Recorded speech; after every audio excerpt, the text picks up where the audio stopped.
this blessing. It allowed for Jews to live relatively comfortable economic life for much of their settlement in Europe. But on the other hand, it was like sitting on top of a powder keg, because at any moment, particularly if the Jews misstepped by making too many loans, over leveraging themselves vis-a-vis the king, or if the pressure on local populations increases, and that might increase, by the way, as a result of the king increasing the tax rate on the Jews, which has an impact then on their interest rates for their debtors, they can end in disasters. We see with the immediate period after Aaron's demise, the riots and massacre at York, and later the eventual expulsion of the Jews from England. Thank you very much once again for your weekly attention and endurance. Please applaud now, because otherwise I will attach a big... Okay, that's great. Thank you, Joseph. I appreciate it. Thank you very much for coming. God willing, I'll see you next week. Thank you very much for watching. I hope you found that really useful.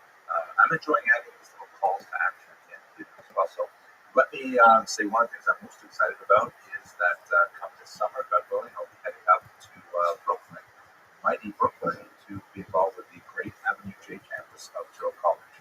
So call to action is, if you're in New York or in Brooklyn, please drop me a line and let me know you're happy to come. If you'd like to see these kinds of lectures happening in Brooklyn, I've got a few comments like that. I appreciate those. Just send me a quick note. Thank you very much, and have a great week.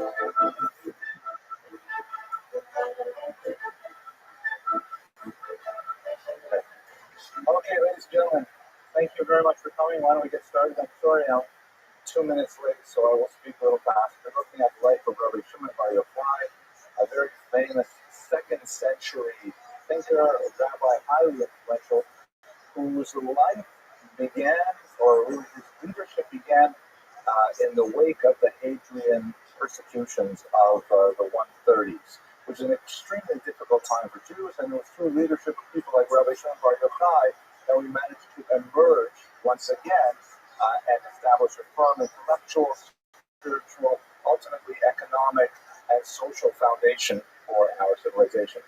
So the joke goes like this. And this is what I actually heard when I was doing my doctoral research in Kiev. And at the time, it was in the late 90s, or in the late 80s, the Soviet Union was falling apart, and it was really chaotic. There were all kinds of crazy things going on at the time. And one of the problems that they had was widespread alcoholism. People were drinking whiskey and vodka, and especially this terrible moonshine they called samahon, which means self-cooking or cooked at home. And it was dangerous. It was potentially poisonous. People would die of food alcohol poisoning if they didn't know how to make this drink properly. So Gorbachev at the time launched a massive anti-alcohol campaign that was, across the entire Soviet Union, and was trying to get people to diminish their intake of spirits. That part is true. Now, the joke goes like this. Gorbachev takes a junket of journalists out to Siberia to promote his anti-alcoholism campaign. And they fly in an Aeroflot jet all the way out to Novosibirsk somewhere, and they land, and they go to a huge factory, and all the journalists are following the president around. And he goes into the factory floor, he goes into the conveyor belts there, and he walks up to a typical Soviet citizen. He says to him, Ivan, do you think a person could have 3 drinks of whiskey and go to work in the morning? And Ivan says, no, Mr. President, yes, I think he could. And he says to him, Ivan, do you think a person could have 10 shots of vodka and go to work in the morning? He says, no, Mikhail Sergeyevich. Yes, I think it's possible. And then he says, oh, Ivan, do you think a person could drink 3/4 of a bottle of samahon and still go to work in the morning? He says, you see, I'm working. So, to a certain degree, that's what this story is about, too. That the Jews go through so much persecution, century after century, and yet nevertheless, you see we're working, you see we're still continuing on, and that's going to be the topic for today. If you know one story about Rabbi Shimon ben Yochai, it is most likely this story from the Talmud. It's in Tractate Shabbat, page 33. We're going to actually refer to it in a couple of occasions, but we'll just choose the middle part of the story right here. Basically, what happens is, recall where we are in terms of history, right? We spoke about it for the last 2 weeks. The Bar Kokhba revolt, approximately 132, very, very successful in the initial period. Perhaps 3 years, Jerusalem is liberated from the Romans. They're minting their own coins. They're trying to, revive Jewish life and so on. But the Romans bring in battalions from all over, including as far away as England, and they crush the rebellion. And then they follow it up with some horrific persecutions that we will return to a little later, because Rabbi Akiva, Rabbi Shimon bar Yochai's teacher, was caught up in those terrible days. And but the context of this particular passage is that after the revolution, which is not mentioned explicitly, but it's clear that's what's going on, Rabbi Shimon is a warrant is put out for his arrest and for his execution. And so he tries to hide at first with his son Elazar, who is also in trouble. He tries to hide in the Beit Midrash, in the study hall, and his wife is bringing him food every day. But he says, you know what, this is too dangerous for her. If they question her, then perhaps they'll torture her, God forbid. So he says to his son, we have to go off, we have to hide in a cave. So let me find this one passage here. Okay,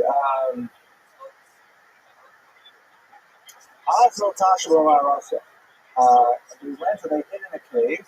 You can imagine something like the cave we looked at last 2 weeks, the cave of Babata, for example. A miracle occurred, and a carob tree grew up just outside the opening of the cave, and a well of water opened up. And so they would use this for their sustenance. They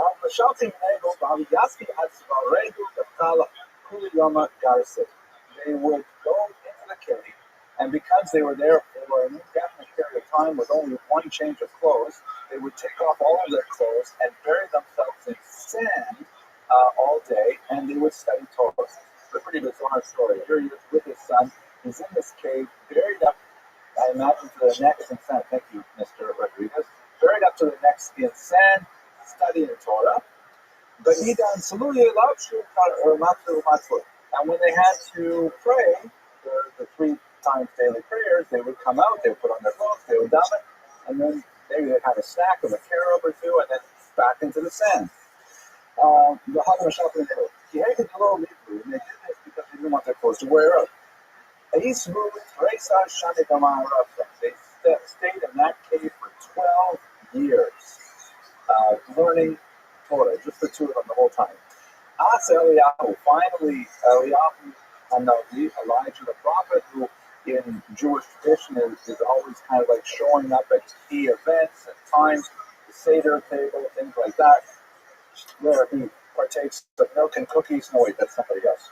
He usually has a glass of wine, and it was a joke for some of you out in Latvia. So Eliyahu comes, and he said, come up Bapiska de Malak, and he stood at the opening of the cave. Amar man ude levar Yochai demis keso lebata zeraste. Who will tell the son of Yochai, as our protagonist, that the Caesar has died and the decree is over? So we're assuming sometime 12 years perhaps after the death of Hadrian, something like that, or 12 years after the decrees. It's not entirely clear what the chronology is. But now listen to what happens afterwards. So they came out. After 12 years living in the cave center, they come out. He saw Jews farming. Saw people out there going about their farming business. Amar, so Shimon ben Yochai says,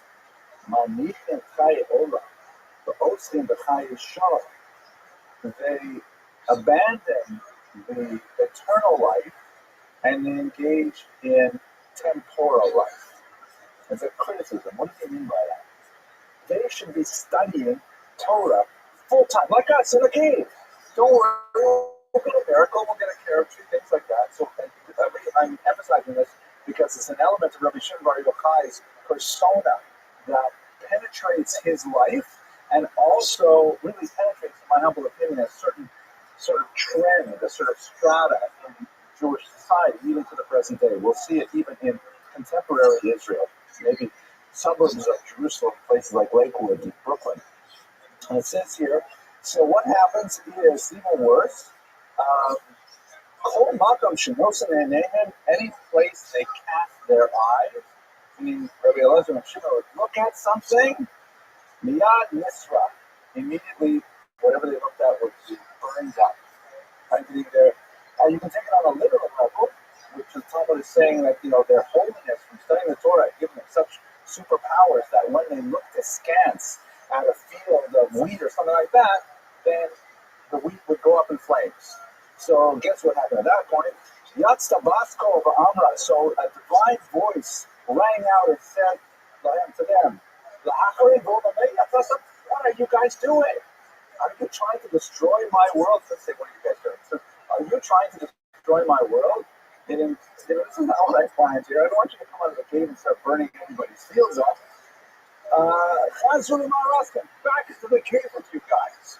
And so the two of them, Rabbi Shimon Bar Yochai and his son, get thrown back in the cave. They get stuck back in there for another 12 years. But they stopped though. They said, Amar Mishpat Rishon began in Yudis Kodesh. Even the most wicked people sent to hell are only there for 12 months. So we really can't stay here for 12 years. So then the guys that were compromised, Basco for Amra, not the Basco, so many were asked them. So they, okay, you can go out. And when they come out, then they have a slightly different attitude. And we'll return to the story later, both in its prelude and in its epilogue. The point of this story, though, is that you see Rabbi Shimon Bar Yochai engaged in incredibly deep contemplative prayer and study, which will, lend to his reputation as the premier Kabbalist, at least since the days of Moses in traditional thought. He is without doubt the greatest of the mystics. And you also see his, his initial intolerance of anything but that pure Torah ideology, which then, of course, he himself has to go through a transformation to say, all right, there is a place for these other things in life. We haven't actually got to that denouement yet, but we shall shortly. But that's perhaps the most famous story about Rabbi Shimon Bar Yochai. So let's look a little bit more at his life. As I mentioned earlier, it's best to understand his life within the context, historically, of the Hadrianic persecutions. Emperor Hadrian shown here to the left.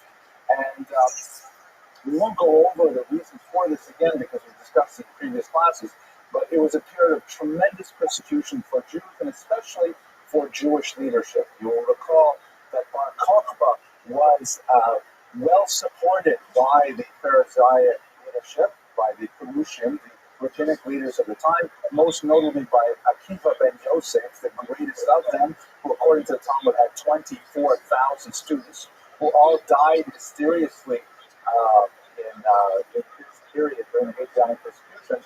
Some historians would say they were killed by the Romans.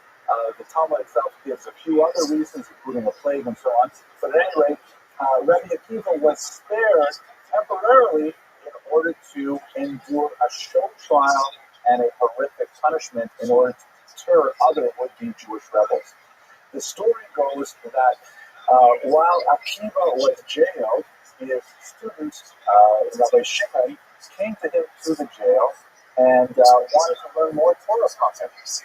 And Akiva said to him, Shimon, what do you want from me?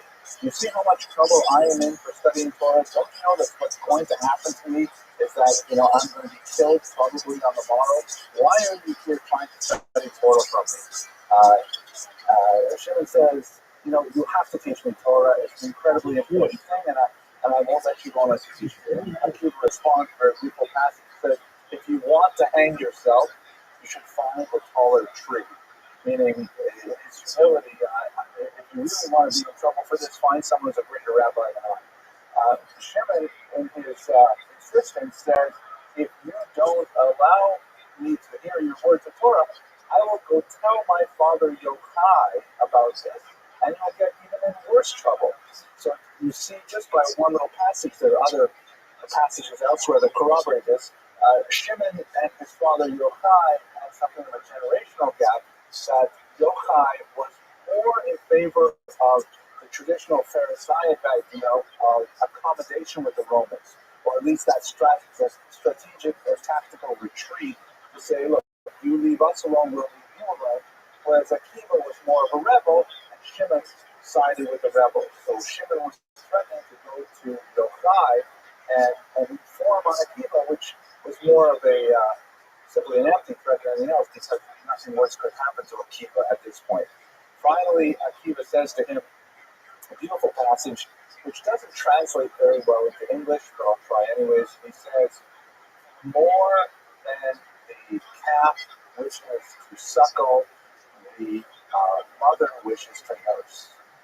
Meaning that the baby cow wants the milk, but more importantly, more intensely, the mother wants to give the milk. In other words, Shimon, you want to learn Torah. You have no idea how much I want to teach you Torah, but still I can't because it's just going to get you in the worst trouble. Akiva, of course, dies a horrible death the next day. His flesh is raked with irons until he expires. It's recorded, and we read it every year in the Ela Ezra section of the Matzah during Yom Kippur, where we look at the 10 martyrs of the state, who are all the rabbis who died during these Messianic persecutions. And Akiva was the greatest among them. You recall perhaps the story where he pronounced the Shema at the moment of his expiration, and his students, got a sense of his greatness. But this is kind of like the intellectual background that Shimon Bar Yochai. Shimon Bar Yochai with incredible frequency, and his teachings, which are sometimes recorded simply as Rabbi Shimon, sometimes with the acronym Rashbi or Rabbi Shimon Bar Yochai, are considered extremely authoritative because they represent the tradition of Akiva ben Yosef. So he's considered one of the greatest rabbis because he embodies the teachings of Akiva. But you're just, yes, please. No, he absolutely did. This is at the end of his life. He was saying, please, one more teaching. Please, one. He was a Talmud Mufat of Rabbi Akiva, one of the 5 that the Talmud says survived the Asiatic persecution. So this out of 24,000 students, that's a number that Talmud uses. It's hard to understand if that's meant literally or if that's meant metaphorically, but he had a massive number of students, but only 5 named students survived. Rabbi Shimon was considered the greatest among them. Okay, so now he had, how did he get in trouble in the beginning? This is something that is illustrative of his ideology as well. And again, his persona. I don't like to say personality, because I don't even say personality about such giants either. Only have a tiny grasp of what they must have been like.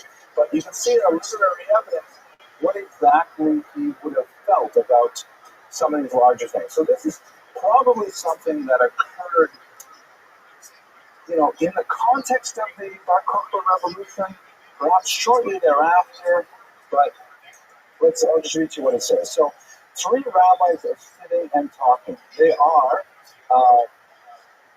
Rabbi Yehuda, Rabbi Yossi, and Rabbi Shimon. So these 3 rabbis are sitting and talking. But Yassid, Yehuda ben Ger, and Gabed. And there was another rabbi there whose name was, he doesn't say rabbi. There's another person there whose name was Yehuda ben Ger. Pasak Rabbi Yehuda Omer. So Rabbi Yehuda says, Kama na'im ma'aseim shaltu myself.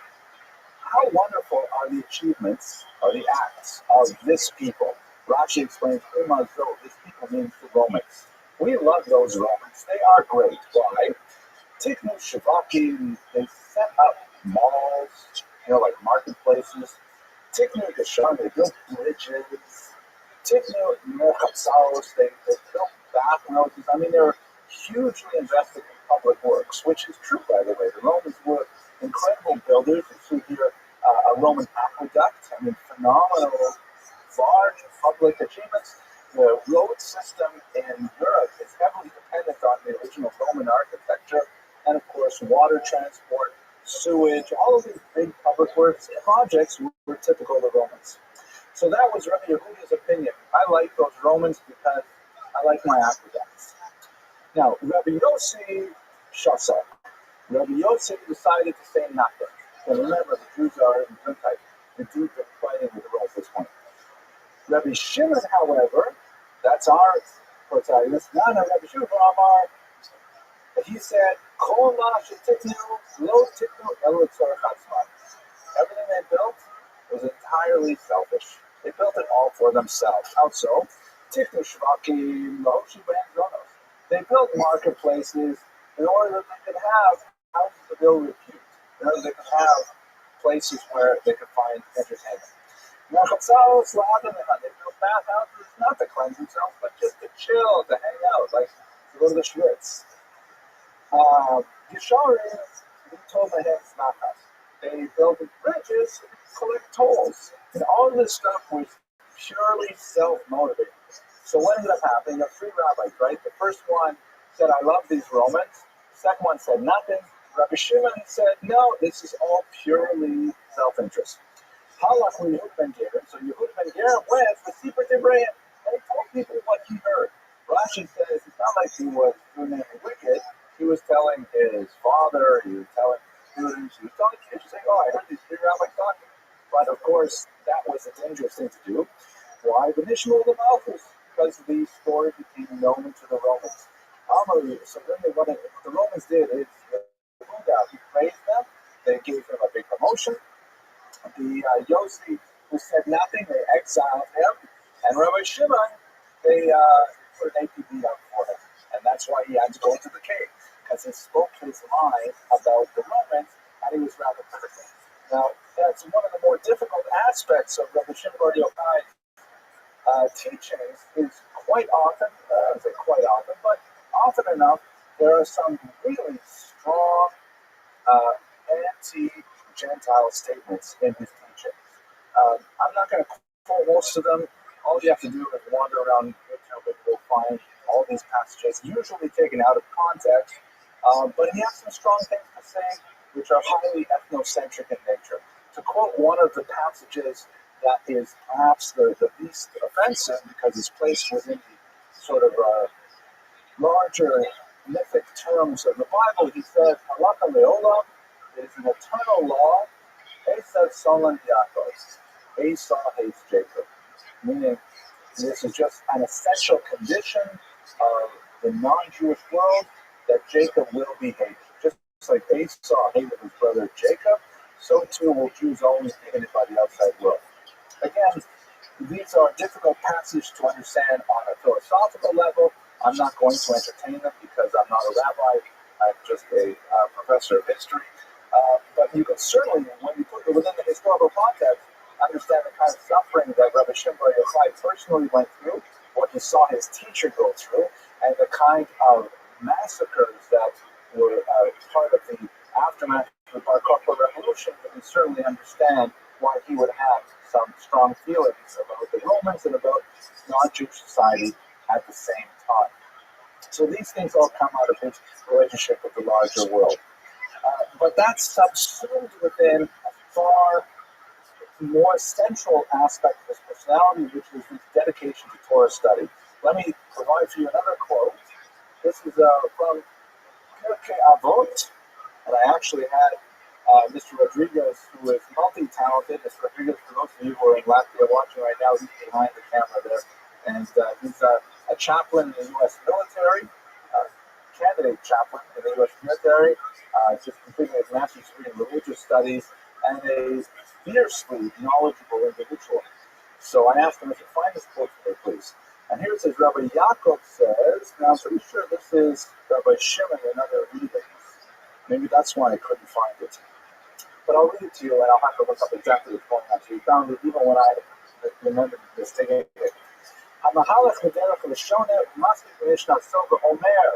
So someone's walking down the road and he's reviewing his learning, and he interrupts his learning and says, Ma na'et ilan zeh. What a beautiful tree. Uma na'et yizeh. How beautiful is this field?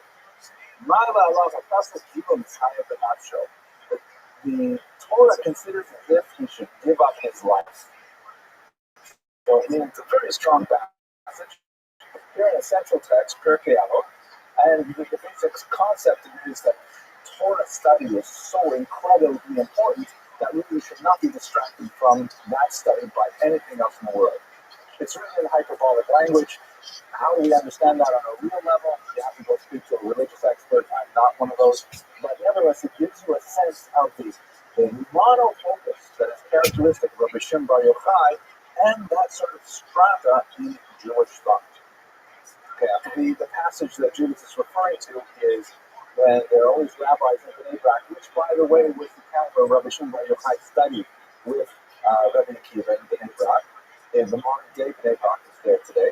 And they're discussing the Exodus from Egypt, and they just keep talking and talking and talking. You know how rabbis are, until finally the students come and they say, Rabbi, you gotta stop talking because the dawn is breaking and it's time to say the morning prayers. So Judith's observation is that, yeah, there is this kind of tropism where when you get involved in Torah, you just want to immerse yourself in it completely. It's overwhelming. It takes over everything, even the natural body functions of sleep. I mean, the rabbi and his son were sleeping in a cave in sand up to their necks. And yet the real world intrudes and says, you got to go out, you have to, pray the afternoon prayers and so on. And in fact, we see when he comes out of the cave, at the end of the lecture, that he also has to come to terms with the reality of quotidian life. Excellent.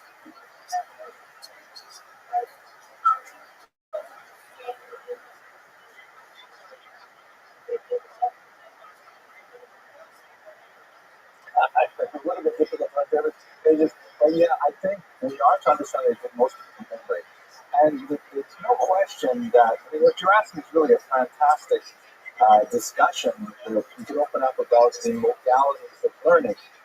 To quote a non-Jewish source, for example, in one of the Platonic dialogues, I can't remember who says it, but someone says to Socrates, isn't it great that we invented writing? It's such a memory aid. And Socrates said, you got it all wrong. Writing has destroyed memory, because once you know you can write it down, then you rely on the paper and you rely on the text. You don't have memory anymore. Before writing, that's when everything is, stored in the mind. And the oral Torah, which is primarily in this case we're talking about Mishnah and later Talmud, the vast majority of it was memorized. It was just, and you had people who were professional memorizers who would call the Tanai would come out and would actually repeat massive sections of text. And scholars who might not be able to memorize themselves would hire them and would keep them around. What did Rabbi Elazar say about that certain kind of loaf of bread? And these memorizers would cough it up like Wikipedia.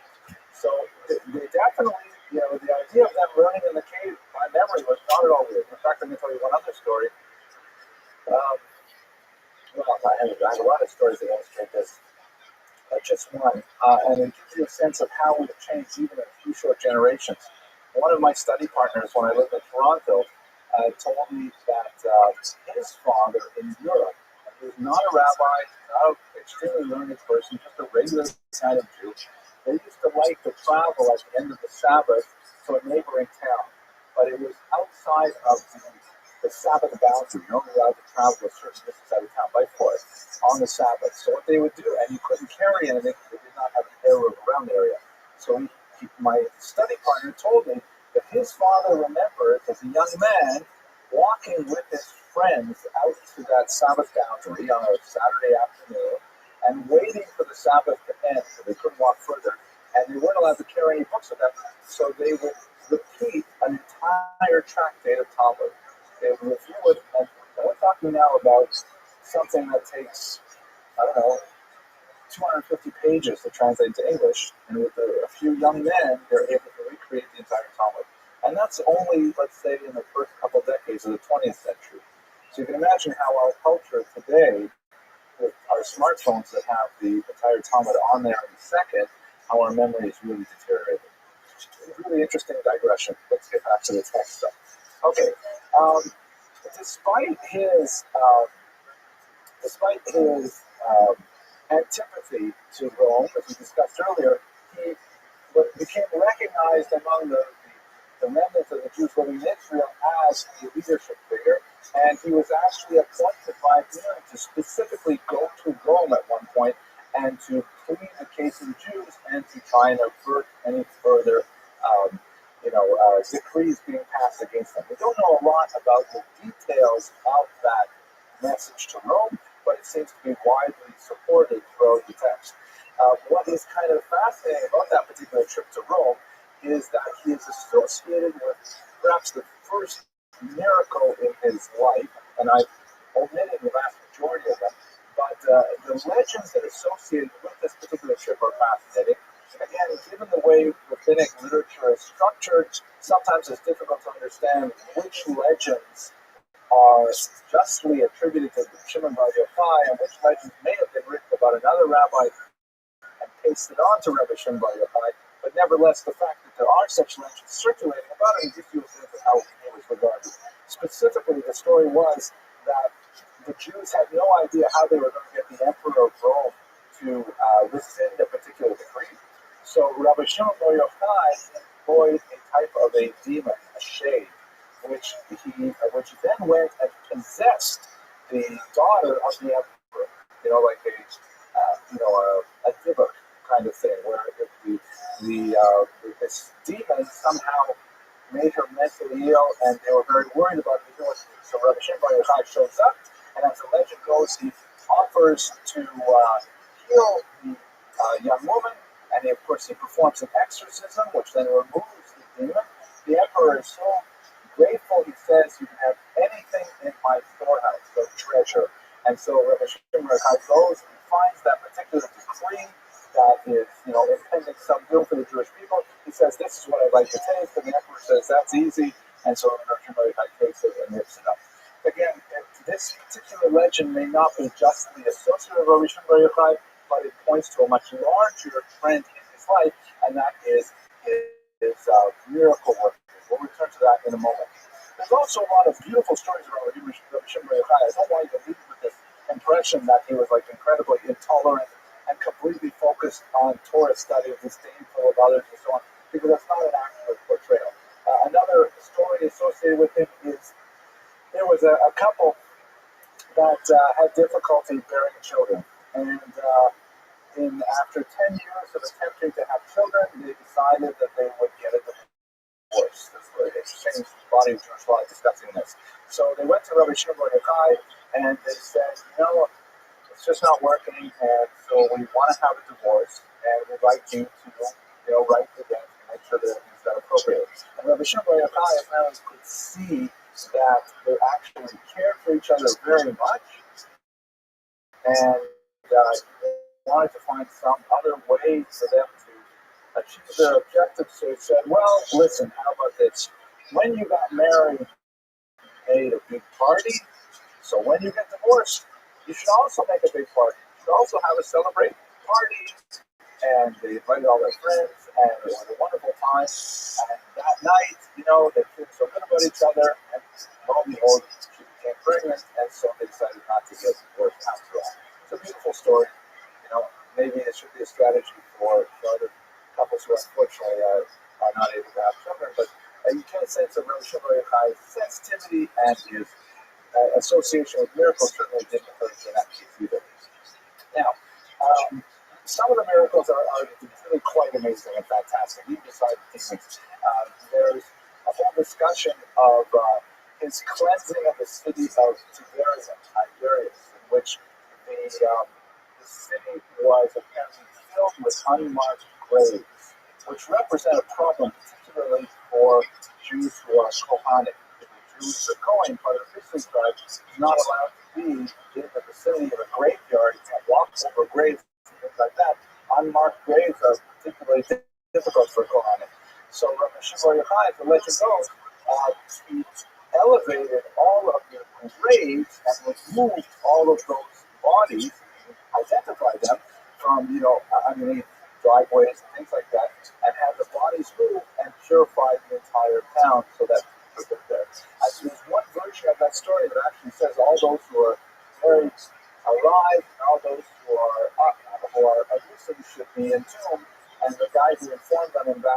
story I told you earlier, he ended up dying and having to be buried in a proper cemetery. But the idea of association with miracles is very profound throughout the text. Now we have to get to one of the more complex, difficult aspects of his life, and that is his association with this book, the Zohar.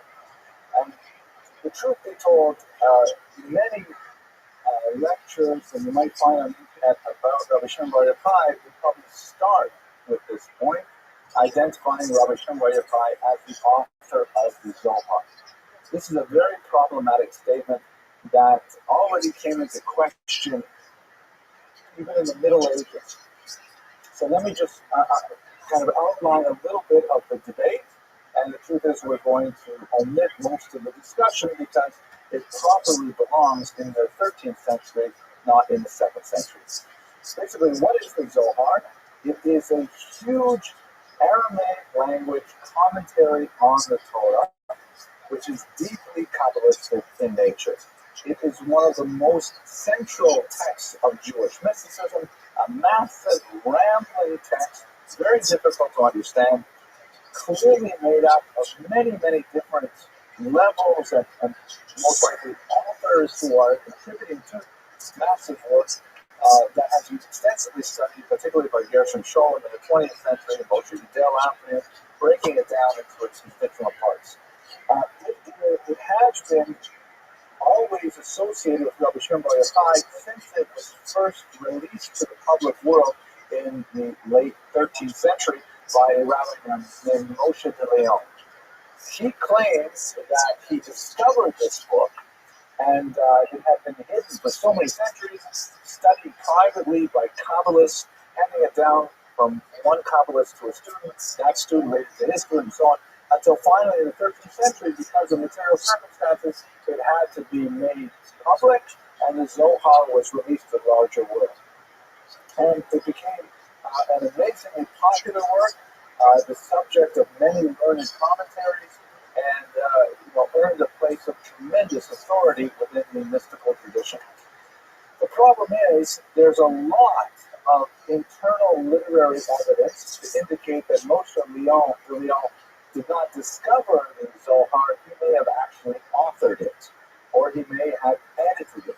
And maybe, and a lot of evidence points to this, that he had creation of 13th century Kabbalah, not 2nd century Kabbalah. And the attribution to Rabbi Shimon Bar Yochai is the kind of thing that, at least in the classical world, was very commonly done. People would write books, and then they would put someone else's name on it. Unlike, as I like to say today, where the people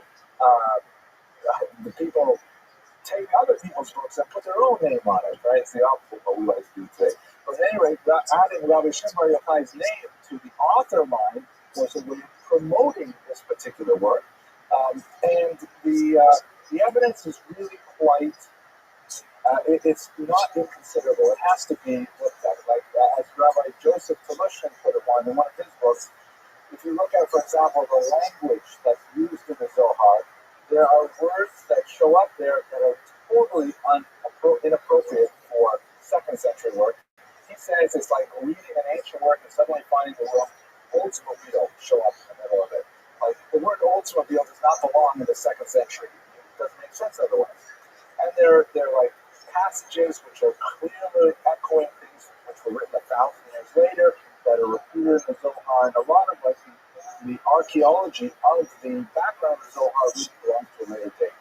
Now, that's not at all to diminish the tremendous spiritual power of the Zohar. And by the way, there are many proponents who expend tremendous energy defending the traditional view of the Zohar as being authored by Rabbi Shimon Bar Yochai. This is not a closed debate, although the bulk of the scholarly world leans toward the 13th century authorship, and the bulk of the traditional Orthodox world leans towards the 2nd century authorship. That's not at all to diminish the value of the Zohar. I can tell you, I asked my own Rabbi once, the late Rabbi Uziel Malevsky of blessed memory. I once asked him, what do you make of this whole Zohar controversy? Is it written in the 13th century or the 2nd century? Did Rabbi Shimon Bar Yochai write it, or is it somehow invalid? And Rabbi Malevsky said to me, it doesn't matter if it was written in the 13th century because it's all true. He said it's all powerful and relevant, and where it exactly comes from is not important. I'm not quoting him exactly. I also asked him, by the way, because there is a ban on studying Kabbalah before you're 40 years old. And I was maybe 25 years old, and I had this little book, beautiful book called Chokli Israel, which is a great, it breaks the weekly parsha up into 7 days. And each day, you study a little bit of Torah, a little bit of Tanakh, a little bit of Mishnah, a little bit of Talmud, a little bit of Musar, a little bit of Halacha, and again, a little bit of Zohar. And I said to Rabbi Malevsky, I'm not 40 years old. Am I allowed to read this paragraph of Zohar? And he said, sure, go ahead and put it in. I said, yeah, how come? He said, but you're not going to understand any of it. So, anyways, so the bottom line for our purposes today is that, I can't give a lecture on Rabbi Shimon Bar Yochai without mentioning the association with the Zohar, but I can't mention the association of Rabbi Shimon Bar Yochai with the Zohar without mentioning that it is a subject of huge controversy and could well be a creation of the 13th century and not the second. God willing, when we move on in the series, we should do a lecture sometime in Moshe Leon and try to understand more about him and the Zohar and controversy, but that's not for today's discussion. The death of Rabbi Shimon Bar Yochai is widely celebrated today, particularly in the city of Meron. The mystical classics describe his death in very, very powerful terms, in which he was surrounded by all of his students, and he gives like kind of a last testimony. He says, now I'm going to teach you my most secret holy teachings, and he goes up into a pillar of fire that lasts for a while the students are trying to absorb the Torah that's somehow emanating from the fire, and then at the end of it, he's gone. His body disappears and so on. And so, in commemoration of that death, traditionally on the day Lag BaOmer, although I understand there's some controversy about that particular day, as Rabbi tells me, but I haven't done the research yet. On that day, in the city of Meron, which is associated with his death, where his burial is, they have a bonfire. And that's why on Lag BaOmer, this particular holiday, it's celebrated through these fires. And it's a very Kabbalistic kind of ritual that's celebrated worldwide. There's another thing that we do on Lag BaOmer, which is associated very much with Rabbi Shimon Bar Yochai and the Kabbalah, is that 3-year-old boys get their first haircuts, the so-called ROTHSCHILD, because the book of Psalms says that a man is like a tree in the field, and just like the Torah says that trees should not have their fruit consumed during the first 3 years of their growth, so too the hair should grow long, but on the third year, for lots of interesting Kabbalistic reasons, that's when on Lag BaOmer specifically, you have this haircut. It's more common with Hasidim than it is with Lithuanians, but I was kind of having fun, so I put a picture here of my son's first haircut, Alexander. Here you can see this is a typical Lithuanian haircut. It's kind of a typical Lithuanian expression, too. You're like a little bit stunned, you're not sure what to do. The guy in the back there with the dark beard, I'm not entirely sure who's that man older than my son. And it's because I was kind of having fun things to get it out. This is probably not going to go on the internet. Here's what my son, this is Alexander, this is what he looks like now. And that's in Israel. Yeah, I mean, he's a pretty good looking guy. He looks a little bit like this guy, James. Let's go back. There's Alexander. There's James B. I don't know. I think so, right? There's something I gotta watch out for. Anyways, let us return finally to the last part of the story that we discussed, which, by the way, is in Tractate Shabbat, page 32b. So you recall what happened is they're in the cave for 12 years. We presume they're studying Kabbalah and they're, just meditating and going and traveling the world through their spiritual journeys and things like that while remaining physically in the cave. They come out, whatever they see burns up because they're so holy and they can't understand why people would engage in regular mundane activities when they have this tremendous learning that they can be doing instead. Then God says, I don't like this, get back in the cave. They spend another year in the cave and then they come out. So But what happens when they come out the second time? Rabbi Shimon says to his son, "B'ni die your love, ani v'ata." So not for the world, just you and me. Meaning, we can't help it. People are still going to be involved in plowing and all these kind of business things. But as long as you and I are studying Torah with this level of intensity, that's enough for the universe. Just the two of us studying with intensity. This is kind of like a movement in literary persona from the intolerance of how can they possibly do that, saying, well, okay, it's unfortunate they're going to do that, and we're going to do our things. But listen to this third level. What happens is they're out there and they kind of have this attitude that, we're the elite, we're the intellectual leaders, and we're going to be engaged in the Torah. And what can you do to them? These are regular Jews, they're much lower than us. Finally, what happens is,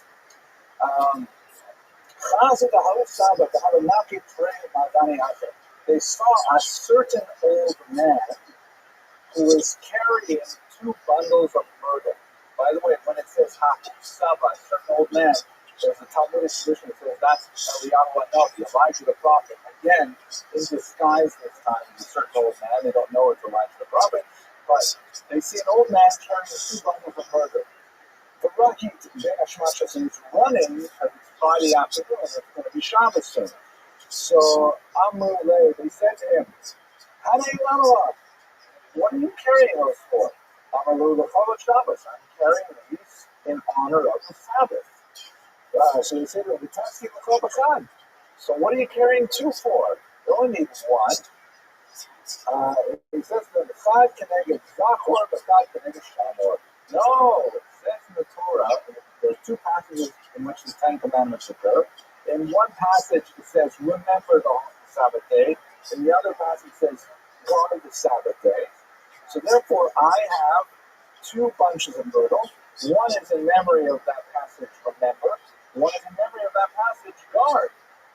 Just like we typically have two loaves of bread or motzi, things like that. There are other reasons too. So then Rabbi Shimon says, Amalei Levrei, says to his son, Chaz mitzvahs shel Yisrael. Look how much the Jewish people love the commandments. So much so that Friday afternoon, this guy's running like a crazy man, carrying two bunches of myrtle, heavy, wood-like things, in order to observe these two dual aspects of the Sabbath, the tiny little details. And at that point, Yassi got taken. At that point, his mind was calm. In other words, he came to the realization, in my humble opinion, that even though, these people are not going to be able to study Torah on the same level as my son and I in the cave, nevertheless, they're putting their whole heart and soul into the observance of the commandments, and their simple Jewish identities is incredibly valuable. And so he's able to integrate that within his worldview. So to bring us to a conclusion, to try to look at his legacy, the kind of type that we imagine Rabbi Shimon Bar Yochai to be is some type that has really echoed throughout Jewish history.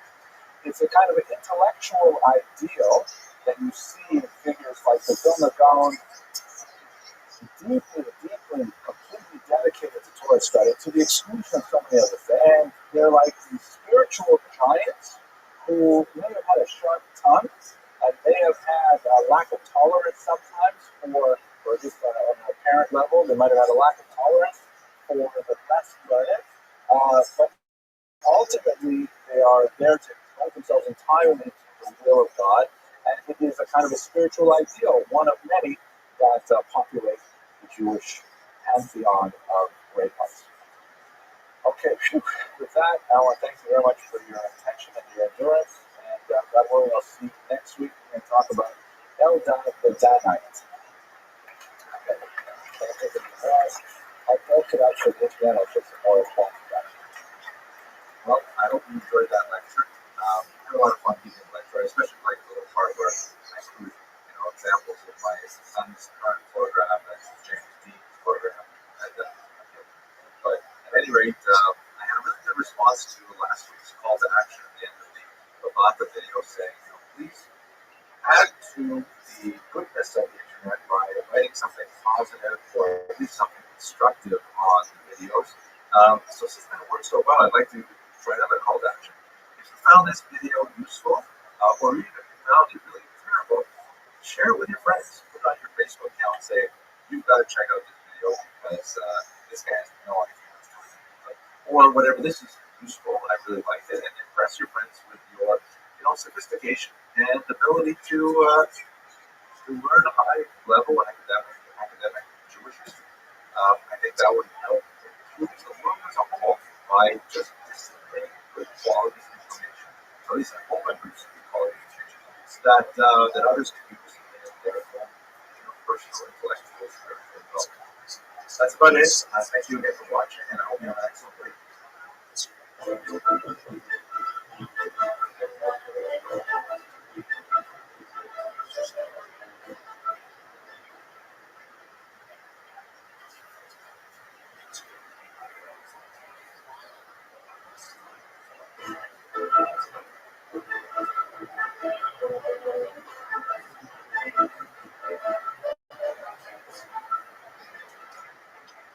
Tonight's lecture is going to be about one of Israel's greatest military leaders, the famous Shimon Bar Kokhba, who led a courageous and heroic and ultimately successful, albeit on a temporary level, attempt to drive the Romans out of Israel and retake Jerusalem. This rebellion occurred probably around the year 132 of the Common Era. We have some questions about the specific dating, but it's certainly about 60 years after the destruction of the temple, 70 odd years after the destruction of the temple, and he actually succeeded in driving out this massive Roman army, which was incomprehensibly powerful, and the Romans, in order to push the Jews back, had to invest a phenomenal amount of men, perhaps as many as 250,000 troops, to be able to beat down the strange but persistent guerrilla force of the Jews hiding out in the Judean hills. It's a rather amazing story, but it has a lot of twists and turns regarding his own personality, including the fact that many of the rabbis felt that he was actually Messiah. They felt that he was the Messiah, the long-awaited Redeemer, none other than Rabbi Akiva, the great Rabbi Akiva, believed that Bar Kokhba was the Messiah. Ultimately, however, he himself was killed, and his venture failed, and the Romans were able to enforce even a harsher punishment on the Jews and really reinforce the diaspora that had begun with the destruction of the temple in the first century. But anyways, that's the story that we're going to explore tonight. Part of our story revolves around this image, which is not so clear. I'm sorry, but I'll get a better one, I think, for next week. This is a cave of letters. It's a remote cave in one of the wall sheer cliffs that are surrounding the Dead Sea. And in 1960, the great Israeli general and archaeologist Yigal Yadin, explored these caves and discovered a tremendous cache of documents, artifacts, utensils that were hidden there by the Bar Kokhba rebels in one of their last stands. So we'll have occasion to look at the documents that were found there, the artifacts that were found there, and it will lead us as well into next week's topic as well. Okay, let's get started with the material per se. So setting the tone for the uprising, we should recall that this occurred in the context of the Emperor Hadrian's rule over Israel. Not to be confused with Herod, we spoke about last week. Hadrian's rule from the year 117 to the year 138. And initially, his approach to the Jews and to Israel what seemed to have been somewhat conciliatory. In fact, there are several legends recorded in the Talmud in which he considered rebuilding the temple, which is an amazing thing. The temple, we should remember, was not only a center of religious significance for the Jews, it was their ultimate national center as well. It was kind of like the White House, the Congress, Capitol, everything. It was Washington, D.C. for the Jews, and to have lost the temple meant that their very sense of national self was destroyed. So concession, by allowing them to rebuild the temple, would have really meant that they felt that Judea had been pacified and that the Jews could regain some sense of their identity and then they can move on. Let us recall what we discussed last that the Roman strategy of government was one of divide et impera, dividing and ruling, where they did not like to invest massive amounts of troops and administrators to directly administer a territory. They much preferred to sort of co-opt the elite and allow them to run their own government, kind of in a quivering fashion, if you think of World War II with countries like Norway and so on. They wanted them to run their own affairs. They just said, you pay us tribute and you give us the proper obeisances and we'll be very happy to let you run your country. So that may have been the reasoning behind the legend surrounding his openness initially to rebuilding a temple. I'm going to read you a passage here from the Midrash, and we should understand that, the rabbis who recorded the Midrashim are not trying to record historical data as we understand it today. They're primarily trying to convey religious messages, which they will couch within the context of the historical realities of their time, but they will not necessarily be, they won't feel hard bound to be completely accurate in every detail, because that's not the message that they're trying to convey. It's kind of like, if you think about the hermeneutics of the ancient text, it's like the difference between a prescription and a love poem. A prescription has to be totally and completely exact. What drugs, what dosage, how often you take it, all those things are really important, or else disaster can happen. A love poem, on the other hand, can employ hyperbole, it can employ, similes, metaphors, all kinds of things. Can you imagine if your doctor said, give him something sort of like Xanax, right? You can't do that. It has to be exactly Xanax or whatever it is. So these Midrashic texts also are trying to convey the information like a love poem, as it were. We can't read them like prescriptions because that's not the way they were written. Okay, so here we go. In the days of Rabbi Yoshua ben Hananiah, the Roman government, that's under Hadrian, decreed that the temple should be rebuilt. Papas and Lulianus, these are two important rabbis at the time, set up tables from Akko to Antioch and provided for the Olim from the Galut, meaning they set up the tables. Principally, it seems to allow people to start exchanging their local currencies for Israeli shekels, so they could return tables in Midrashic Hebrew means money changers. Those Kutim never went and said to the emperor, anybody know who the Kutim are? Kutim are the Samaritans. So we're going to get to them in a second, but the Kutim, and that's in the next slide actually, the Kutim and the Samaritans had a very difficult time with each other. The Kutim, the Samaritans, and the Jews proper had a difficult time with each other. I'll explain who they are in a moment. But anyway, here, they're going to essentially ruin the plan. The Kutim then went and said to the emperor, be it known now unto the king that if this city be built and the walls finished, I love this translation, they will not pay tribute, impost, or toll, said he, the emperor, to them, to the Samaritans. What is to be done? See what I've already either changed the site of the temple, or enlarge it by 5 cubits, or diminish it by 5 cubits. Then they will of themselves abandon the venture. Meaning that the story in this Midrash is that the Samaritans, who wanted to ruin the possibility of rebuilding the temple, they said to the emperor, Hadrian, you can't let them have the temple. He says, what can I do? I already said I would let them have the temple. So they said to him, you know what? You do this. Tell them you can have the temple, but you have to put it someplace else. Like the embassy should be in Tel Aviv. It can't be in Jerusalem, for example. That was a joke. So thank you for Rodriguez. It was not a joke, but it was like a quip. Can I keep the quips? Maybe the Latvians will say if I have a quip or two. Okay. The other thing is, or say to them, you can have your temple, but it should be a little bit roomier.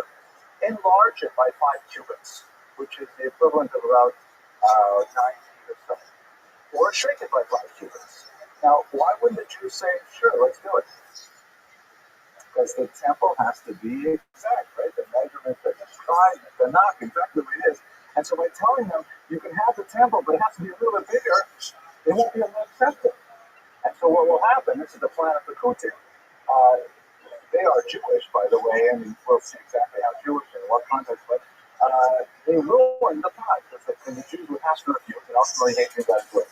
A throng of Israel had congregated in the Vale of Beth Rimon when the letters of the emperor arrived. The people began to weep. Then a spirit of revolt began to sweep through the assembly. Some said, let a sage stand forth and calm the people. The sage would, of course, be one of the Pharisees we talked about last week. They said, let Rabbi Yeshua ben Chaneh send forth, for he is a great scholar of the Torah. So then Rabbi Yeshua goes and expounded this parable. It's a good parable. I'm going to use it on my kids. Once a lion ate of his prey, and he got a bone stuck in his throat. Said the lion, if anyone can get the bone out of my throat, he will get a reward. There came an Egyptian heron who stuck his beak into the lion's throat and pulled out the bone. Said the heron, give me my reward. Said the lion, off with you. Go and boast that you entered the lion's mouth and got out of there safely. So it is with the Jews, which says Rabbi Yeshua. We ought to be satisfied that even though we got entangled with the Romans, we got disentangled without coming to harm. And so the parable of the story is that even though, and some elements of this may be exactly conforming to reality, that maybe Adrian had this policy, he thought it might work, and then because of the internal conflict, specifically with the Samaritans, who were a significant force in Israel at the time, he would come to that end, so he decided to change his mind, and Rabbi Yeshua ben Chaneh representing the Pharisees, said, you know what? Fine. We will do without the temple as long as we can do without the Romans as well. Now we record sort of the attitude of the sages in a non-revolting fashion, but you saw that there was a chorus of voices saying we should fight against the Romans for the chutzpah of asking us to change our temple. Okay, so let's just go a little further and try to figure out who are these Samaritans. I'm sure you've heard the term the Good Samaritan. Does anybody know the meaning of that term? What is a good Samaritan?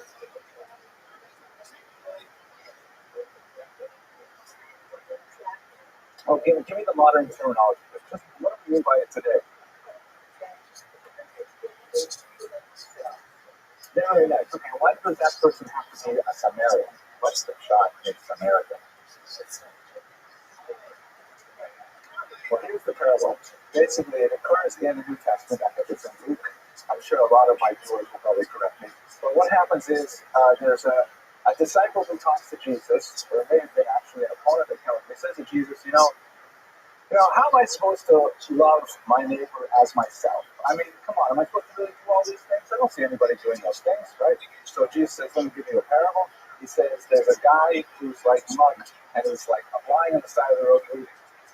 It's beautiful kind of like, I'm not sure if that's just for sure, but guy lying on the side of the road bleeding. Yo, Frosty, how you living, man? A Jew. What's good, son? Frosty, what the fuck, dog? I did want to talk to you. There he is. How you living, baby? Frosty. What's up, dog?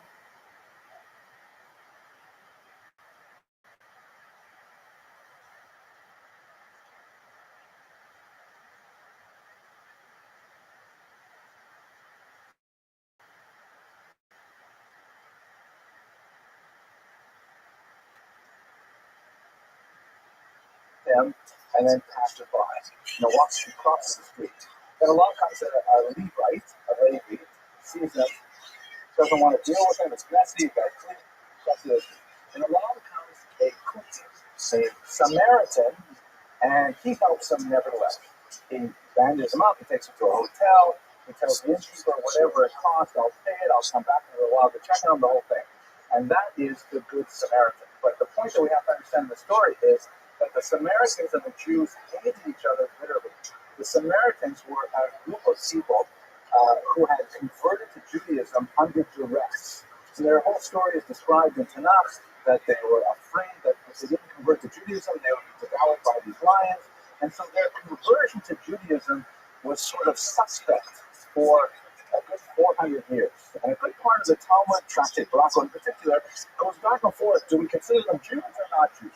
If we count them in a minion, if we're eating and the waiter is one of these Samaritans, and the waiter be included in Zimun for the benches, I'm going back and forth deciding, are they Jews or are they not Jews? And as a result, not surprisingly, the Samaritans did not like the traditional rabbinic Jews in return. ultimately they divided very sharply, where the Samaritans set up a temple-like cult on Har Gerizim, on Mount Gerizim, which is, I believe, near Nablus.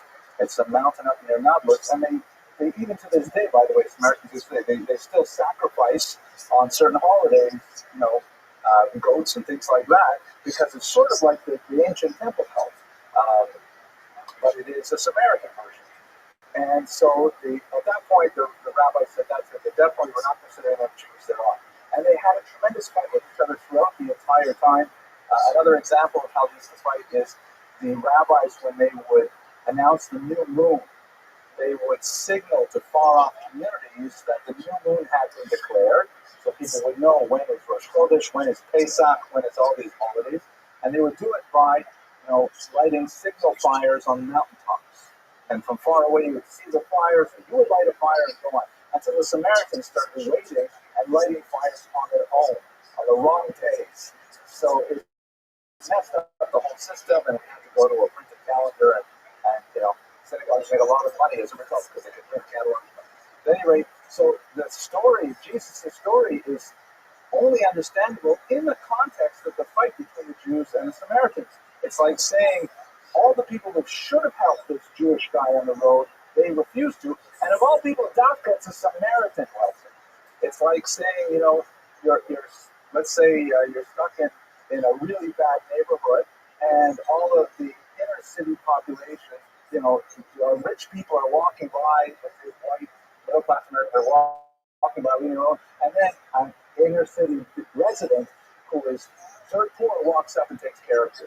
It's like Dafka, it's the Samaritan outside. Did I make that a little too long? Okay, thank you.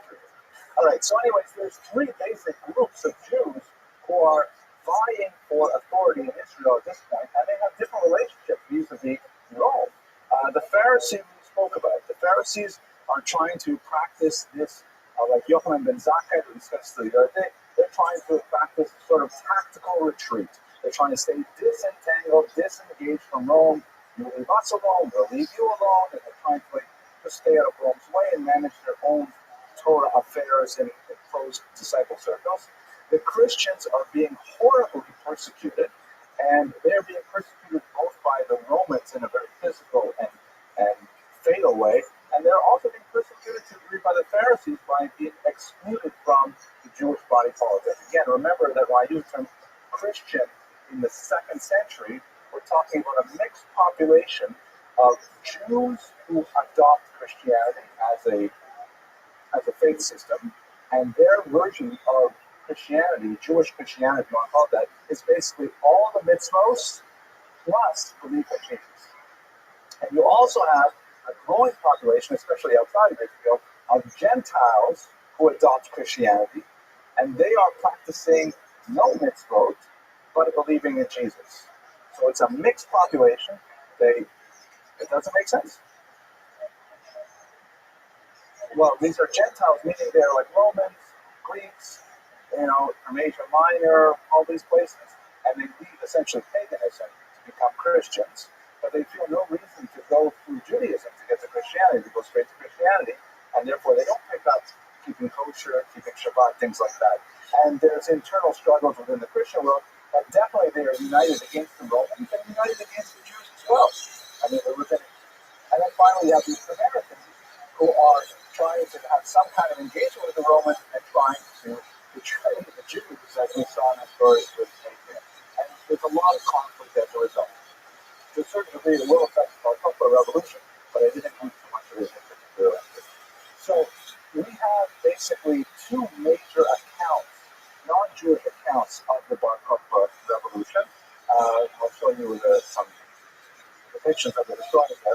But there's a broad agreement on the major causes of the war. We know that civil society was breaking apart in the 3rd decade, the 2nd decade of the 2nd century. That there was a tremendous amount of patriotism, there was a tremendous amount of banditry. Quite a bit of it actually perpetrated by Jews. You have Jewish bandits on the road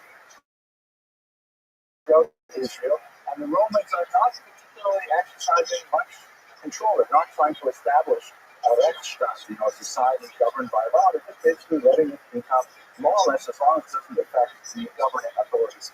There's some amazing stories of these bandits who are kind of firm in a way. They're kind of like pious in a way. Like the Talmud describes one man who was being led off to execution. And as he was being carried away to being executed, he shouts, "Tell the widow of Shimon that I murdered him on the way to the city of the Lord." I can't remember what city it was. But here he is. Why would he reveal that? Why would he say he's off being executed and he's letting the widow of so-and-so know that he was the one who killed her husband? Yeah, good question. Anyone want to offer a suggestion? What if the body was never found? Right? So if the body was never found, then she would be an aguna. She would not be allowed to remarry.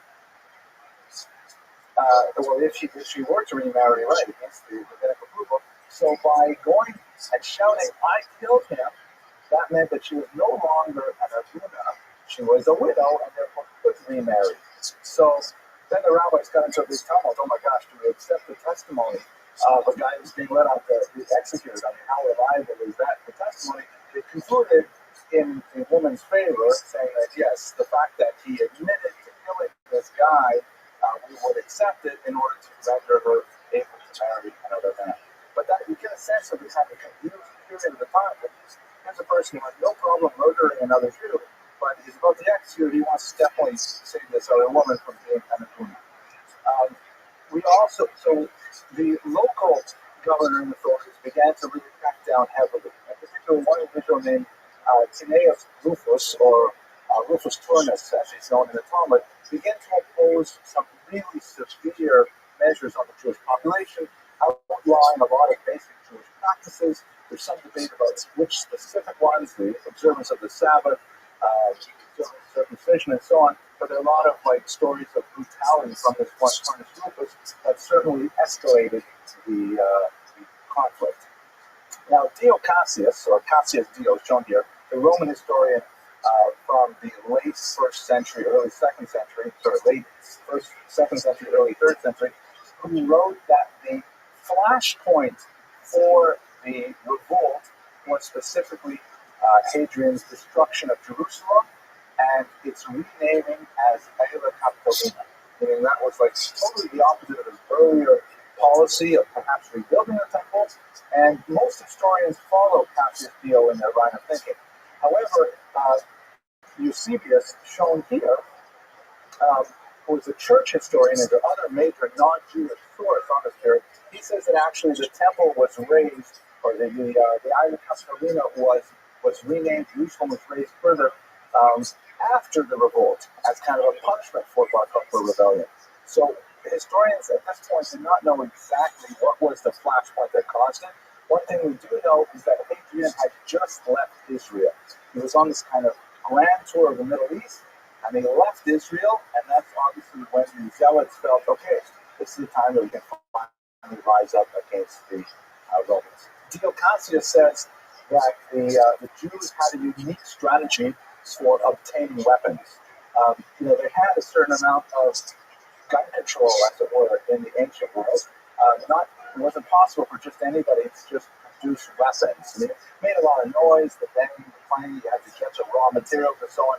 And the Romans kept a tight control over the weapons that were circulating. So according to Cassius Dio, the Jews were forced to produce weapons for the Romans in their own forms and so on.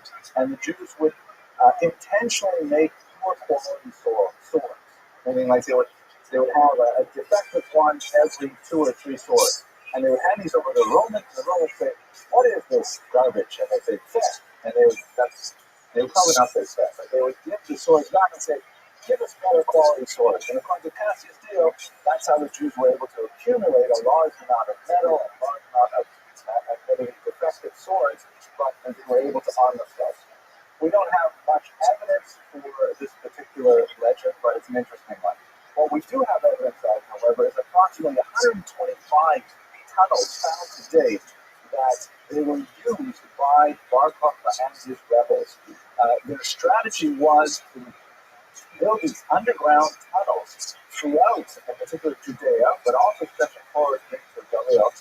Anyway, they built these and they hid in them, and they used them, when the Romans were approached, they would go out and they would have these guerrilla attacks on the Romans, and eventually they would seize towns one at a time, fortify them. The Romans, unfortunately, had the contrary strategy, which when they finally came in to take care of the rebellion, they besieged these towns terribly, and we had some tremendous massacres as a result. But the underground tunnels were one of the major features of the Bar Kokhba rebellion, and many of them are really quite ingenious and extensive in nature. One that I'll show you at the end of this lecture was actually 300 meters in length, inside a very remote cliffside, and it had 3 separate chambers and all kinds of amazing things. Okay, now, the star of the rebellion, literally, was Shimon bar Kokhba. His name was probably Koseva, which is probably a family name. Koseva, we're not exactly sure. But he was known as Bar Kokhba. The word Kochav in Hebrew means star. And so there was this homiletic sort of appreciation of the name, the son of a star, because there was a passage in the Bible that refers to a star that will emerge from Jacob, meaning the Messiah. Mashiach will come from the line of Jacob, and he will, create this political unity of the Jews. He will be a brilliant military leader, and he will restore sovereignty to the Jews in Israel. And actually, that's what Bar Kokhba was able to achieve in his short life. However, his ultimate betrayal of the cause, for various reasons, led to great disillusionment among the rabbis, and they referred to him in a rather derogatory fashion later as Bar Koziba. Kazav in Hebrew means to lie. So what was once son of a star became son of a lie, because it was all for naught. At any rate, as a military leader, he was exceptionally aggressive and demanding. We have quite a few documents written in his name, letters commanding his officers to move to this place, to move to that place, and so on. But he was extremely abrupt and even cruel to his underlings. He would frequently refer to their punishment if they failed to follow his orders. He was insisting that his underlings are betraying the people if they do not follow his orders exactly and precisely to the letter, and he was constantly threatening them with different things. He also had an even aggressive style vis-a-vis God, and this is something that the rabbi put the task for, perhaps post facto, but apparently when it came to Reef, he said to God, don't help, but don't interfere either. And he said, God, stay out of it, and I will take care of it myself. A tremendous chutzpah, but you get a sense of the kind of personality of the man. At the same time, again, it's a confusing period. It's like the bandits that we spoke about earlier. We have evidence that while they were in hiding, they were specifically sending requests out for the Agavim, or the Lugav and Etrog, for the Sukkot holiday. Apparently, they were extremely expensive at Dead Sea, and they had to import them from Yerushalayim or something. But they're also very attached to traditional religious Judaism, or Judaism at the same time. There's no question that in terms of his personal character, his ethos, he would not be elected chief rabbi of the year.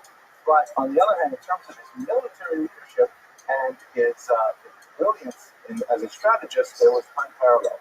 And ultimately, he was successful in driving out the Romans. Now, it was in this context that we should understand his nomination as the Messiah. Because, there's a lot written about what exactly is the Messiah in the Jewish tradition. But at its fundament, the Mashiach is believed to be, and there's a discussion of 2 Mashiachs, with 2 of them, one following another. But basically, Mashiach is a human being in Jewish tradition, a total human being, not the Son of God, obviously, who will lead a military victory and bring all the Jews back to the land of Israel and establish a level of security for the Jews in the Holy Land. And so everything that Bar Kokhba was doing was in fact leading to these goals. And when he finally conquered Jerusalem, it seems that the messianic predictions were all coming true in the person of this one Bar Kokhba. According to Maimonides, who wrote the best synopsis of Jewish philosophy on what Mashiach is, of who Mashiach will be, he wrote that Bar Kokhba could have been Mashiach, but he sinned, and as a result, he was killed for his sins. His sins may have included things like the very, chutzpahdik attitudes to God, things like that. Akiva, the great rabbi of his times, was a follower of Bar Kokhba. Some have argued that he lobbied for him actively throughout the Jewish diaspora, but he certainly, argued forcefully that Bar Kokhba was the Messiah. He was not. There was multiple voices, however, among the Pharisees, and as I think I mentioned in the bulletin, Rabbi Yochanan ben Tarta said to Akiva, grass will grow from your cheeks before the Messiah comes, meaning that you're going to be dead and buried and you'll be fertilizing the grass. You can't rely on Bar Kokhba to be Mashiach. So it's not one unanimous voice among the rabbis, but Rabbi Akiva was primus inter pares. He was one of the greatest of them, so his voice was extremely important. This is, by the way, a document from some of the Bar Kokhba papers or papyri that have just found itself to the present day. So here's a map showing where the revolt was centered. It did eventually spread to the north, but it was essentially in the area of Yehuda. That's around Jerusalem to the east, around the Dead Sea. The revolt started when Hadrian left town about the year 132. As I mentioned, the strategy of Bar Kokhba was to go town by town, village by village, drive out whatever Roman troops were there, immediately take over the entire location. So we had a lot of sympathizers among the local population, dig these tunnels and fortify and get ready for the Romans to counterattack. And ultimately, going in this fashion, town by town, village by village, we were able to conquer the entire area, including Jerusalem, which is really quite an amazing achievement. Here is one of the many coins that was minted by Bar Kokhba. And what they used to do is very soft, malleable metal.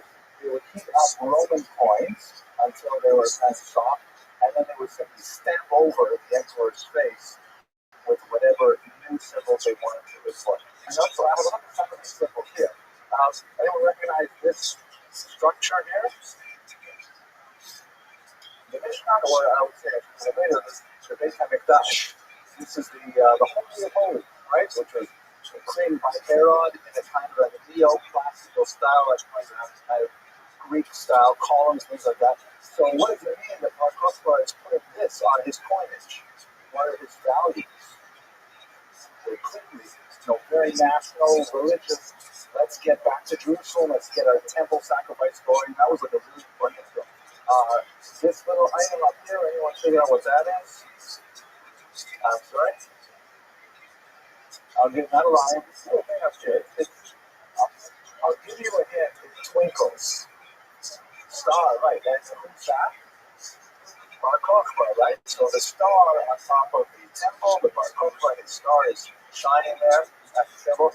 Now this is, I believe, this is supposed to be some kind of Levi. Not possible, but this is another point. But again, also a religious symbol. The coinage, Mr. Rodriguez was trying to figure out the Phoenician Hebrew. These are actually old-style Hebrew letters, and they say things like Shimon, or Shimon Bar Kokhba, for the freedom of Jerusalem. I haven't been able to actually decipher these myself, but I've read about them other books, so you have to take my word for it. Now, so this is like the high point of the victory was the conquest of Jerusalem, which he held for possibly 3 years. But the Romans counterattacked, obviously, and they brought in troops from all over. The Romans had taken a terrible beating, so much so that in his report to the Senate, the Emperor Hadrian omitted a key phrase. Normally, when they communicate with each other, the Emperor writes, greetings to you, senators, I and my army are well.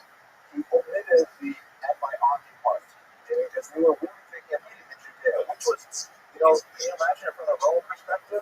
They just can't deal with these Jews. I mean, every few generations, they're rebelling. And who are they? It's these tiny little people. The Scotland all the way out to Afghanistan, all around the Mediterranean basin, and they just can't deal with it. These Jews keep on fighting back. What's wrong with them? So he sends in 14 legions. How big is a legion? I looked it up. They vary in size, but the minimum size is about 1,000 troops. And a lot of these troops would have secondary troops attached to them, kind of like squires. So when you figure out what 14 legions mean, it's approximately, 10,000 troops. 140 to 225,000 troops were brought into Israel to quell the rebellion. We have inscriptions left by these Roman battalions and legions all over Israel when they were talking about Julia, full court press against them. He even brought generals from Britain all the way across the Mediterranean to deal with the Jewish problem. It was definitely a major military effort by the Romans. You can compare it perhaps to, let's say, the Warsaw Ghetto Rebellion, which was also a doomed effort. There was no way that the Jews hiding in the Warsaw Ghetto would be able to fight off the bulk of the Nazi army, but nevertheless, they made a very heroic attempt of it and sent a signal to the rest of the world. It's a very comparable kind of comparison in terms of the size of forces. So the war lasted for about 3 years. We have coinage that survived that says, Bar Kokhba, Jerusalem, year 1, Bar Kokhba, Jerusalem, year 2, and a third that may be read year 3, and then the coinage disappears. So we're thinking that the war lasted approximately 3 years. At least Jerusalem was held for approximately 3 years, but ultimately it could not be sustained. The last stand was in Beitar, which has become a symbol for Jews throughout the centuries. Beitar was one of the last holdouts of the Bar Kokhba rebels, and he had a very enthusiastic level of support from the local population. The Talmud says, can we use this image? We'll come back. Okay.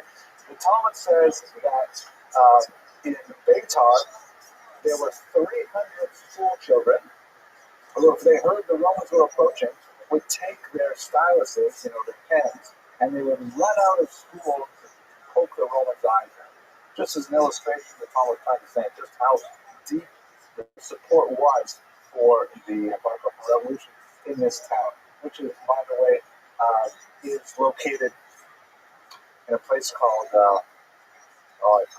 Carl Pizza, but I think I'll have to look it up. I'll make a little thing on the internet. These are, by the way, some of the ruins of Beitar in modern Israel. The Romans, however, besieged the city of Beitar, and they simply waited out the Jews. They made sure to seal off any tunnels that may have been dug under the fortifications, and they did not engage the forces for a long time, and they basically starved them until they were forced to try and make a break for it and to open up the siege, at which point the Romans, who had, of course, been well fed throughout the months and even years of the siege, they simply massacred the fighters at Beitar. The Talmudic descriptions of the carnage are, incredibly hyperbolic. Like, for example, they said that the Romans rode with their horses into blood up to their necks. So it's hard to imagine what that would be like. They said that the fields around Beitar were fertilized with Jewish blood for 3 years afterwards. All kinds of these extensive stories trying to describe how horrible the suffering was. Beitar eventually fell. One of the ironies of Jewish history on the 9th of Av, which is kind of like the day in which so many tragedies that happen to Jews, the destruction of the temples, actually the destruction of the Warsaw Ghetto, the expulsion from Spain happens to be like a uniquely bad day for Jews, kind of in a sort of like national Jewish bad luck day, or really bad time for Jews, but I shouldn't joke about it.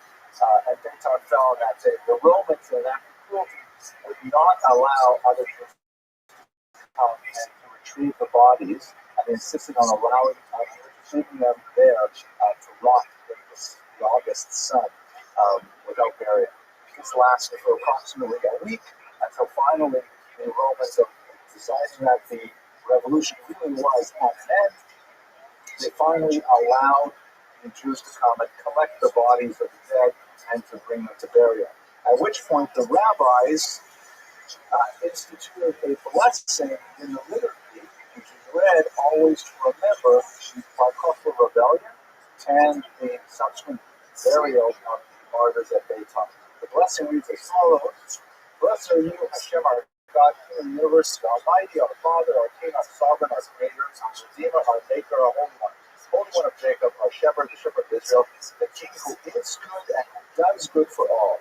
For every single day he did good, he does good, and he will do good to us. He was bountiful with us, he's bountiful, he was bountiful with us, he is bountiful with us, and he will forever be bountiful with us, with grace and with kindness and with mercy, with relief, salvation, success, blessing, health, consolation, substance, support, mercy, life, peace, and all goods, and of all good things may he never deprive us. You don't recognize where that comes from, but there is a Hebrew, you probably get it right away. Exactly. It's the fourth blessing and mention, the one that ends all the Atreno. So the grace after meals is specifically, this one paragraph was instituted by the rabbis in memory of the massacre at Beitar and the ultimate burial of the body. We actually have a lot of passages like that in the liturgy where the liturgy will not specifically refer to a historical event, but it's supposed to evoke the kind of feelings that the authors want. Another example, for example, would be the Haaretz HaRachamim prayer that we got Shabbat, which is the memory of the massacres of 1096 in the Rhineland. You can find that later. Rabbi Akiva lived through all of this, but 24,000 of his students famously did not. So there's a lot of discussion among historians. As I'm sure you're familiar with these legends that 24,000 of Akiva's students died over one summer, and as a result, we have the period known as Sphira. Well, we call it Sphira because it coincides with a part of counting the Omer, with the Sphira Omer, the counting of the Omer, which is basically usually, it's between Passover and the holiday of Shavuot, and in that time there's roughly a month of semi-mourning. And the mourning includes, no haircuts, no listening to music, things like that, no buying of clothes, and it's supposed to be in memory of Rabbi Akiva's 24,000 students who died during that time. Now, tradition does not state that they died in the Bar Kokhba rebellion, but given Akiva's support of Bar Kokhba, it stands to reason that his students would also support them. And the timing in the summer is exactly right. Some historians have opined that those 24,000 students died in battle with the Romans and not from a plague. So kind of plague, the dominance is kind of like a euphemism for the Romans. They have died in combat, but that remains speculative. What is not speculative, however, is how the Romans dealt with the last elements of Bar Kokhba's supporters, including Rabbi Akiva, at which point we have what's known as the Hadrianic persecutions. Hadrian came back with a vengeance and specifically ordered 10 great rabbis killed in extremely public and demonstrative fashion. The most infamous of those deaths, of course, was reserved for Rabbi Akiva, whose flesh was raked from his body with iron combs. Kunzvis, the translator, whose head was removed from his body and dragged about the streets of Jerusalem by a pig. So there are all these examples which we read actually in the liturgy. Ela Ezra, we read this on the holiday of Yom Kippur. We go through the story of the so-called Asara Hurgei Malkut, the 10 martyrs of the state, which were those martyrs lost their lives in the immediate aftermath of the Bar Kokhba revolution. So we see that these events have directly affected the liturgical life of the Jew, even to the present day. Now, the last element that I find really fascinating about the whole Bar Kokhba story is one of the discoveries of the caches of materials left behind by the rebels. It's in this thing called the Cave of Letters, which is an extremely inaccessible spot near the Dead Sea, even less accessible than Qumran, where the Dead Sea Scrolls were found. It's in a cliff face where you have to walk across these extremely dangerous little narrow paths with a 600-foot drop 6 inches away, and then you have to make this climb on a 50-foot ladder, which of course was not present back then. You use rope ladders to get to this cave with 2 entrances and a massive network of tunnels that housed entire families.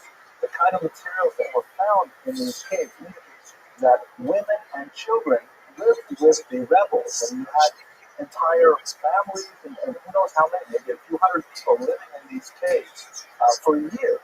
They had stocked up on water, which is only got from about 10 miles away, no water otherwise. And they had some ritual influence, and then also a full religious life going on inside these caves as they're hiding from the Romans. What I found absolutely amazing, and I had not heard about this before, was buried in the entrance to that cave of letters was a small packet. This is it here, discovered in 1960 by the Israeli archaeological team led by General Yair, which contained the personal correspondence of a woman named Babata. And in this personal correspondence, we have all kinds of letters describing a custody battle she had over one of her sons, her marriage contracts, legal affairs that she was involved in. Absolutely fascinating materials. These were documents that were extremely important to her, so she buried them before she was ultimately killed, by the Romans, and they were found. So 2,000 years later. So the change of topic for next week is I'd like to find out everything we can about this woman, Babata, and try to understand what we can learn from this about the life of women in 2nd century Israel. But let me get back to Bar Kokhba and to bring it to a conclusion. Bar Kokhba's legacy is profound and confused in some ways. Profound in that this was the last major military attempt by the Jews to regain their land in ancient times, and it would be a long 1,800 years before they would ever dream of doing this again in a real fashion. It was a heroic rebellion, it was a successful rebellion, and it ended, however badly, in a very devastating massacre at Bayton, all of which we remember very profoundly in our liturgical tradition in particular. Perhaps the saddest element for the Jews, however, was the dashing of the messianic hope that Bar Kokhba represented. But anyway, I thank you very much for your attention and your endurance.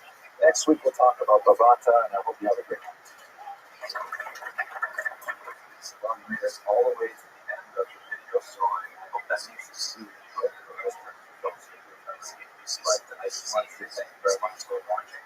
And, I'd like to develop more of a relationship with my users. And so please feel free to click the like button or to comment on so I can respond as much as possible. And if this video is useful to you, then please pass it on to someone else who might also want to see it.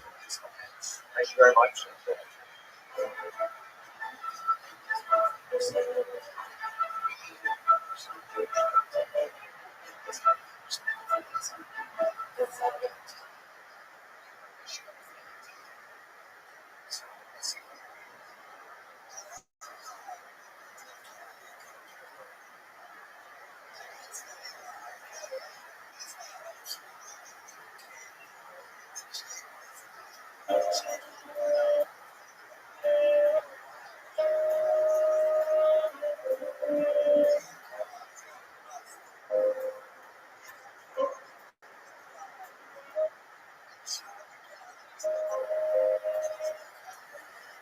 Okay, so I'd like to formally welcome you to the fall 2014 season of lectures in Jewish history. I'm going to actually do a few things differently this year.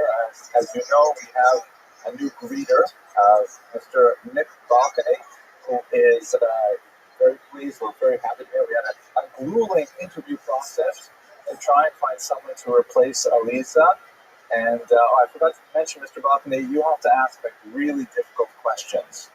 He's the only person who's allowed to ask hard questions, because Aliza was the only person who was allowed. But I could always tell Aliza, sorry, I'll have to do that later. And of course, I would find something else to say later. I decided before I put these videos online, I might actually edit them now, because thank God we're getting over 12,000 views a month, which is really, it's amazing. And the Latvians are still with us.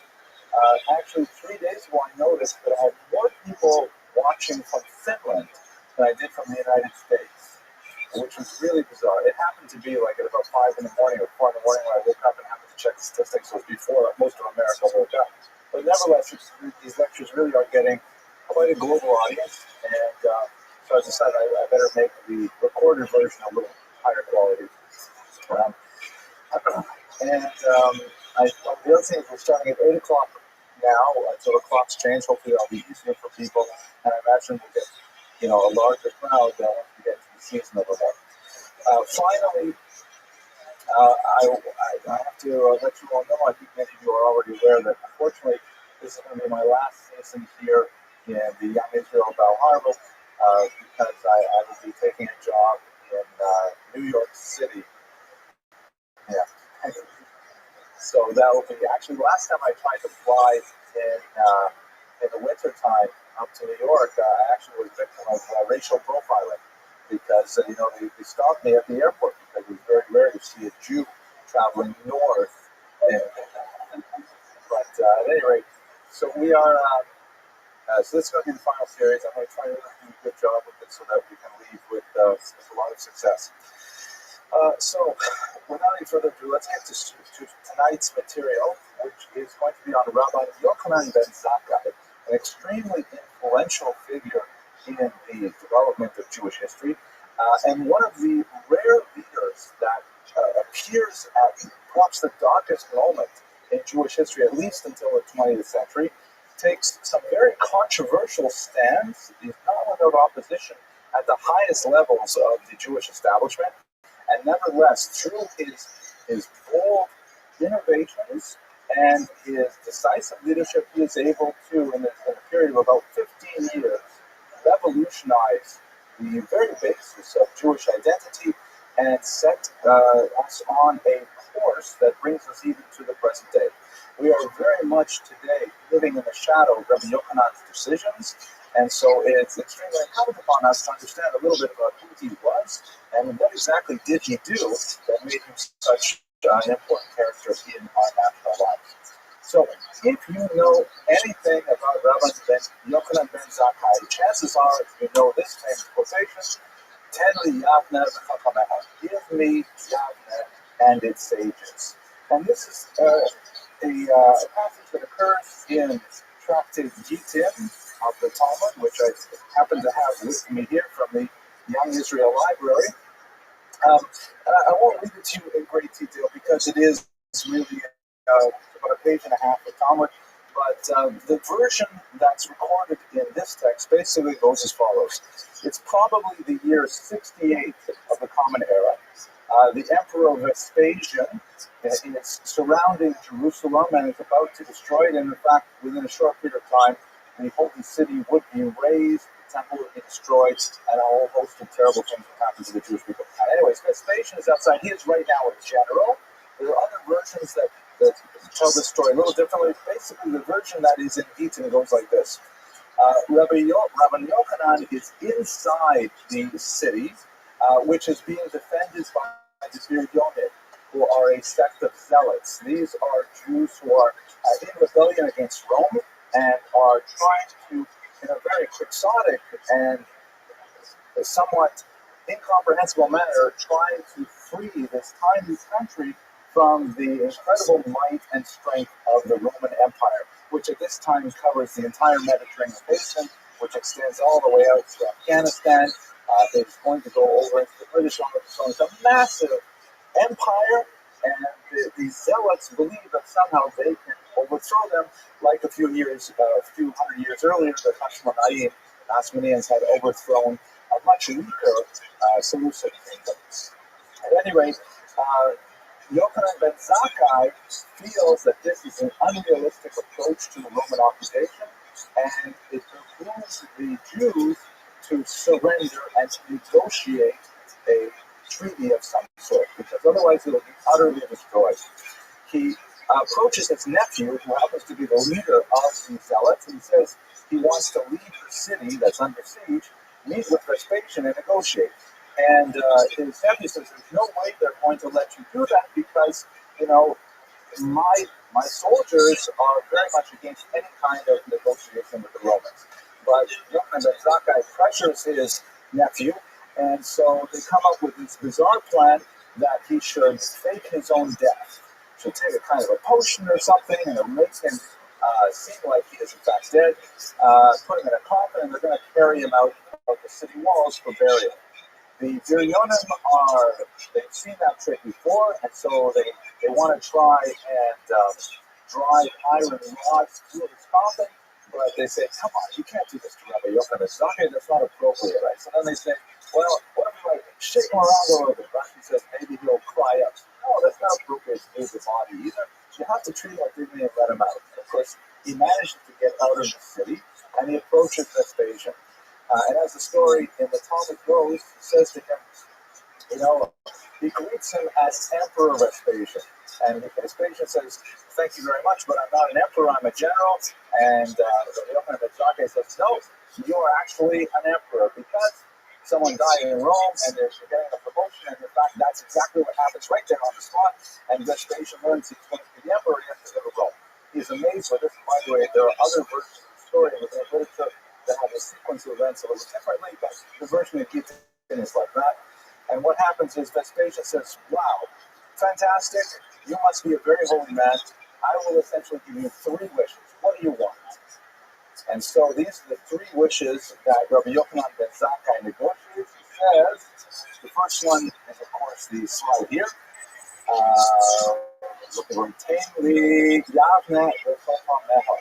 Give me the city of Yavne and its sages. And then secondly, you show Shilta the Rabbi Gamliel, and give me the lineage of Rabbi Gamliel. Explain this in a minute. He's Rato the Messiah the Rabbi Tzadok, and a doctor for Rabbi Tzadok. Rabbi Tzadok had been fasting for repentance to try and save Jerusalem, and he had made himself ill as a result, and so he wanted to get the doctors to come in and step up. It's amazing, the entire city of Jerusalem, you can't find a doctor there. Obviously, we've changed the society dramatically since then. Maybe they had a lot of accountants or lawyers, but no doctors, sometimes dentists, right? Here is, by the way, a bust of Vespasian, so you get a sense of what he looks like. All of those 3 requests were granted to Rabbi Yochanan ben Zakkai, and essentially what he did was he repaired to this little city of Yavne, and he assembled a yeshiva there, the Kerem B'Yavne, the vineyard of Yavne, and established a kind of a foothold, a piedmont for Rabbinic Judaism to continue. That's perhaps the most significant thing. What exactly was Yavne? What is he asking for Yavne? Yavne is a strange kind of place. It does not have a long tradition of Jewish scholarship. It doesn't even have a long history of Jewish settlement. Why is he asking for Yavne? So I'm going to talk about that in a second. But before I do that, I want to also point out the fact that we have a tremendous difficulty as historians working with Tannaitic literature. Tannaitic literature refers to texts that have been preserved for the following centuries from the era of the Tannaitim, or the so-called teachers, which is roughly from about the year 200 before the Common Era to approximately the year 200, maybe 300 of the Common Era. About 500 years of literature. The most significant documents include some of the older Midrashic collections like Sifra and Sifri, of course the Mishnah, and many other older texts that have made their way into the Talmud like the Taik. They contain a wealth of historical information. The problem is the way in which this material was transmitted and recorded make it rife with errors, and there are multiple versions of all kinds of stories with very big differences in salient details, including who said what to whom, for example. And this is because these were oral documents that were handed down from Rabbi to student, for many generations, and all kinds of errors crept in, which the rabbis were very, very aware of, and that's why the Talmud in particular goes through a refining process of trying to determine which Mishnah is correct, and which Tosefta, which Baraita is correct, and so on. Secondly, and perhaps more significantly even than the errors that and the contradictions that are in the Tanaic literature, is the fact that they weren't trying to write history, not in any medieval or modern sense of the word. Meaning, the rabbis, when they're writing these kinds of texts, they are not trying to teach basic historical information, why this happened on a historical level. They're trying to teach religious information. They're trying to teach what does God want us to take away from this moment. They're teaching us morals, lessons, interpretations of verses, all kinds of things. They're not specifically interested in preserving the historical record, as the great historians of the 19th century would put it, this eigentlich gewesen war, the way it actually happened. That wasn't so important to them. What was important to them was get across the message of the story. So as historians, 2,000 years later, trying to unpack these texts, we have a lot of great difficulty just trying to understand what exactly they mean. Let us take, for example, what we know about Rabbi Yochanan ben Zakkai. I mean, what do we actually know about his life besides that key moment, 10 leading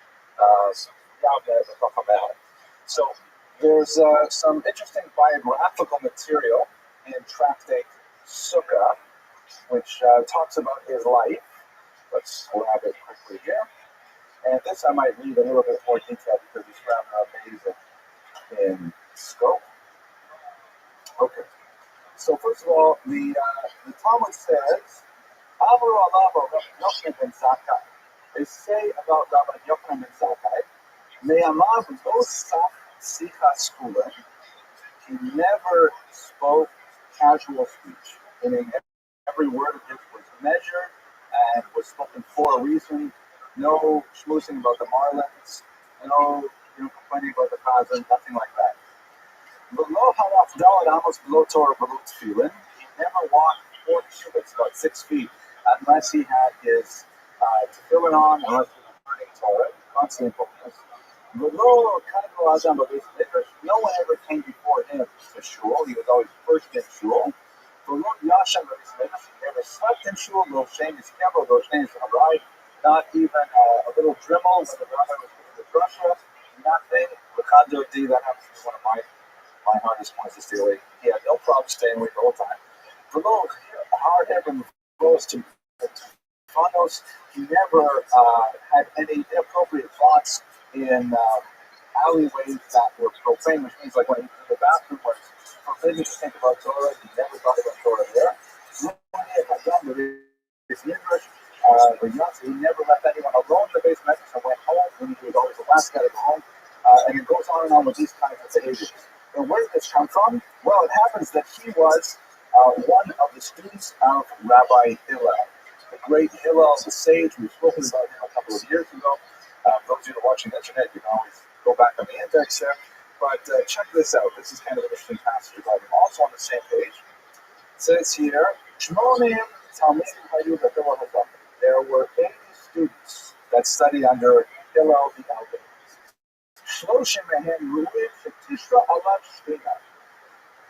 30 of these 80 were so great that the divine presence could rest on them. And Moshe Rabbeinu, like Moses, our teacher. And another 30 were so great that the sun would stand still for them, like it did for Joshua and Nun from the conquest of Israel. And then how about this place? 20 were so. Like they were not as a stand levels. And the greatest of them was Jonathan ben Uziel, that later on the Talmud would say that when birds were flying overhead, they would be, and he was learning Torah, they would be burned for a grip, which his whole family went into the outdoor barbecue industry as a result. Content should go to joke. I'll edit that out. That's one of those things. Content should go. The least of Hillel's students was Rabbi Yochanan ben Zakkai. So he was the least of them. I guess that 20 so-so, I'm not sure what to make of that. Anyways, what do they say? I'm going to love on Rabbi Yochanan just to get a sense of what was the least of Hillel's students. Shelo Hemiach, Mikro, Mishnah, Gemara, Halachos, Agados, Pekudei Torah, Pekudei Sofrim. He learned every aspect of Torah, both the written and the oral Torah. Kali the Talmud. He learned logic, hermeneutics. Tekufos, Gematrios. He learned astronomy and numerology. Sichas Malachei Ashares, the language of the angels. The Sichas Shadin, the language of the demons. The Sichas Dekalim, the language of the palm trees. Mishalos Hoksin, the parables of the washerwomen, which is a fascinating thing, which Rashi explains like, it's like Aesop's fables, kind of like stories that people would say. So he was well-rounded. These are things that, not necessarily in the traditional Jewish canon, but he knew proverbs, that he knew sayings, surely. Davar Gadol V'Davar Katan. He knew a great thing and a small thing. Davar Gadol, what is the great thing? Maaseh Merkava. This is above the actually cherry. Davar Katan, what's the small thing? Havayos Davayim Rabba. The entire Talmud, the questions and answers of Rabbi Rabbi. So this is Rabbi Yochanan ben Zakkai, the least of Hillel's students, and this is the scope of his learning. A fascinating kind of depiction. We have a serious problem, however, with this passage because we're not exactly sure when Hillel died. Perhaps it was in the last quarter of the first century before the Common Era.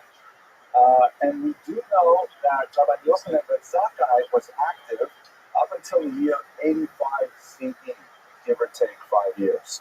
So that would mean that Rabbi Yochanan ben Zakkai would probably be in the neighborhood of 120 years old at the time that he had this encounter with Vespasian, which is like an incredibly old age, even in the context of biblical ages for this particular period of time.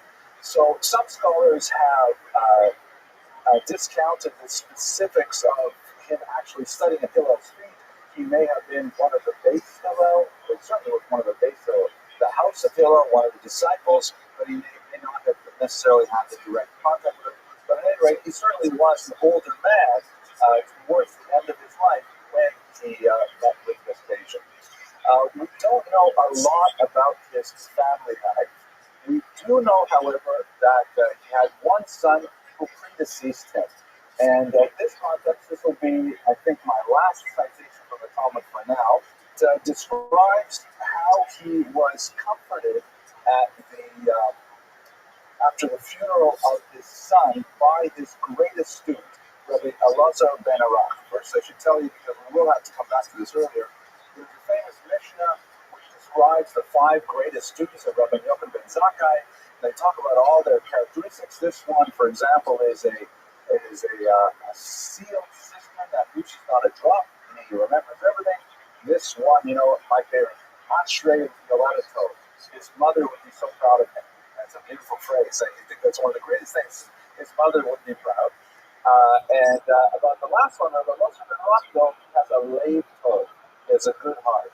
And Rabbi Yochanan ben Zakkai says, if you put all the sages of Israel in one side of a scale, and you put Elazar ben Arak on the other side, he would outweigh them all. Now, when he unfortunately lost his son, so his student came to console him. Here it is. And his students and others came to console him over the loss of his son. So one rabbi came forward and said, Rabbi Yochanan ben Zakkai, may I console you? He says, sure. So he says, don't you know that Adam buried one of his sons, and he was nevertheless consoled?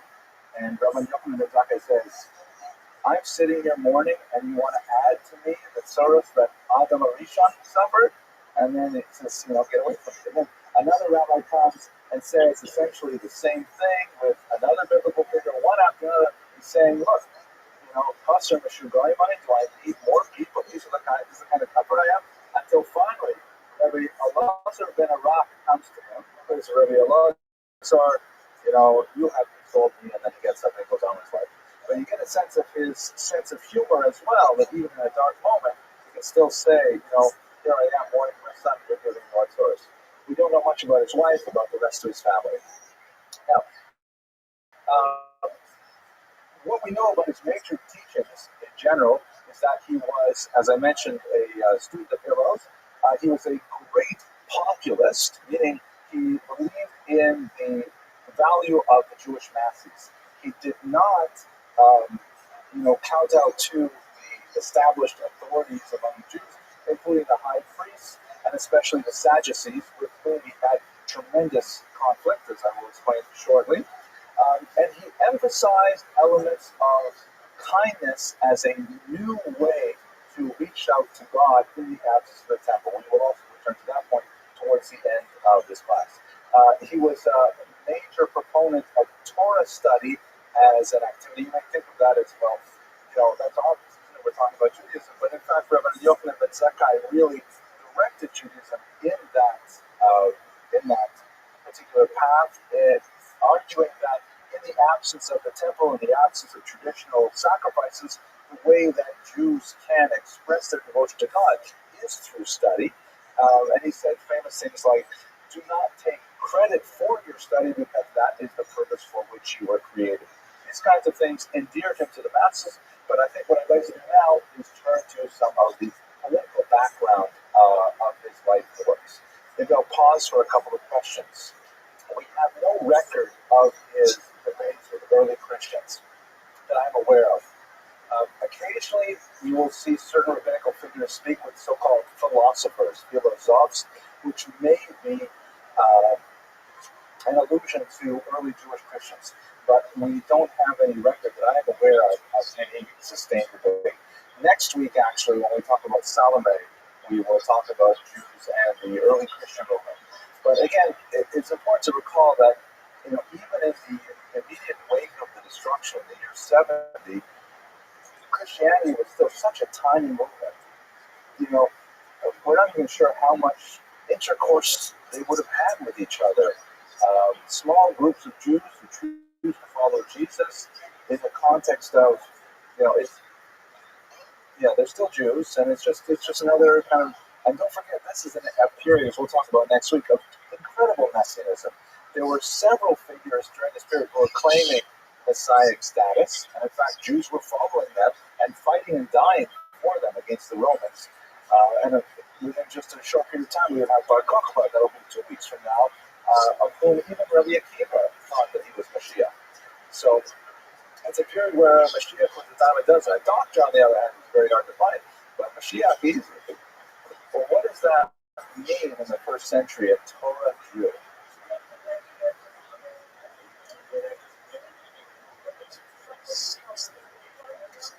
Well, let me answer that question in a few slides, because I'm going to give you a sense of Jewish sectarianism, and we'll try to understand what that means to be Torah observant. What we understand by Torah observant today is largely a result of Rabbi Yochanan ben Zakkai's formulation of Torah study, which we could say, for example, is basically the Pharisaic ideal of having small disciple groups who are all committed specifically to tithing their produce and of leading lives of Torah study as opposed to sacrificial activity. But we'll get back to that. Last question, Ms. Abramson. Probably, yeah. Yeah, Sakai, which means like pure or innocent. No. In Jacob Neusner's biography, he has a longer discussion of that. That's a nice name. I don't know anyone named Zakai today. Certainly don't know anyone named Chayev. That would be a really bad name. It's guilty. But anyways, let's go on. So let's look at Israel in destruction. So we have to really put ourselves in the mindset of Jews at this really terrible time in Jewish history. Israel has been going through a tremendous amount of sectarian dispute. We'll go through several of the groups in a couple of slides. And ultimately, the Romans have decided enough with this. The immediate precursors to the Roman-Jewish War were some radical elements who decided to deny the Romans the right to bring sacrificial offerings, which had long been afforded to them along with other non-Jewish nations. We just celebrated the holiday of Sukkot. And when that was withdrawn from them, this was considered an act of great, chutzpah to the Romans to not allow them to bring sacrifices at certain times of the year.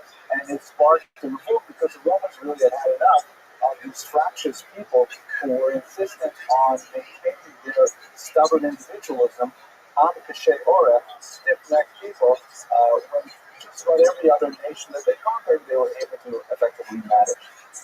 And the war was bitter, brutal, and incredibly bloody, with possibly hundreds of thousands of Jews losing their lives and being sent into exile. The numbers that we have from the classical sources may be as high as 600,000 Jews. That's most likely an exaggeration because that population figure for this era is inflated, and it is the way of ancient sources to kind of use numbers poetically. But there's no question that it was an overwhelming demographic loss. When we look at the movement of the nation, we can look at one of the greatest historians of this period is Gedalia Aron, shown here, an Israeli scholar, originally from Poland, I believe, who died very young in the 1950s, I believe. And he wrote a very important book which was translated very published by Harvard called The Jews and Their Land. And he identified 6 basic attributes for a sense of national independence, all of which were basically missing at the time of the destruction. Specifically, one of the things that helped assert national independence is the existence of a state, and that was completely wiped out by the Romans. And the Romans actually put a tremendous amount of effort in trying to root out the entire memory of the Jewish state at this point. The region known as Judea was downgraded from a government to a section of another part of the kingdom that wasn't even given individual status. The name Judea was wiped out and it's replaced with the name Palestina, which was intended as an insult to the Jews because it's named after the Philistines, the traditional biblical enemy of the Jews. So they renamed the land of the Philistines Palestina. And of course, today the debate over names continues with that particular term. So there's no statehood. Secondly, it's quite likely that as a result of deportations and the wars, Jews no longer constitute the majority of the population of the land of Israel by the end of the first century. They did constitute a plurality, meaning they were most likely the largest minority of all the peoples in Israel, but they definitely did not have majority population anymore. Money is always essential, and you have to have a continuous population with a stable economy, which is in the ancient world essentially agrarian, and that was completely wiped out by the Romans with tremendously onerous tax burdens, which were not only difficult to bear in terms of their quantity, but also in terms of their quality. For example, the traditional Machatzis shekel, the half shekel award, which was given to the temple in Jerusalem, the Romans had allowed the Jews to continue collecting it and sending it to the temple for the upkeep. And as a result of the Roman-Jewish wars, the Jews were ordered to send that money to Rome to the upkeep of the temple of Jupiter, which was, still a tax burden and an insult on top of it. Leadership. Now, this is especially interesting. Who were the leaders of the Jewish people at this time? We have traditional status groups such as the high priesthood, the leader of the Sanhedrin, which may have been the same people, meaning there are certain periods of Jewish history where the Kohen Gadol would be the head of the court, the Sanhedrin. The Sanhedrin at this point, by the way, seems to have been disappeared for a short period of time, and it is largely due to Rabbi Yochanan ben Zakkai's activity that eventually finds its home in Yavna. But in the immediate aftermath of the war and the destruction of Jerusalem, the Sanhedrin is not functioning, the priesthood is not functioning. All that's left are the Pharisees. These are the so-called Perushim, those who separate, who were establishing these little disciple circles of Jews who would get together to study the oral law. And membership essentially meant taking an oath before a group of other Pharisees saying that you would promise to maintain the laws of the Torah, and in particular, the tithing system, the Meiser system, and that would create a chaver status, meaning an associate status that would allow you to be among these kinds of like charismatic groups, who had no official authority. They had no administration. They had no hierarchy. It was simply a group of Jews who were like-minded and organized on their own without any official sanction. They had no tax base. They had no revenue source. And nevertheless, they were still emerging as the popular leadership of the Jewish people. This is primarily where Yochanan ben Zakkai comes out because he is essentially a Pharisee. Control of the diaspora. There is a Jewish diaspora which predated by several hundred years the destruction of the first temple, and really for at least another 400 or 500 years, Israel would remain the center of the Jewish people on a leadership level, where the rest of the Jewish world would look to Jerusalem, or at least to Israel. Jerusalem, of course, was emptied of Jews. It was declared Judefied by the Romans. Jews were allowed to live in the environs of Jerusalem. But Israel as a whole would be considered the spiritual homeland of the Jews, and issues would come forth out of Jerusalem. Decisions would come forth in their key Mitzion, Torah, right from Zion, Torah would extend. So this is still in effect. But again, there's no leadership to exercise that authority. And finally, statehood could still be in existence in its alone if there is an active resistance to the occupation. But after the temple was destroyed, and especially 3 years later when Masada fell, that was it for the resistance. It was completely broken. It would amazingly rise up 5 decades later under the Bar Kokhba rebellion with similarly disastrous results for the Jewish people. But at this point, the Jews were literally at their lowest point in history.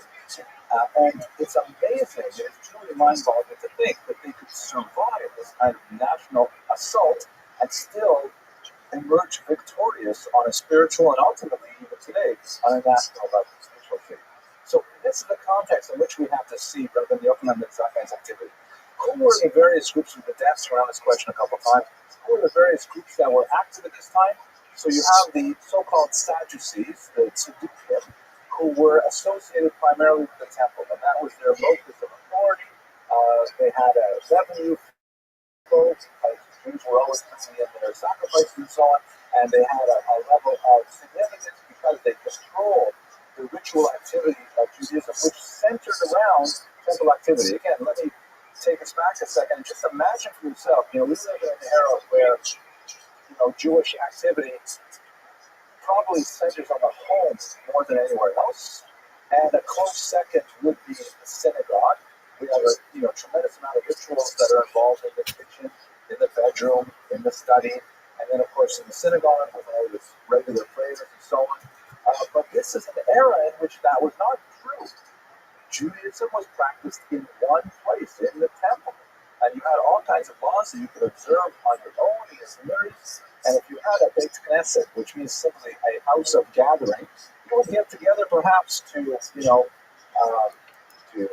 study texts if you were literate, which was probably not likely, to discuss prayers, which were then very new.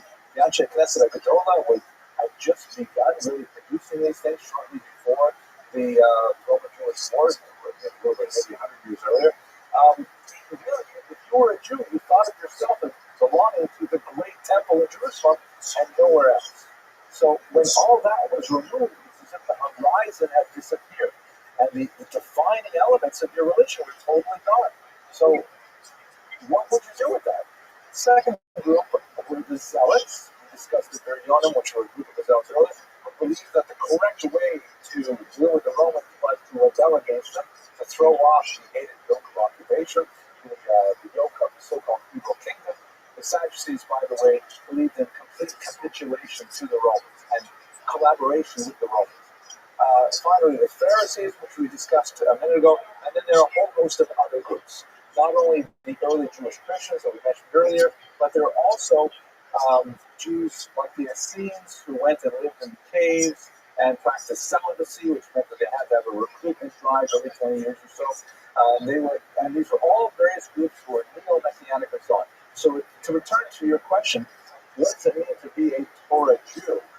undoubtedly, all of these groups consider themselves Torah Jews, but the definition of what a Torah Jew was so wrapped up with the temple that when the temple was removed from the scene, no one exactly knew what it meant to be a Torah Jew. Of all these groups, the ones that had the clearest and most coherent definition of that would be the Pharisees. Because they said, look, the reality is we can no longer rely on the Kohanim to be the experts in Judaism. We can't just bring our cows to them and expect atonement once a year. We can't do that kind of thing. We must ourselves become expert in Jewish texts, Jewish law, Jewish thought, and that formed the basis of the intellectual meritocracy, which is rabbinic Judaism. So that's really one of Rabbi Yochanan ben Zakkai's major achievements. So, of the Pharisees, there were three distinct groups. There were the so-called Pharisee zealots, and you can see this in the Tannaitic literature.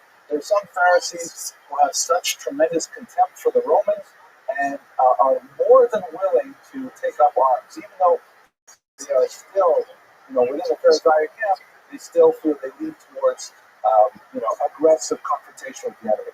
Then you have the so-called moderates, which Dalia Alon calls the so-called national realists. I hesitate to use the term realist because everybody considers themselves a realist, no matter how fanatical they are. They consider everyone else living in a dream world. But me, of course, I'm realistic. Everyone else, I'm not a pessimist. I'm not an optimist. I'm a realist, and so on.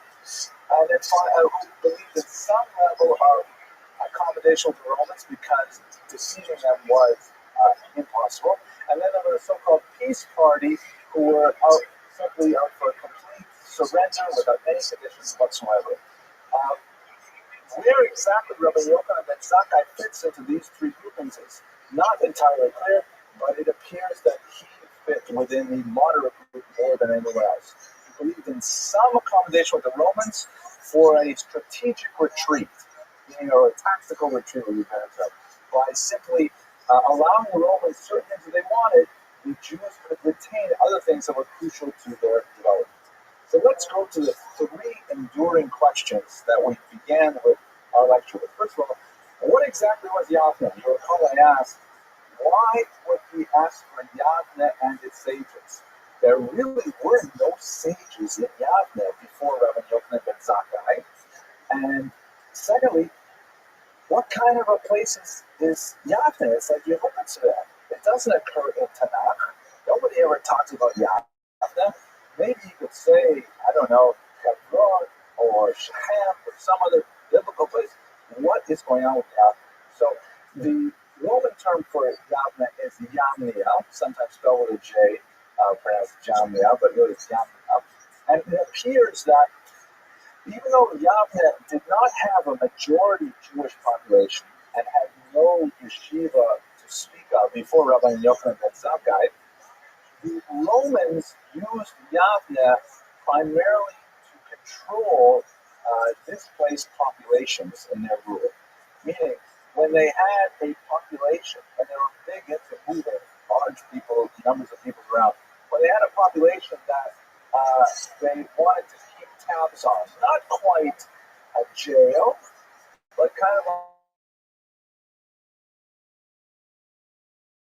like a supervised in the great city, New York or Warsaw or something like that. It was like, look, yes, you can come over here, and there's lots of Gentiles here who will, be aware of your comings and goings.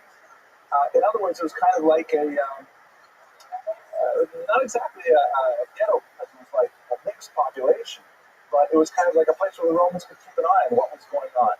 So in other words, perhaps Yochanan ben Zakkai, I'm sorry, Mr. Weiser?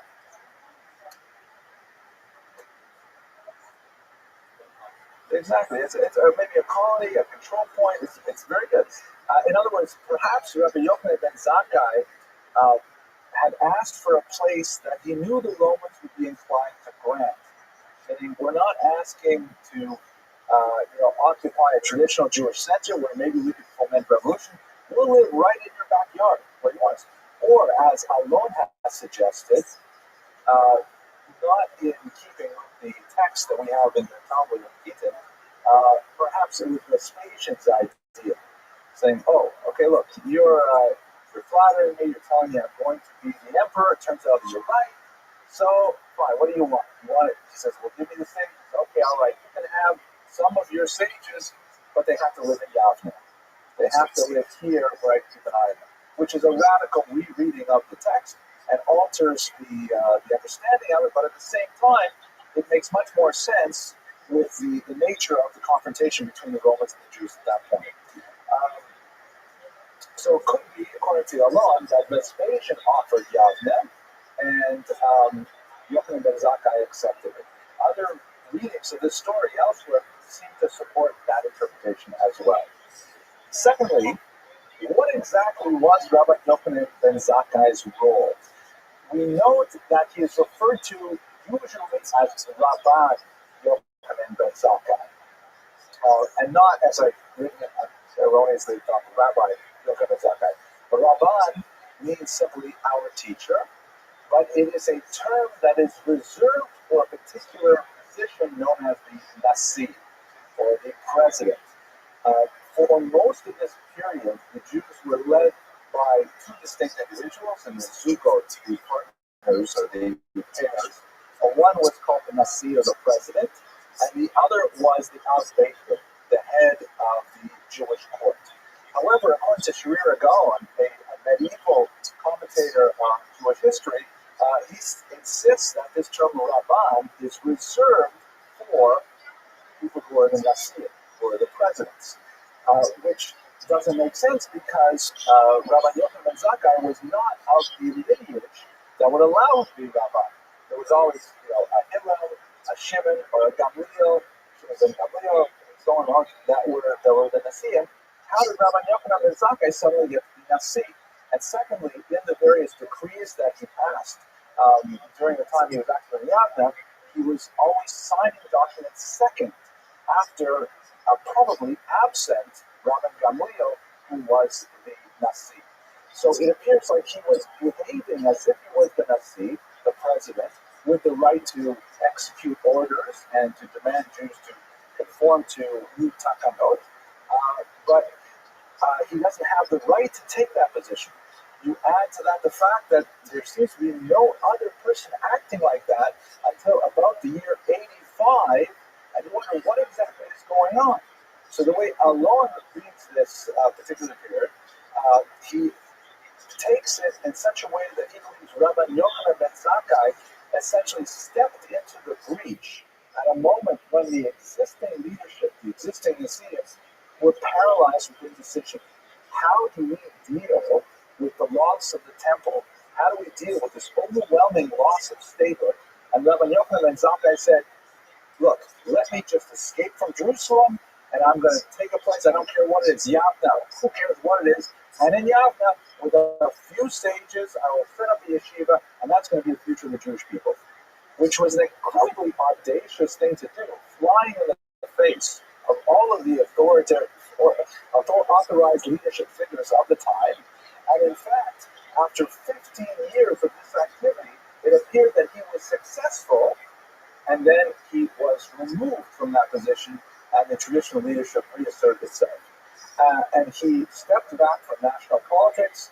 He established another yeshiva outside of Yavne and allowed the Sanhedrin to go on functioning in Yavne and so on. So, in other words, to try and bring this down into a sentence or two, Alon's analysis, which seems quite convincing to me, is that Rabbi Yochanan ben Zakkai essentially boldly and audaciously asserted a leadership position when he did not have it by any rights in the traditional Jewish constitutional sense. And ultimately, the rest of the Jewish leadership that failed to act appropriately at that time came around to his way of thinking. He was then displaced, possibly in an amenable way, in an amicable way, to allow the traditional leadership to reassert itself. But it was those crucial 15 years that he was active in Yavne that he allowed the Jews to continue in the form that we would understand it. And the problem with this whole discussion, however, is that it relies very heavily on a logical tool, which is very, very weak. It's called the argumentum ex silentio, an argument from silence, meaning we have no documents to prove this. We have no text that prove this. All we have is, for example, the troubling question, wait a minute, if the whole story is about what happens at Yavne, then where is the Nasi? Why is the Nasi not there with him? We know he's elsewhere in the country. If he was in the Khalil at this point, and he's not doing anything. And more significantly, where are, for example, Rabbi Yochanan and Zakkai's students? A whole bunch of his students do not follow him to Yavne. As great as he was, he did not have his primary student, for example, Rabbi Elazar ben Arak. You recall we mentioned that Rabbi Yochanan ben Zakkai said that if all the sages were on one side and Elazar ben Arak were on the other side, he would weigh them up. He abandoned his teacher, and he's off at a different place for those crucial 15 years. And he only returns to Yavne when Rabbi Yochanan is teaching elsewhere. And even the great Rabbi Tzadok, who you recall when Rabbi Yochanan ben Zakkai went out there and he asked for three things: give me Yavne, give me the lineage of the Nasi, which he took for himself, and then later gave it back. He says, give me a doctor for Rabbi Tzadok. Even Rabbi Tzadok did not follow Rabbi Yochanan ben Zakkai to Yavne initially. And these kinds of arguments from silence indicate that those 15 years were really ones in which the established Jewish leadership were not aware of what we possibly do to accommodate ourselves and to move forward from this colossal crisis. But it was Rabbi Yochanan ben Zakkai who determined that path. So this is Alon's basic thesis, which is a great amount of opposition to Rabbi Yochanan ben Zakkai, but ultimately he was victorious in that kind of position. Okay, I'll pause for a couple of questions that are giving you some tough things here. Yes, Mr. Moore.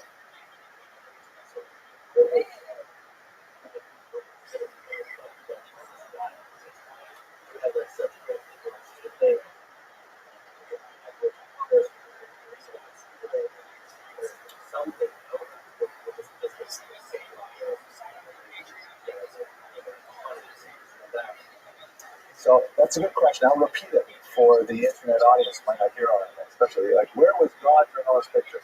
And so first of all, I have to see in full disclosure, I'm not a rabbi, not allowed to dispense theological information because I'm not a card-carrying member of the rabbinical club, so to speak. But you can certainly ask that kind of question to Rabbi Grunsky, who will, I'm sure, give you a very profound answer.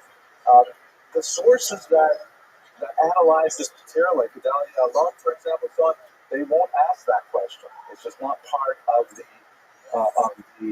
mechanics of the tools that historians use to figure out what's going on here.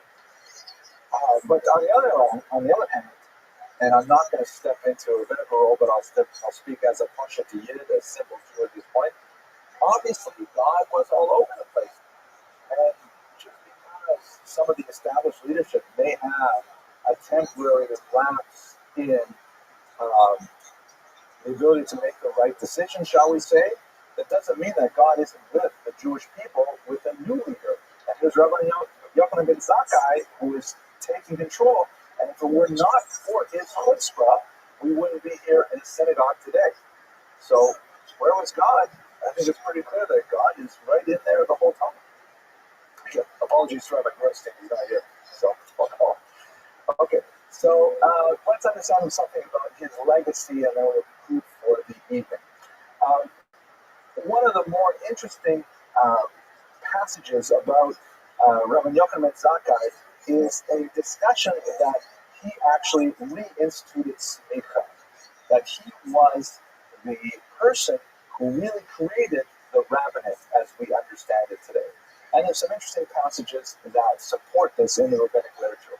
But basically, this idea is really quite appealing because, once again, if we think of who were the authority figures in Judaism before the destruction of the temple, was most certainly the Kohanim, the priests, who had largely, by joining the Sadducees, capitulated to the Romans and were bereft of any shred of authority among the common population. The Sanhedrin, the judges, many of whom were unfortunately also co-opted into the Roman This is, after all, a position of great authority and potential for abuse. And these lone scholars who had no official authority, no kind of like dispensation from heaven to act as leaders, but nevertheless devoted themselves entirely to the study of the Torah. These were people that Rabbi Yochanan ben Zakkai designated as Rebbe's, as Rabbi, as teachers. And these were the people who did not have, once again, any kind of formal stamp of approval other than the endorsement of a great figure like Rabbi Yochanan ben Zakkai. And they ultimately became the popular leaders of the Jewish people through the next 2,000 years of statelessness. So Rabbi Yochanan ben Zakkai's innovation here, which I admit I still have some historical problems with, but I'm giving all these pieces down anyways, is essentially the model of Jewish leadership that Jews have followed since the destruction of the temple. Kohanim, for example, are no longer the leaders of the Jewish people. Even administrative heads like chief rabbis do not really claim the same kind of authority because Jews are free to simply, give their authority to their local rabbi. And anyways, in halakhic terms, they may be obligated to give the authority to the local rabbi over the chief rabbi. We don't have a pope in Judaism.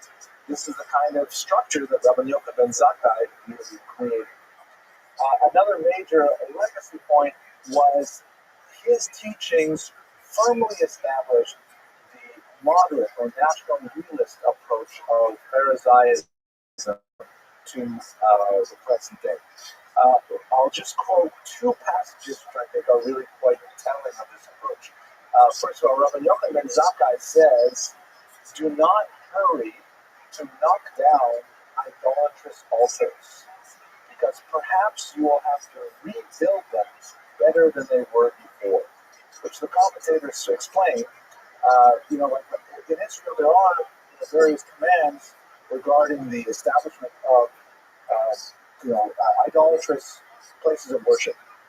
And let's say you are a zealot and you can't stand seeing that particular statue of Mercury, Mercury is mentioned in the Talmud, in your backyard, your neighbor's backyard, something like that. So you want to go over there and you want to destroy that statue.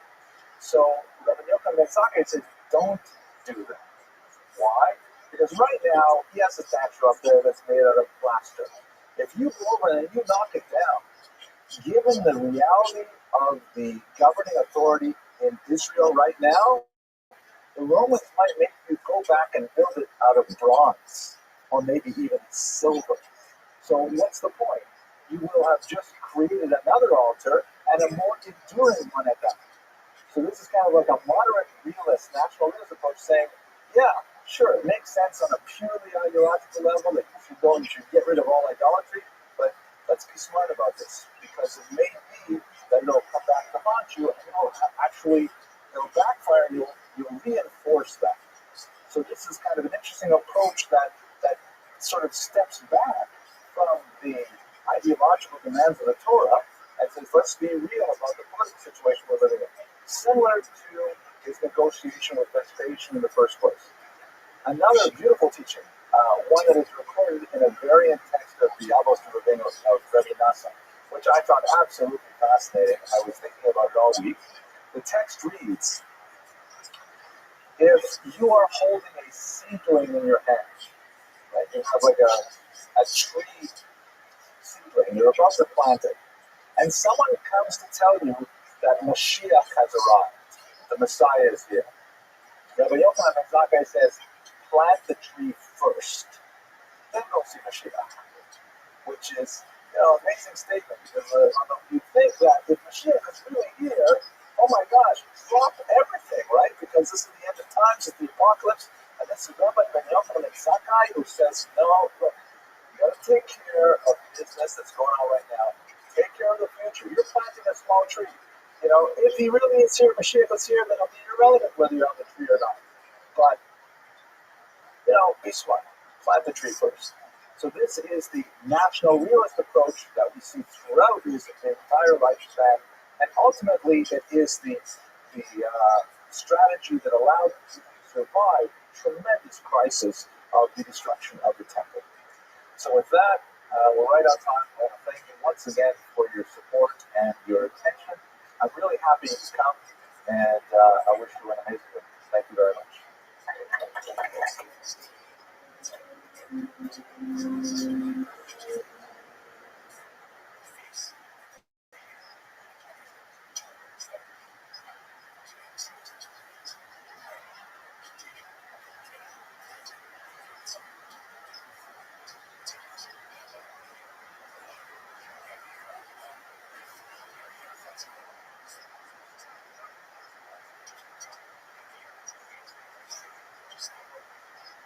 Why don't we get started for tonight?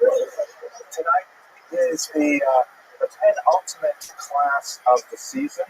We're going to go to speak about an extraordinary individual, one of the most influential Jews of the 20th century, to be sure. They're signaling, and I should step this way. Yeah, so you can see the screen right over there. Very good. So, but you're going to see, it's the first time you're here. I always walk around like this, I walk back like this. It'll be okay. Anyways, first I have to tell you the joke. The joke goes like this. We are going to speak about a really unusual individual, one of the most influential Jews and influential thinkers of the 20th century. And he comes from a line that really is Jewish royalty. I mean, there are certain surnames in the Jewish tradition. Oh, welcome back. Certain surnames in the Jewish tradition, like Rothschild, Ibn Tibbon, maybe, Ashkenazi, certain names that really, go through many generations. Names you might not be so familiar with, Rodriguez, for example, that really, resonate for many generations. And Soloveitchik is one of them. And one of his forebearers, we'll speak briefly about this in the first slide, but he was known as the Briscoe Rub. And so the joke, the introductory joke for tonight, is actually a true story about the Briscoe Rub. This is the middle of the 19th century in Eastern Europe, and the students are learning with the Briscoe Rub, and a showcase comes in, a ritual slaughterer, and says, Rabbi, I just shafted a cow, worth 500 rubles, and I'm concerned that perhaps I didn't do something right. Would you please go inspect the carcass to make sure that it's kosher? The Briscoe Rub goes out, the students follow him, and he inspects the cow, and he says, in fact, it's not kosher. This animal is treif, not kosher. And, it's a huge loss because now it's no longer fit for Jewish consumption. He has to sell it at regular rates, which are like, 1/10 of the rates that you'd get for kosher meat. And the shopper says, okay, well, what they do. They go back to studying. And then as they're in the middle of the Talmudic section of the middle of the Talmudic study, a lone person in the room says, Rabbi, I don't know what to do. I'm very upset. I had this chicken slaughtered, and I brought it home, and I saw it wasn't kosher. I brought it back to the showcase, and he refuses to give me back my money. He insists that the chicken is kosher. What am I going to do? So he says, okay, let's go have a look at the chicken. So the woman takes it back to the showcase, and they have the chicken there, and it's the same showcase, of course, the same slaughterer. And the showcase is furious, and he's angry, he's livid, his face is like a thermometer, he's all red with anger, and they're arguing over this chicken, and the Briscoe Rub looks at it and says, unfortunately, once again, the chicken is treif. And the showcase gets furious, he stomps in anger, and he says terrible things to the Briscoe Rub, impugns his honor, his integrity, his intelligence, and he orders him out of the store. So the students, they say to the rabbi, what's going on? I mean, first, the guy made a mistake with a large cow, 500 rubles, and, he was like accepting the Zeras Hamela. So, God speaks, and that's the way it is. And now here, over 25 kopecks for a chicken, he's furious and disrespectful. What happened? So the Briscoe Rub apparently said, see, there are two totally different situations. In the case of the cow, it was between him and God, and he was prepared to let it go. But in the case of the chicken, it was between him and another human being. That he wouldn't be prepared to let go. There's a lot of muster in that little story, a lot of wisdom. We're allowed, I'm not going to spell that out for you, but probably Royston can do those kinds of things. But it's a story about the Briscoe Rub. Steve, you're about to grow? You're waiting for the punchline. Not really a joke. I always thought it was fun. Okay. I can tell this lecture is going to go downhill from this point. Okay, so good and well, friends. First of all, it is the penultimate class of the season. Next, today we're going to look at someone, ironically, who is very much associated with a great institution of Jewish higher learning, Yeshiva University.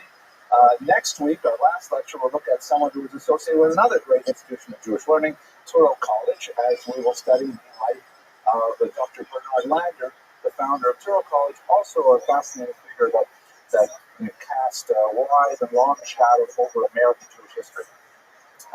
One last good welfare thing, this kind of shameless self-promotion. I want to thank you. Many of you have sponsored my son to go to Israel, and he is participating in this Learn-a-thon now for one more week. He's raised so far $713 to get him out of our airport. Get him to Israel for 5 weeks. If you are interested, it's an NCSY. The URL is learnathon.ncsy.org, and he would appreciate every little bio and things like that. Meanwhile, let's go straight to our material. Okay, let's go full screen. Okay, so as I mentioned in the introductory story / joke, our topic tonight is one of the 20th century members of the great Soloveitchik dynasty. This is one of those names that resonates throughout Jewish history for the last really 300 years. And this name, as Rothschild is to wealth, Soloveitchik is to learning. The Soloveitchiks were especially associated with the Lithuanian yeshiva movement, which we've discussed in previous classes, and specifically with the heritage of the Vilna Gaon, as expressed in the greatest institution of learning established by the Vilna Gaon student, Rabbi Chaim of Volozhin, who was one of the forebears of the Soloveitchik dynasty.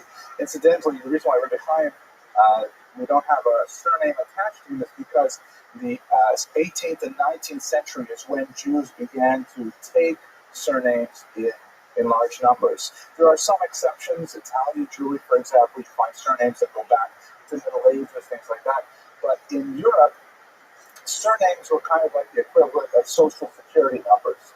That as states became more sophisticated, as they moved towards direct taxation of individuals from the medieval corporate structure to a citizen-based nation state, it was necessary to identify individuals rather than communities. So many states like Austria-Hungary, the Russian Empire, began to impose the requirement that Jews and other peoples take surnames. In fact, there's a lot of fascinating stories about what surnames mean and how people get them. I'm not sure if all of them are true, but for example, they say that names like in certain parts of Austria-Hungary, you could bribe the official to get a really beautiful name, like Rosenkranz or Rosenberg, or these are names, Field of Roses, things like that. And if you ticked off the clerk who was recording names, he would give you a name like Zwiebel, which means like onion.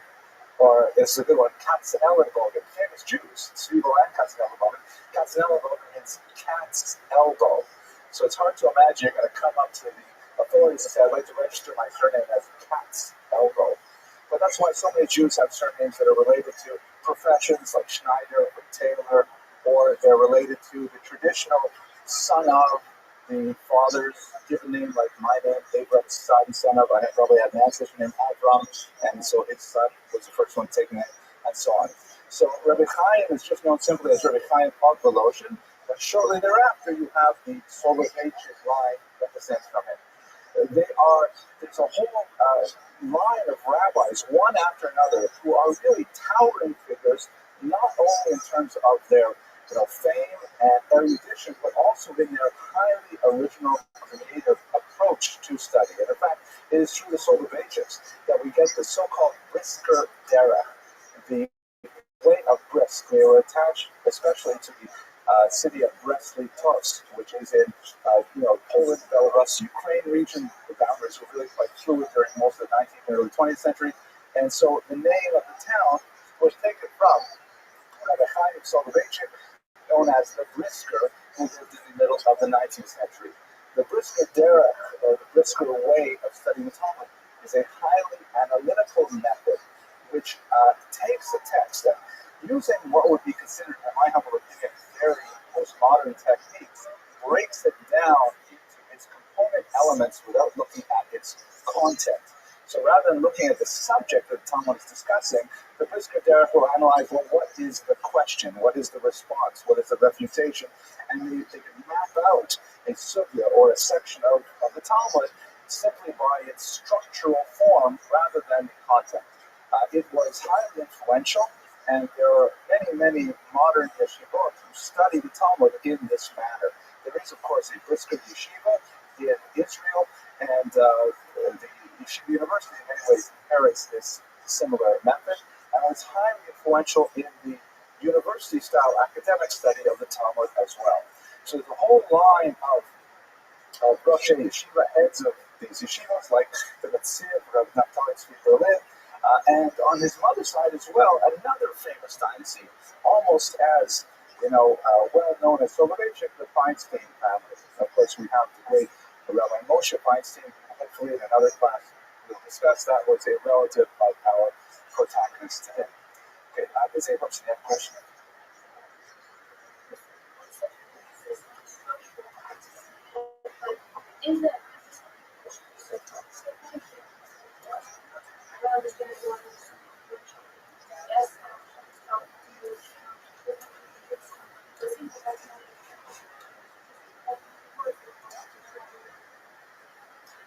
I think you're asking a brilliant question, which is probably too much for us to get into tonight. The question, for those of you who are in Latvia watching this on the internet, you might not be able to hear, as a brilliant student who attends every week, who asked, if we are focusing, if I can paraphrase it, if the Brisker Derech focuses on the structure, the form, aren't we missing that for the content?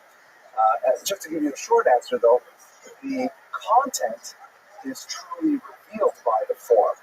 So, for example, if you can identify whether a given statement, which might be 2 or 3 words of text, if you can identify whether a given statement is an answer, or if it is a question, or if it is a refutation, or if it is an exception, all of these things make a difference to what exactly does the text mean. And I remind you that Talmud, Jews, brilliant people, they couldn't invent punctuation. There's no periods, commas, question marks, exclamation marks, quotation marks. The Talmud is just like a mass of words, and it's up to the student to figure out where an individual clause begins and the next one ends. It ends and the next one begins. So this structuralist approach is actually quite revealing to the meaning of the text. Similar to, if you will, the way the trust, the cantillation of the Torah text reveals the inner meaning of the verses themselves. The trump is only the musical notation of the sound, but with the musical notation, you know where the phrases begin and end, and what's emphasized, what's a question, things like that. Okay, good question. Yes, please. The Chofetz Chaim, I don't think the Chofetz Chaim is within like 2 or 3 relations to the Soloveitchiks. They're definitely Lithuanians. It's the same tradition, correct? In the sense, you mean the Chofetz Chaim in terms of the yeshiva movement? The people or the movements? The people. I don't think they are related, although they do come from the same region of Europe. In terms of the thinking, certainly the yeshiva in Radin, which was the Chofetz Chaim yeshiva, was influenced by the Brisker Derech. But they have their own sort of spin on how to study the Talmud as well, which we looked at a couple of weeks ago when we looked at the Chofetz Chaim. Okay, let me go on. Here we are now. His youth, he was born in 1903 in Prujana, Poland, which was a part of Eastern Europe that had about 17, border changes.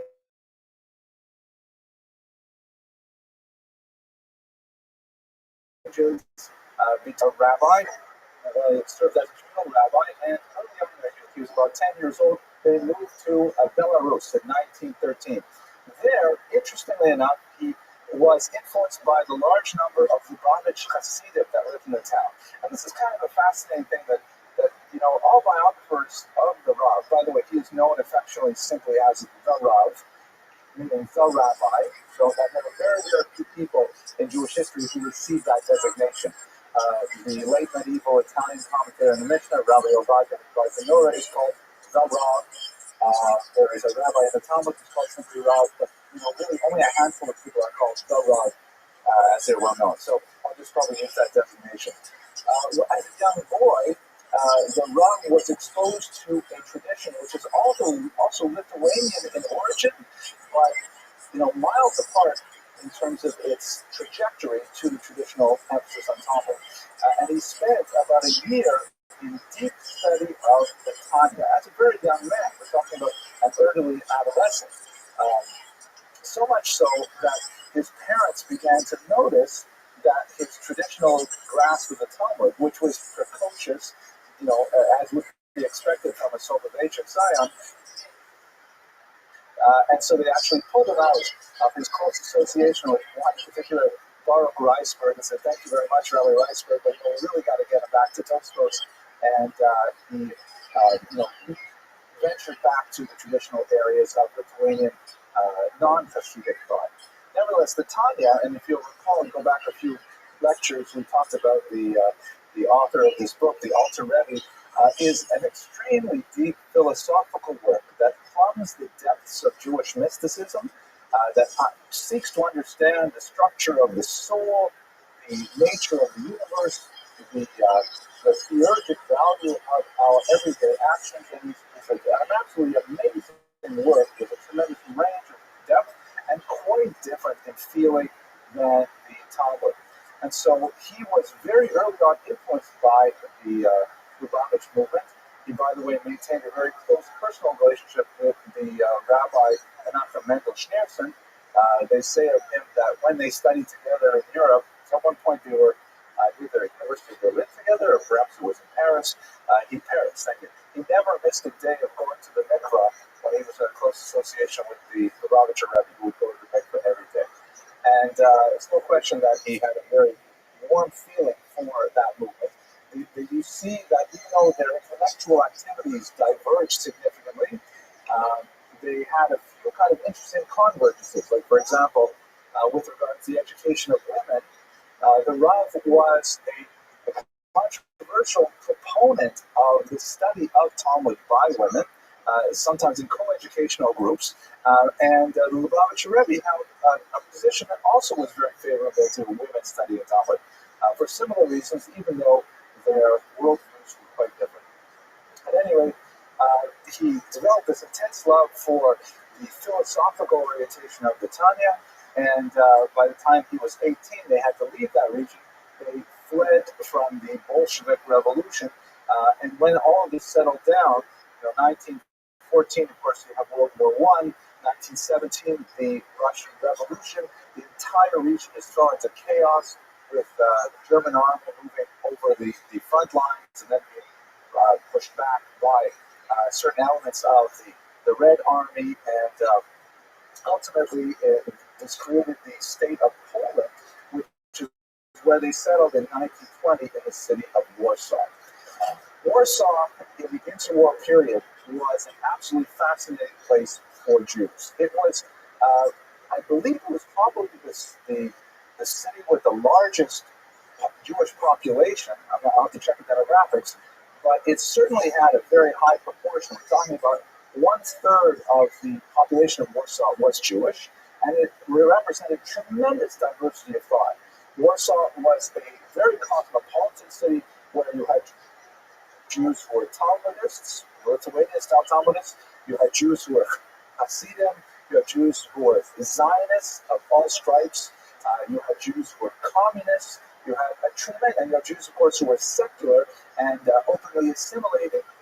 Jews who were Polonophiles and seeking to identify themselves completely with the Polish national movement, which had just gone through its heroic renaissance after being destroyed in the 18th century. It was reborn in the 20th century. So it was a really very exciting place to live for everyone, but especially for Jews who suddenly saw new potentials in this young state. This was the time when Jews first began exercising their political might in Eastern Europe. They organized themselves into political parties and actually won seats in the Polish Sejm, the Polish parliament. So Jews were organizing themselves communally and exercising their desire for change within the state. In Warsaw, he was especially influenced by his mother's love of poetry, especially Russian poetry and literature, Pushkin, Turgenev, and others. And he was reading very widely and deeply in secular studies, primarily through his mother's influence. He went to several traditional Polish gymnasia, that is like high schools, but with a very wide curriculum. Uh, my own grandmother, she also went to one of these kinds of schools, although she went to one that had a more Zionist bent. But you would come out of these high schools with a working knowledge of several languages, and not only several languages, several language families.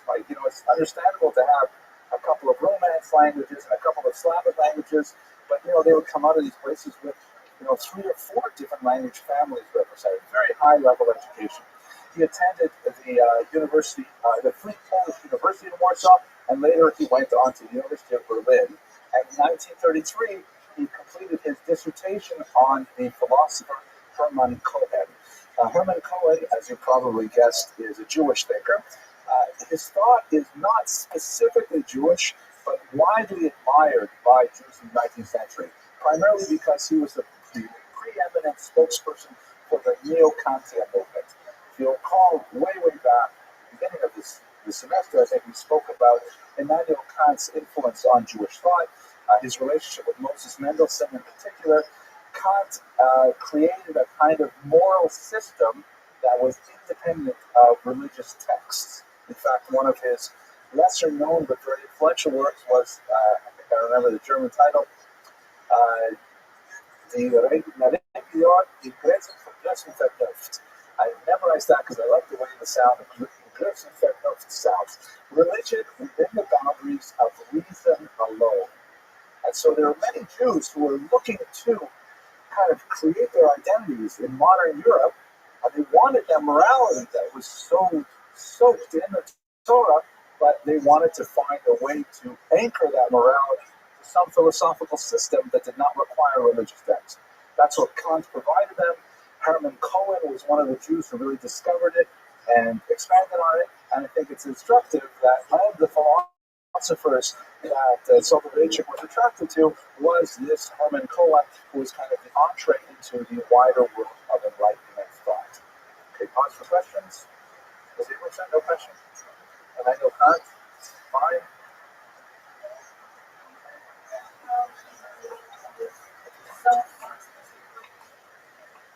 Immanuel Kant. Okay, well, that's definitely something we should talk about later, the categorical imperative and stuff like that. And in fact, like many of these philosophers, he said, but when you really look at it carefully, doesn't it look like the perfectly rational religion? Geez, it looks a lot like German Lutheranism, doesn't it? We should all be Protestant Christians because that's the way it works out. But another story, I don't want to take much time. Let's go further then, okay? All right. And it was at this time that he met his Rebbitzin, Tanya Levitt, who was also a rather brilliant student. She received her PhD in education from the University of Vienna. Here's a picture of them when they were a little bit older. She predeceased him by some 30 years, but she was also a very heavy influence on his thought later on in his life. Let us move, though, to the more significant chapter of his life where most people associate him with the 20th century.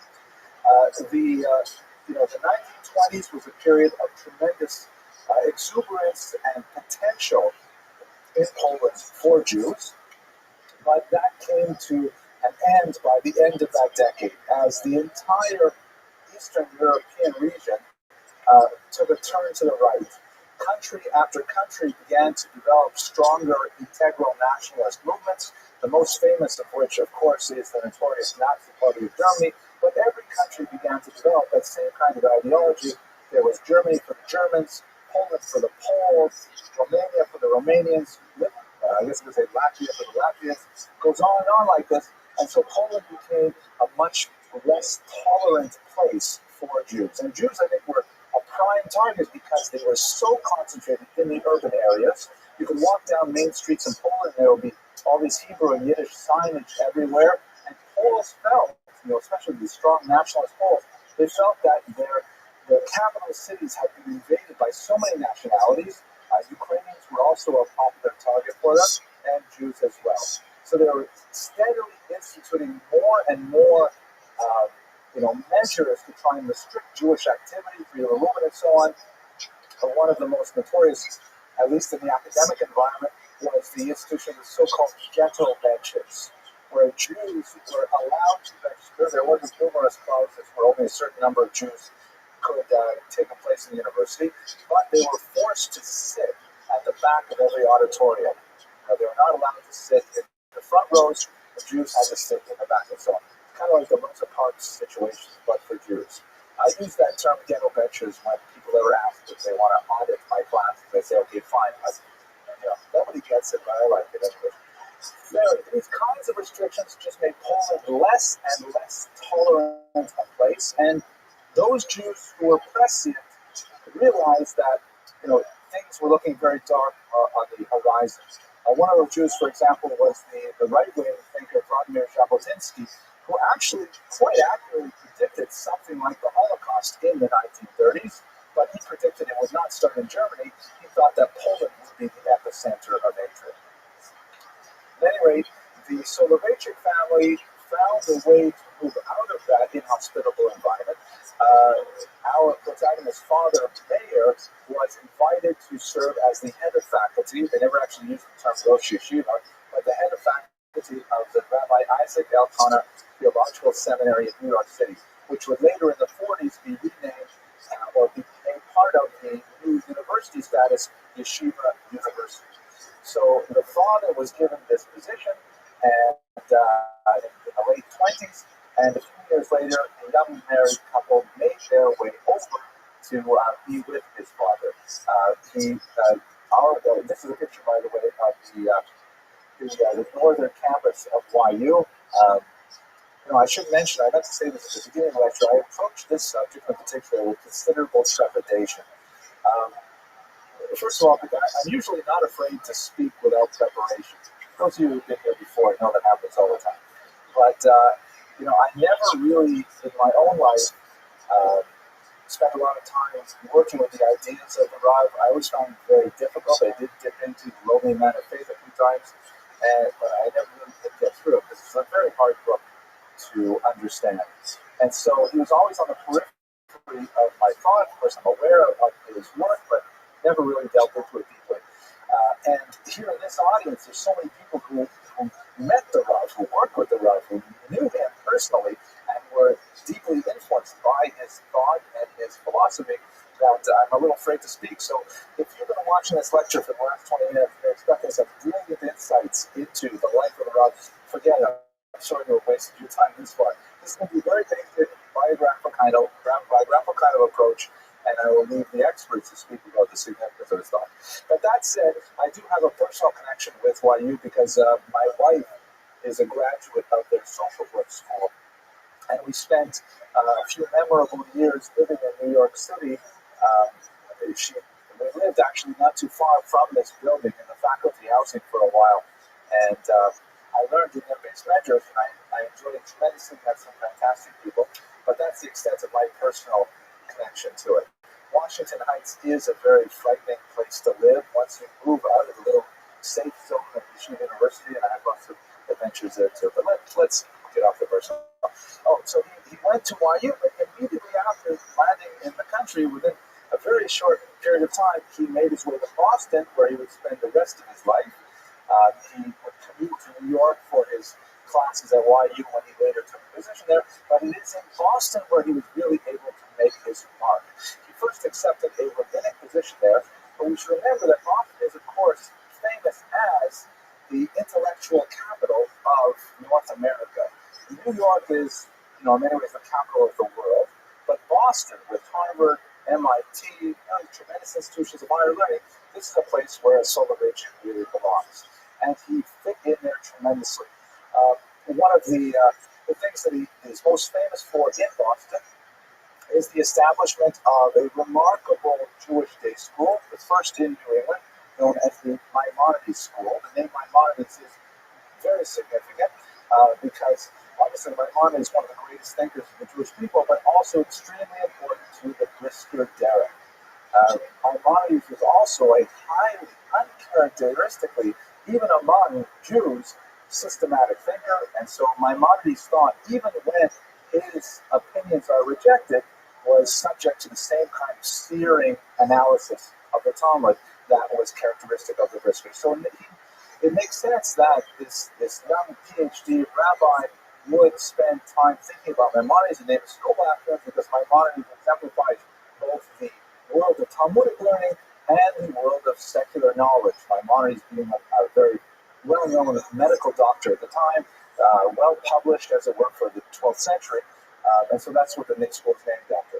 There was a lot of controversial elements to the Maimonides school, such as, for example, the gender-neutral study of the Talmud, with boys and girls studying the Talmud together in the same room. Just the idea of women studying Talmud even separately was quite radical. We're talking about the 1930s, but not, the 1970s.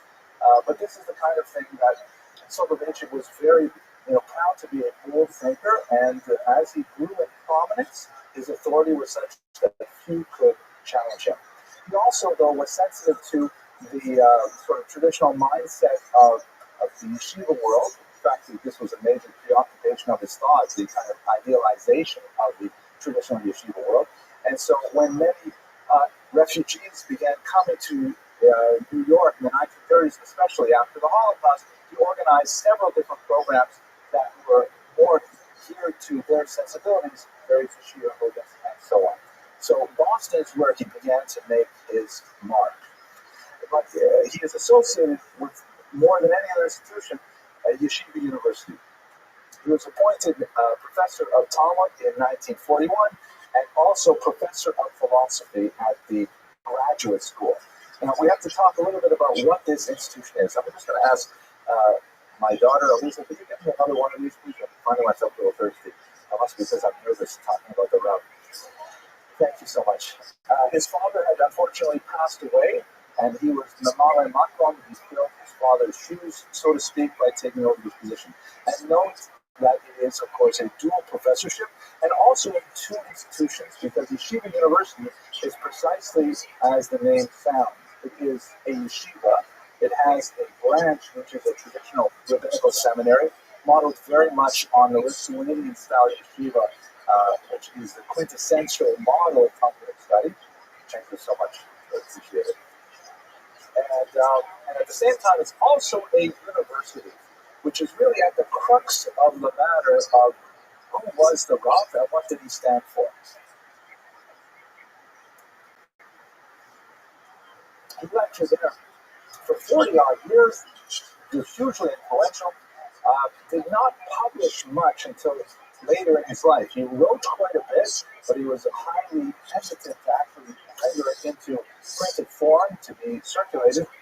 We'll talk about that more in a little minute. But through these 4 decades of activity, he ordained approximately 2,000 American rabbis. And so his specific influence on American Orthodoxy was significant. It was extremely important because his worldview was stamped upon such a large number of highly influential communal leaders throughout this country. It's ironic. I was talking to a colleague of mine yesterday that I'm going to give this lecture, and he said to me an interesting thing. He said, if you look at the span of people who claim the Rav as their personal Rebbe, as their main teacher, they represent such a wide spectrum of ideas, from the extreme right-wing kind of black hand, we'll talk about the spectrum in a second, to much more liberal approaches, which are gender neutral, egalitarian, and so on, and they all find a home in the thought of the Rav. And it's very hard to kind of encapsulate what is it that he believed when you look at such a wide range of students, but it gives you an indication of simply how influential he was. So we have to get an idea of what is Yeshiva University and what is one core element of his philosophy. So to do that, let's do that first and we'll come back to the public affairs. I'll go past this slide. This is out of order. Okay. So he is associated with a movement that is often called the modern Orthodoxy. I apologize for those of you here for whom this will be extremely redundant, but we have a lot of people in Latvia who don't exactly know much about the Orthodox spectrum, so forgive me for a minute while I kind of lay this out. Orthodoxy, as you know, is not monolithic by any means. There is a huge range of ideas, beliefs, and practices that all go under the moniker Orthodox. So what exactly does it mean? So if we lay out a spectrum here, a so-called denominational spectrum of American Jews, we can get a sense of what Orthodoxy is and what modern Orthodoxy is. If we take on the left, openness. So this arrow here points to increasing degrees of openness to society, willingness to engage in the wider world, whether it be through non-Jewish culture, through sporting events, through music, art, ideas, and how open are Jews to the larger trends of the human condition outside of the shtetl of Yiddishkeit, so to speak, outside of the small definition that we hold for our own community. If we put a spectrum that goes out this way to openness, and we put on the other side of the spectrum that is insularity, how to what degree do we regard the outside world as toxic, that these things are going to pollute our pure ideologies, that are going to influence us to pursue acts of activity that are contradictory to our core values. So if we have this kind of left-right spectrum, what we'll find is on the right wing here, we'll have the so-called Charedim. It's a Hebrew term, an Israeli term meaning the tremblers, those who tremble at the word of God, a verse taken from the book of Isaiah. Sometimes in English they're referred to as the ultra-Orthodox. And you can often recognize them by certain costumes, certain types of headgear, what a friend of mine likes to call Yarmo culture. This way, I thought that was funny, but no one else laughs at it. Sometimes they're called yeshivish because they tend to be associated with the traditional yeshiva world, or hasidic, so they tend to be over here. Chabad, by the way, does not conform to any of this. They're totally different. Well, we'll get to that one. Then if we look on the other end of the spectrum, here where you have Reformed Judaism, which is perhaps the most open of all movements. In a joking way, people say, we're not talking about the 10 Commandments, we're talking about the 10 suggestions. But okay. It's just not working. But Reform is much more open to the idea of embracing the totality of human experience and every expression and so on. And it's quite different from the Hasidic movement. We have to put the conservative movement somewhere over here, definitely towards the open end of the spectrum, but not nearly as much as Reform. And then the problem is there's a barrier, there's a big leap between anything that's over here and over here. And that is this idea of the 613 commandments. One of the major ideological separators between the Orthodox as a whole and the non-Orthodox is this concept of Torah Sinai. Does the Torah come from God in the form that we have it now? And, very important implication, are all of the traditional commandments binding? Or do we say, this particular commandment is not human in origin, it's not divine in origin, it's human in origin, it's no longer relevant. Those terms, we do say that some things are related to particular circumstances. For example, a lot of the commandments are related to these practices in the temple. The temple is no longer standing, so those commandments are no longer under practice. But it's not that they are abandoned, they're simply no longer applicable until the temple is recreated, so to speak. They're simply existentially impossible. But for example, prohibition against homosexuality, which is a very difficult problem in a society that is growing very permissive of homosexual behavior. The Orthodox have a very difficult time saying, this is no longer applicable, whereas in the consumer reform movement, it is easier, and I'm not going to generalize about it, but it's easier to say, this is an expression of a particular time and age in a human document and so on. If you accept that all of the commandments are binding, then you will likely be in the Orthodox camp. Regardless of how well you observe them, you will be in the Orthodox camp. If you don't necessarily accept that number 613 as binding, then you're probably going to find yourself in this camp. The modern Orthodox world is right about here. So they are just on the right side of the 613 barrier, but their sense of openness is the furthest left that's possible within that spectrum. So in other words, there's still within the ideological patterns and purview of traditional Judaism, believing that all the commandments are binding, but they are not afraid of engaging in modern culture, politics, art, and so on. That's kind of like a very quick and dirty view of how the denominational spectrum works. Modern Orthodoxy is sometimes called, as one of the heads of the Yeshiva University called it, centrist Orthodoxy, because it is more or less in the center of that spectrum. Well, anyways, it's one of the most moderate approaches, and the middle is the easiest to attack because there are extremes on either side that will disagree with it. Okay, any questions or arguments about this very sketchy approach to denominationalism? It makes perfect sense. Okay, great. So let's go on. So now that's where modern Orthodox traditional is kind of an interesting word. I'm not exactly sure what it means, but I've usually heard it applied to Jews who, well, actually, no, let's pick it up. Because one of the most interesting terms that's circulating in the among the cognoscenti now is this term open orthodoxy, or a related term, social orthodoxy. So open orthodoxy is a kind of orthodoxy that wants to get right to the very edge of this line and still try and see through the lattice work to the other side. And they're associated with a lot of interesting movements like the ordination of women as rabbis, for example. So that's the open orthodoxy is kind of pushing that barrier even further to the left. Social orthodoxy is a fascinating term that refers to Jews who observe the patterns of Orthodox life, the lifestyle, the diet, and so on, but they don't really believe that any of it is actually valid. They do it because they like their friends, they like the gatherings. They just that's just what we do. We are Jedi, as the Wall Street article, New York Times article said about it. That's what Jedis do, like from the Star Wars references. And they don't necessarily buy it, but it's fun, so they do it. And you wonder how large a phenomenon that is, worthy of further consideration. But that's not modern Orthodoxy, really. Modern Orthodoxy it's a shita. It's a learned opinion.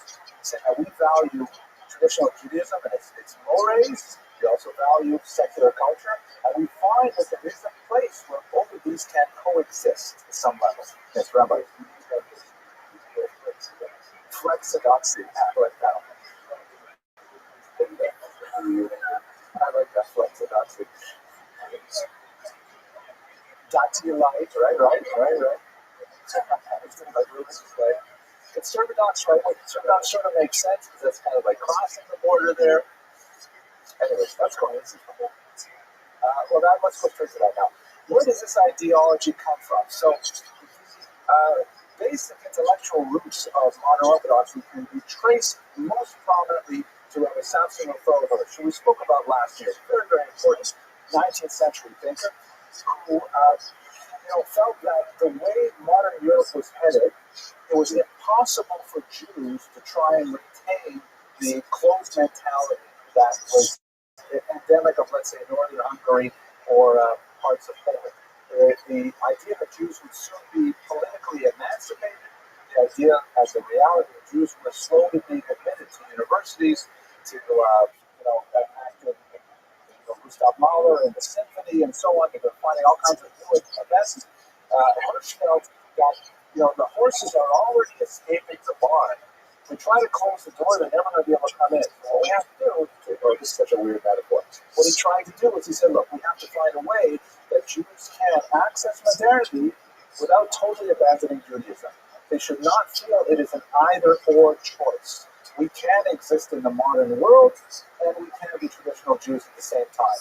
And so he advocated a very careful look at what is Judaism and a pruning of those accretions of behavior that are not grounded in the sources, but are simply things that Jews do, and to see what could be jettisoned without sacrificing core values and what had to be retained. And so he articulated an identity for Jews that sort of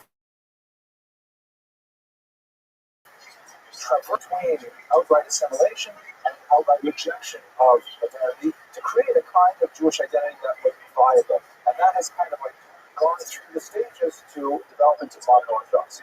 The Hebrew term that he's often associated with is this phrase from Pirkei Avot, from the Chapters of the Fathers, that reads, Yafa Talmud Torah Im Derech Eretz.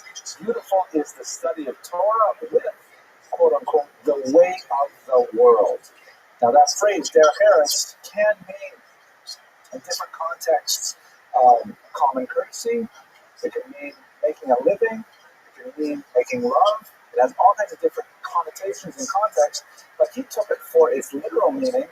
It's beautiful to learn Torah and be in the way of the whole world, meaning appreciate German culture, art, society, music, and so on. This was the origins of what was called Neo-Orthodoxy, New Orthodoxy, later evolving into Monorthodoxy. Judith. I see this strong rejection and those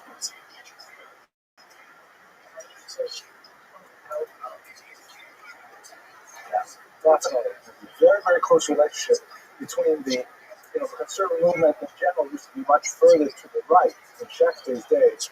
It was almost, impossible to really see the difference between a traditional conservative synagogue and an Orthodox synagogue in the 20th century. There are even discussions of a potential merger in the first 2 decades of the 20th century.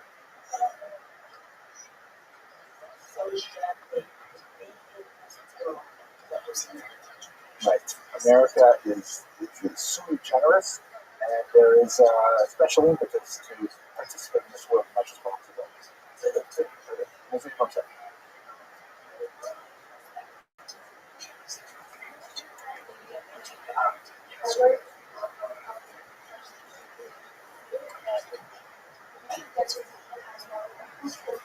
Well, yeah, that's a fine question, actually. One of your sisters, who shall remain nameless, I probably should say this on here, but she tried out a dating service. Latvians don't get excited, but she tried out this online dating service called Why Do Connects, which comes from Yeshiva University, right? And guys who might be appropriate to marry. And then the questionnaire to join is hilarious. She asks them questions. What do I do here? What do I do there? And then the question about, defining your Judaism, they have about 15 different categories. It's hilarious. The spectrum is broken down to so many different. I think she decided that she liked, what did she say? She called herself modern machmir, which means modern Orthodox but strict. Right? Like, she dresses in a certain way. Right, the modern Orthodox machmir, the strict version. They have like so many different shadings of identity. Yeah. So last question, I'm going to question this. A little bit later, they asked for actual behavioral markers. Like, do you go to movies? Do you watch television? Do you whatever? And those are ways. By the way, I can tell you a fascinating study. You remind me. I recently heard of research done at YU by a professor that we just hired here at Terrell College.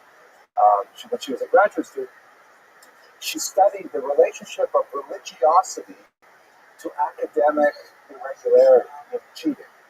Like, if you were religious, were you more or less likely to cheat? Okay, so this is what she found. Fascinating. I'm just summarizing quickly because we have to go on. But she found that religious students, those who reported religious values, were less likely to cheat. Not surprising. In their first semester. In the second semester, there seemed to be no correlation between religious values and cheating. It was more highly correlated with the atmosphere of the school. Right? Did they feel like cheating was tolerated and so on? The other fascinating thing that she discovered was she measured religiosity in 2 ways. One was a self-reporting, yes, I am religious, yes, I believe in God, yes, I do these things. And she also measured things like, do you light Sabbath candles every week? Do you attend synagogue 3 times a day? Do you whatever? Like, she actually measured if they walk the walk. There she noted that there was no correlation between the ones who said they were religious and, they just dropped off the panel. It meant nothing to them. I should say that. They cheated just as much as everybody else in the second semester. But the Jews who reported actual religious behaviors, it took them several semesters to start cheating. Right? So in other words, if you actually walk the walk, that's what counts. Talking the talk means almost nothing, but if you actually do things, then it actually makes you much more likely to remain honest. Okay, so let's go back on. Rabbi, for a while, Rabbi Hirsch gets his philosophy of Torah in Derech Eretz. Now, that's the usual understanding of Yeshiva University kind of flowing from his intellectual origins. On many occasions, however, Reb Soloveitchik was asked about this, and he disagreed.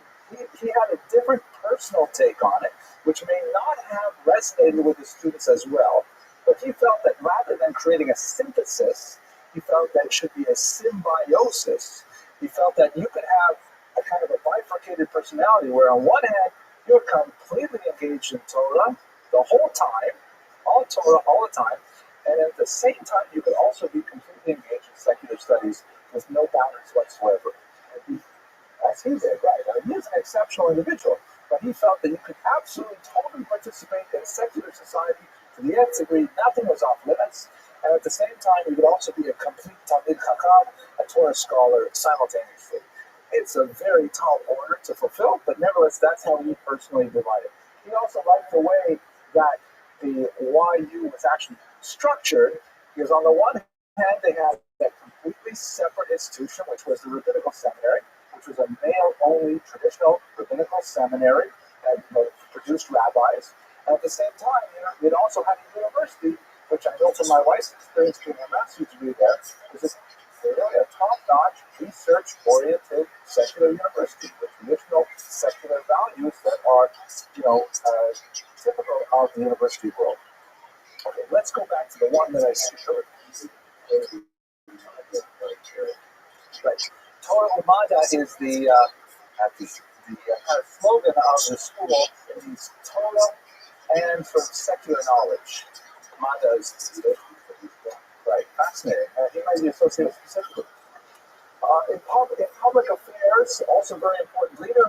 In 1953, he was the head of the Halacha Commission of the Rabbinical Council of America, and he was perhaps most known for his rather strong stance, not typical for the era, on traditional Orthodox seating patterns. He very much going against the trend. In many Orthodox synagogues, had done away with the mechitza, the separation between men and women during prayer, but he maintained a very strict position on this and advocated all kinds of harsh censure against rabbis who were produced by Yeshiva University who were forced by their congregations to compromise. He said, absolutely, we have to maintain that kind of thing. But at the same time, even while he was very strict with regards to these kind of doctrinal issues, he was much more in favor of associating with conservative and reform movements on an organizational level, which set him apart and often under heavy criticism from the right wing, who felt that any kind of formal association with conservative reform rabbis would lend legitimacy to these movements that the right-wing Orthodox thought were completely illegitimate and were taking people away from Torah study. Similarly, he was a strong supporter of interfaith dialogue with Christians, and his most famous writing, The Lonely Man of Faith, was actually delivered first to a Christian college as a special address there. And he had some early association with the right wing. He was actually the part of the Council of Torah Stages when it was established in 1941. But after World War II, the movement kind of moved in direction separate from his ideology, and they went their separate ways. He remained very staunchly associated with religious Zionism, however, in the Mizrahi movement, where he was the honorary president. In fact, he was actually considered for the chief rabbi of Israel several times. He declined several times, and although he did apply in 1935 to be the chief rabbi of Tel Aviv, and was not able to actually get that position, ironically. Okay, let me jump ahead to where we were supposed to be. We got to go through all this stuff again.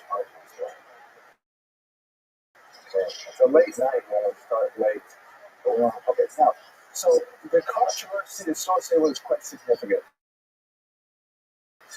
The Orthodox right wing felt that he was too infatuated with modernity to be taken seriously.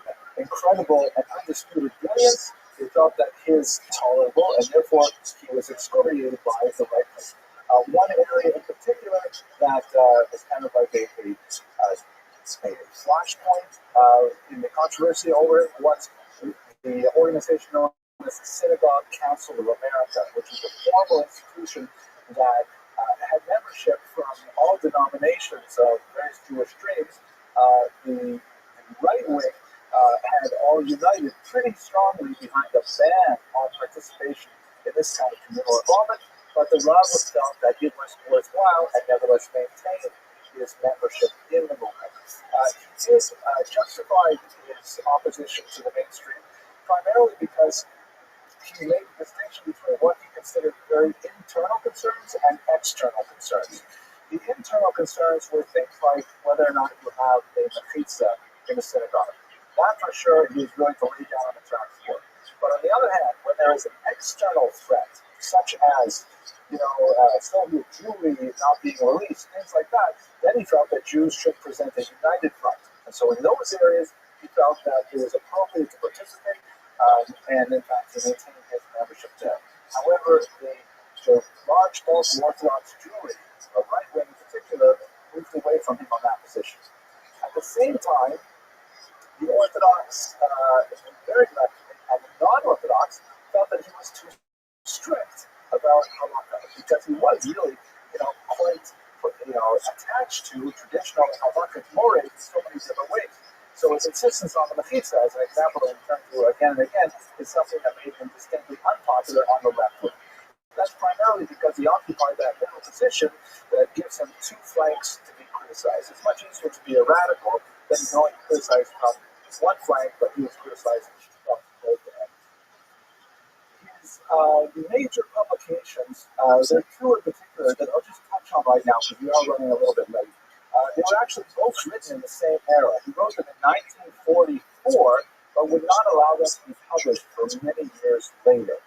The first one was known as Halakhic Man, Ish HaHalakha, which was is an interesting work. On the one hand, it is kind of like a tribute, a commemoration, written in the depths of the Holocaust to the yeshiva world that once existed in Eastern Europe. It's kind of like a family memoir because of all the names of the yeshiva world. Soloveitch stands above them all. But he describes the beauty of the Lithuanian Talmudic tradition. And his emphasis was on the incredible religious and unusual religious experience of the submission to the intellectual exercise of determining the halakha and then binding oneself to it. The halakha, of course, means the law, the Jewish law as determined by the Talmud. The process of analyzing the Talmud, getting to the bottom line, and then once you know what the bottom line is, completely giving yourself over to it. He described that as an unusual act of religious ecstasy. He referred to it, actually one of his students referred to it as the symbiosis of the homo religiosus, meaning the man or human being as a religious agent, and a scientist, because the application of scientific methodology or scientific methodology-like thinking to traditional Talmudic study. It's a fascinating insight into it. He also expanded on this a little bit with the halakhic mind of the related. The second major work is The Lonely Man of Faith, which is what I did do a couple times, and I always find it difficult to get past the first chapter. But it is heavily existentialist thinking. He first really spoke about it in the 1960s. I'm not sure, maybe I misspoke. I'm not sure if he wrote this in the 1940s.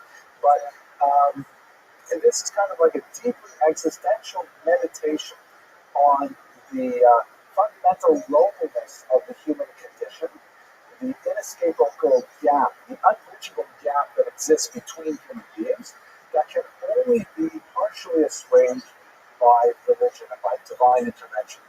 And through the engagement in intellectual activities such as the study of the Talmud, you can slowly develop a loss of alienation, a chibur, a connection with another human being, and ultimately into a community. That's a paraphrase based on some of the lessons I've read in the entire book. So check Wikipedia, you'll probably have a much better account of it than I just gave you. His legacy is deeply profound. His legacy, of course, is felt in the institution that supports this class. This institution, Young Israel, is definitely very much an outgrowth philosophy, and so many other movements were highly influenced by the thousands of leaders that he and his school produced. On a more personal level, you can see his legacy in his family, where they are certainly with the bearers of the Soloveitchik name. He had three children. His daughter Atara went on to head the Maimonides school. You'll think of the title up there, I'm sorry. And her husband was Rabbi Isidore Tversky, Hasidic rabbi, the Talmud Rebbe, and also a professor of philosophy at Harvard University. They're an unusual kind of individual, but that's the kind of person you would expect to marry into the Soloveitchik family. His daughter Tova earned a doctorate, went on to teach in Iran, and also married a very important contemporary Rosh Yeshiva, Rabbi Dr. Aaron Lichtenstein.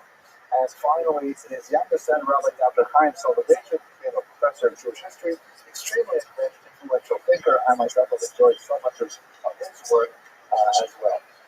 So with that, I thank you very much for your patience, and I look forward to speaking with you next week.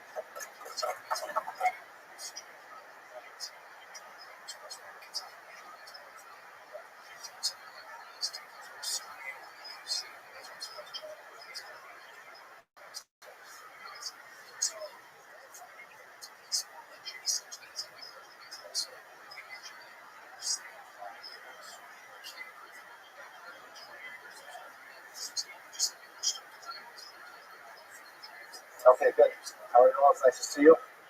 So, only the stalwarts are left at this time of the year. Miami in May is a desert town, which reminds me of a short anecdote that my daughter Elisa Shoshana just mentioned to me, and I'll relate to you. So, the joke goes that in Scotland, they have an annual festival to celebrate the art of the lumberjack. Where they throw the shirts poles and things like that.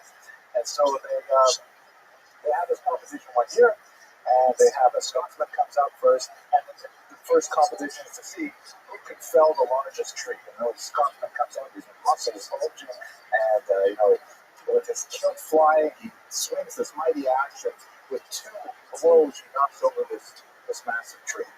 And then they have a Quebecois guy that comes from France, from Quebec, and he walks up, and his biceps are tearing out his plaid shirt, and he swings his axe 3 times, massive tree falls down. Finally, we get this little old Jewish guy from Brooklyn, and he just kind of makes his way up there, sort of holding his back a little bit, and he picks up his axe, which is very difficult for him. He actually picks up one of the smallest axes. It's still very difficult. And they say, wait a minute, are you sure that you can do this? He says, yes, I'm sure. And so they say, all right, have at it.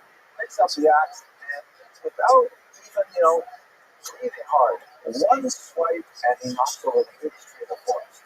They're all amazed. They go up to him and they say, that was phenomenal. That was amazing. How did you do that? He says, well, you ever hear of the Sahara forest? And they say, what? The Sahara desert? He says, now it's a desert.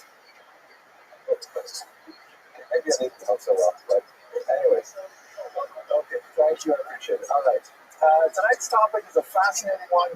I'm afraid that's probably the last laugh we're going to have because it's a very dark topic, really. It deals with the Holocaust, and obviously that's a period of great pain and suffering for the Jewish people as a whole, not to mention many other people in Europe in particular, and many Americans in uniform who went over to fight and to die in European and in North African battlegrounds, specific battlegrounds. But we're going to focus on one really amazing individual, the Pir Sechner Rebbe, also known as the Eish Kodesh, after his most famous work, a collection of sermons that were discovered in the rubble of the Warsaw Ghetto.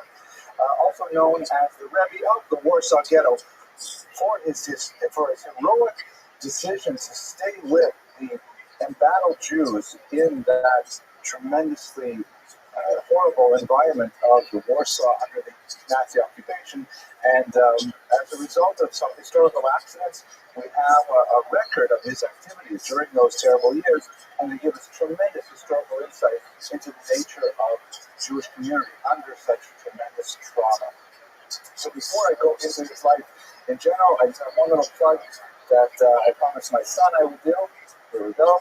My son Alexander, 15 years old, And he hopes to go to Israel this year on an NCSY program called Boys Israel Leadership Training. And we're really hoping that, the boy he's definitely got down. Israel, that's a destination of leadership. That would be fantastic. We get some of that and training. So he's doing this learn-a-thon here. Outside, you see there's little forms if you want. You can tear something up. And you can sponsor him to manage the tuition for this event. We're very grateful that some of you have already said thank you very much for sponsoring them already. Please go visit the website and think about getting him out of the house for 5 weeks and hopefully learning something really valuable in Israel, working with victims of terror and training on IGM bases and things like that. Okay, that's the plug. Let's go straight to material today. So the claim to fame, here's one of the very few pictures that exist of the C-section Rabbi. His name is Rabbi Kalmash Shapiro. The name itself says something about who he is. First of all, he was named after an illustrious grandfather who was named Kalmash Kalman, and was the author of one of the greatest Hasidic works of the 19th century, the Ma'or Vashemesh. In order not to seem, arrogant, he never referred to himself by his proper name, Kalmash Kalman. He used the diminutive Kalmish to distinguish himself from his famous grandfather. He was nevertheless a scion of a very important Hasidic dynasty, and he lived at the tumultuous beginning of the 20th century and was martyred in the Holocaust, not in the Warsaw death camp, the Warsaw ghetto itself, but in a related labor camp called Stavniki, as we shall discuss shortly. He was famous before the war began, particularly for his educational theories and a remarkable book he wrote called Chovos HaTalmidim, The Obligation of Students, which we will talk about this evening. But clearly his claim to fame in the second half of the 20th century is this amazing and absolutely unique work that he wrote in the Holocaust itself. So let's go into his life and work and try to understand a little bit about who he was and how he contributed to the Jewish world and to the body of Hasidic literature in a very unusual way. So as I mentioned, he comes from a very famous grandfather, the Ma'or Vashemesh. He's related on several ways to many Hasidic dynasties. And as a child, he lost his father very young, an infant, really 3 years old.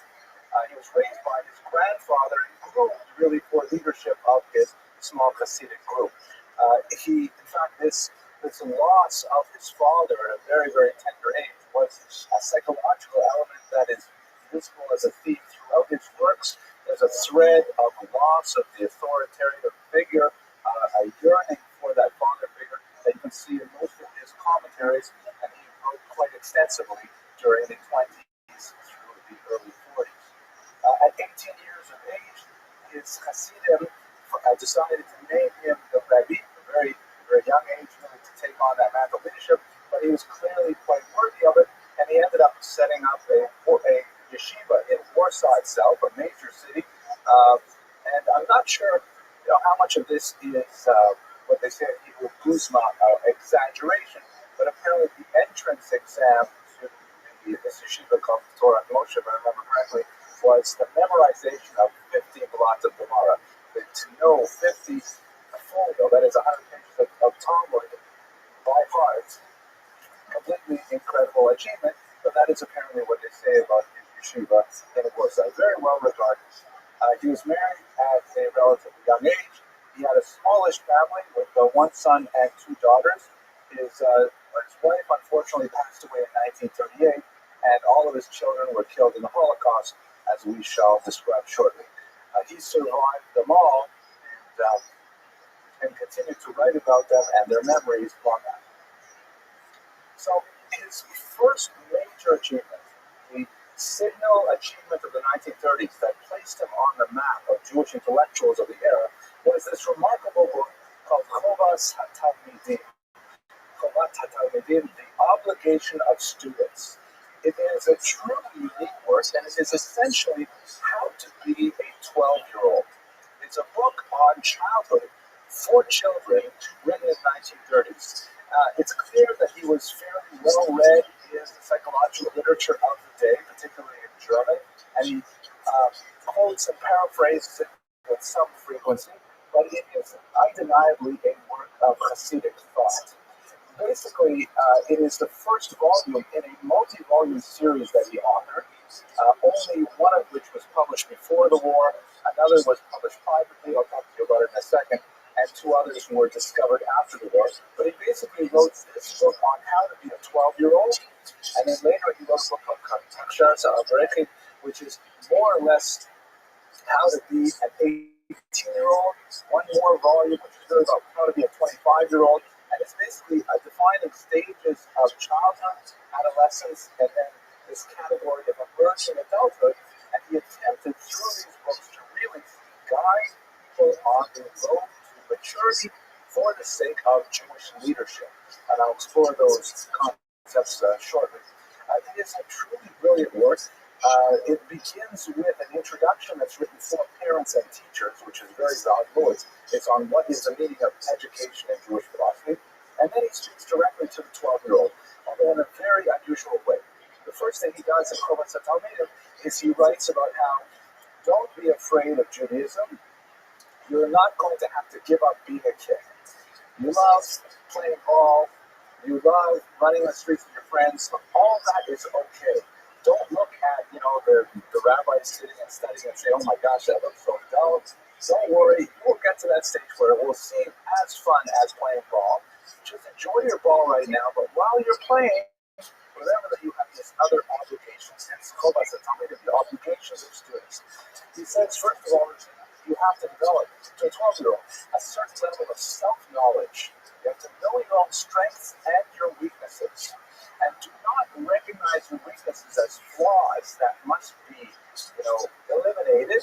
Recognize them as core elements of your personality that must be harnessed. And he argues that there's no such thing as a bad midah, a bad character trait. It's just a character trait that has to be directed properly. To give you an example, he says, let's say you are a very obstinate person, an akshan. You're very argumentative and difficult and so on. He says, you may find that gets you into a lot of arguments and people may not find you so pleasant and so on, but in reality, that is a tremendous skill for a leader because it means a leader who has that capability can be courageous under criticism, can withstand various challenges in order to mainly focus on a single goal. That's actually a very admirable characteristic. And it goes through a whole list of characteristics and says that all of these things are truly very valuable for you.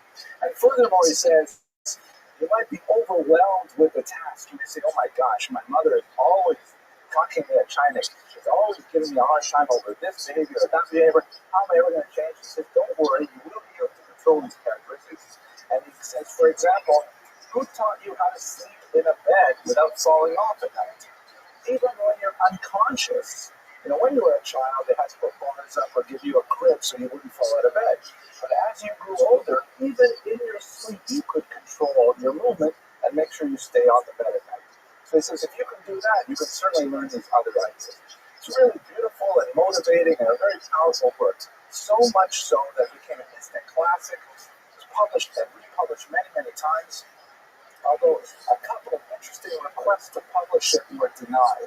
And that's specifically relating to what he put at the very end of the book, which is really a fascinating insight into what he planned for the rest of the series.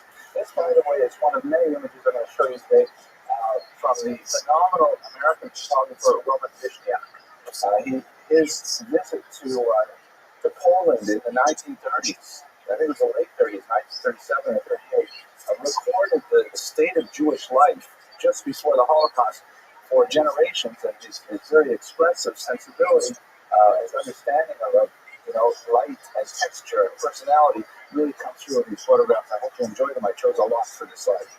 At any rate, at the end of Chobas HaTalmidim are 3 essays called Shlosha Ma'amarim, which are just straightforward Kabbalah. They're all about Jewish mysticism.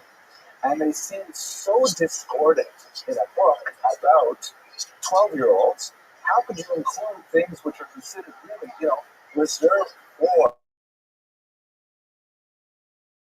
people greatly criticized for this? And several publishing houses asked him, please, can we print a version of your children's book, but without those 3 adult essays at the back? And he refused. They were an integral part of the work because he had to convince students that there's going to be a massive world of ideas ahead of them. The kind of things that he explores, particularly in these 3 essays, are his mystical, his technique of using visions, his technique of attempting to visualize certain things in order to make the experience more powerful. So, for example, he has very evocative descriptions of what it must have been like to be a slave in Egypt, or what it must have been like to serve in the temple itself. Very dramatic, flowery language, very powerful, emotive scenes, and this is part of his whole theory of trying to create a visual image of the meaning of the various mitzvot so that people would be more inspired by it. But at any rate, this book became a huge popular seller, and it has been translated into English no less than twice. It is a staple in many Hasidic school systems to this day. Yeah, I saw a question over there. Ms. Lisa Abelson.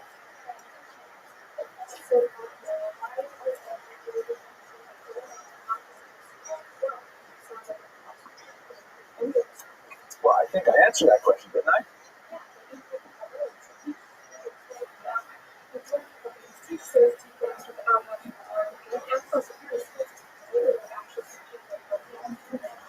Well, that's a different issue about finishing the curriculum.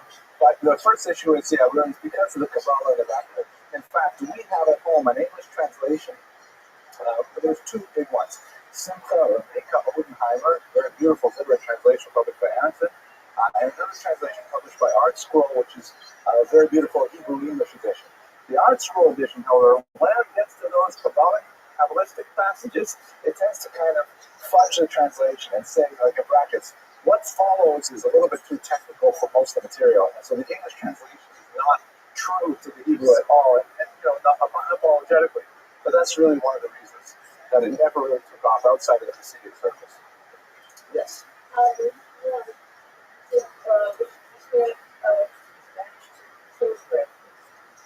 No, unfortunately not. Well, let's see, he was born in 1889, so this is published in 32, so that would make him, about 40 years old. He died, I think, at 54. Okay, I'm going to go on. I'm going to ignore you for now, okay? Is it a follow-up to your previous question, or is it so I cut you off. Okay, sorry. Yeah.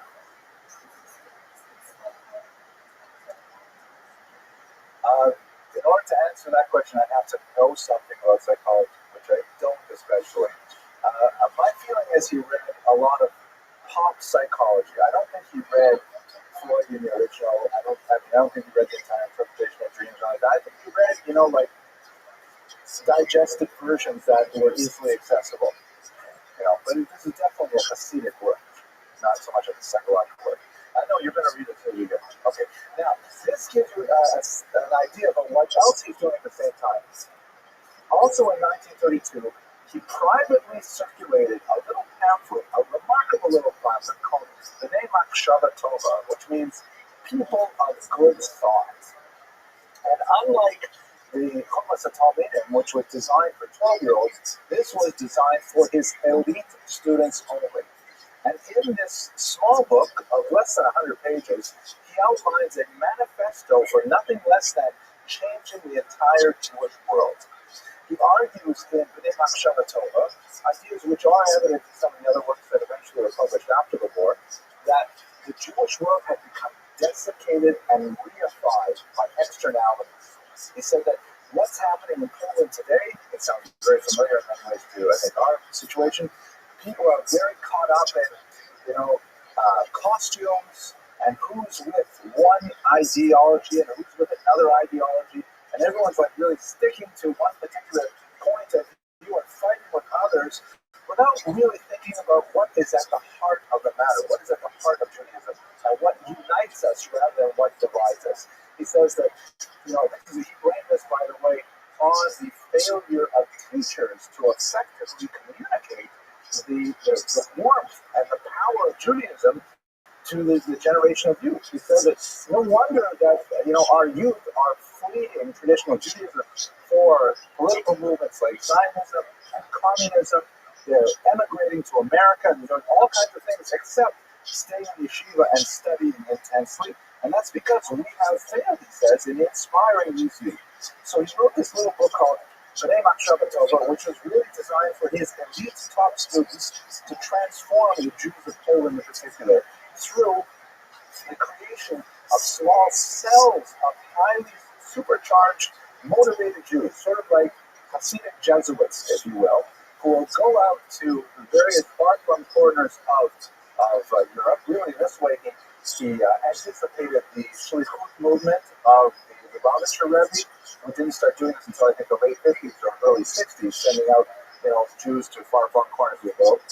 But the Piaseczny Rabbi imagined like small groups of perhaps 4 or 5 Jews going out there, where they would meet regularly and they would practice various meditative techniques, in particular one they called hashkata, which means silencing, which is a gradual silencing of the internal monologue that goes on in one's mind until one reaches a period, a moment of like complete silence, where your brain is not even thinking. And he encouraged these people to go out there and then work with each other. Here's another Roman Vishniak picture, one of my favorites here, where he encouraged these people to go out and teach ordinary Jews the tremendous power of Judaism. He hoped that by avoiding labels and by perhaps being post-denominational, to use a modern term, he would be able to transform Poland. Unfortunately, he was never able to put this into effect because the war truncated his efforts. And the only reason that we know about this book is because several of his students survived with copies of this book, and even though it says explicitly on the inside that this book is not to be republished, they asked the Gera Rabbi, another major Hasidic rabbi, if under the circumstances it was permissible, and in fact he agreed, and so the book was nevertheless published and made available to later thinkers. So you can see what he had in mind with the name of Machshavat Tova. So to try and sum up his pre-war work, we see that his public face is very much towards children's education, but his much larger plan is nothing less than really transforming the Jewish landscape as a whole. Now, as I mentioned, his efforts were truncated, or were cut short by the Nazi occupation of 1939, which extended until 1944, when the ghetto was finally reconquered by the Red Army. That's a very sad and horrible story that I'd like to go over just in a few minutes to give context to the most important achievement of the Piaseczny Rebbe's work, which is primarily those writings that he completed in the ghetto itself. War broke out in September 1st, 1939, when the Nazis began bombing Warsaw tremendously. The city was already home to several hundred thousand Jews, and in the bombing rate, many Jews from the surrounding Stadtblock, who I should mention, by the way, Piaseczny, which is kind of hard to pronounce if you're not familiar with the Polish alphabet. Piaseczny is a small suburb of Warsaw, about 14 kilometers or about 10 miles distant from the city itself. It really, in many ways, could be called the Warsaw Rebbe, but that was kind of like a very grandiose title, and so therefore he preferred to be called simply the Piaseczny Rebbe, which is just like this very small town close to Warsaw itself. He divided his time between Piaseczny and Warsaw. They were, not too far distant, even by horse and carriage, and spent about half the year in Warsaw, just like many people spend half the year in Miami and head back up to New York. So he really could have been called the Warsaw Rebbe, but he preferred Piaseczny.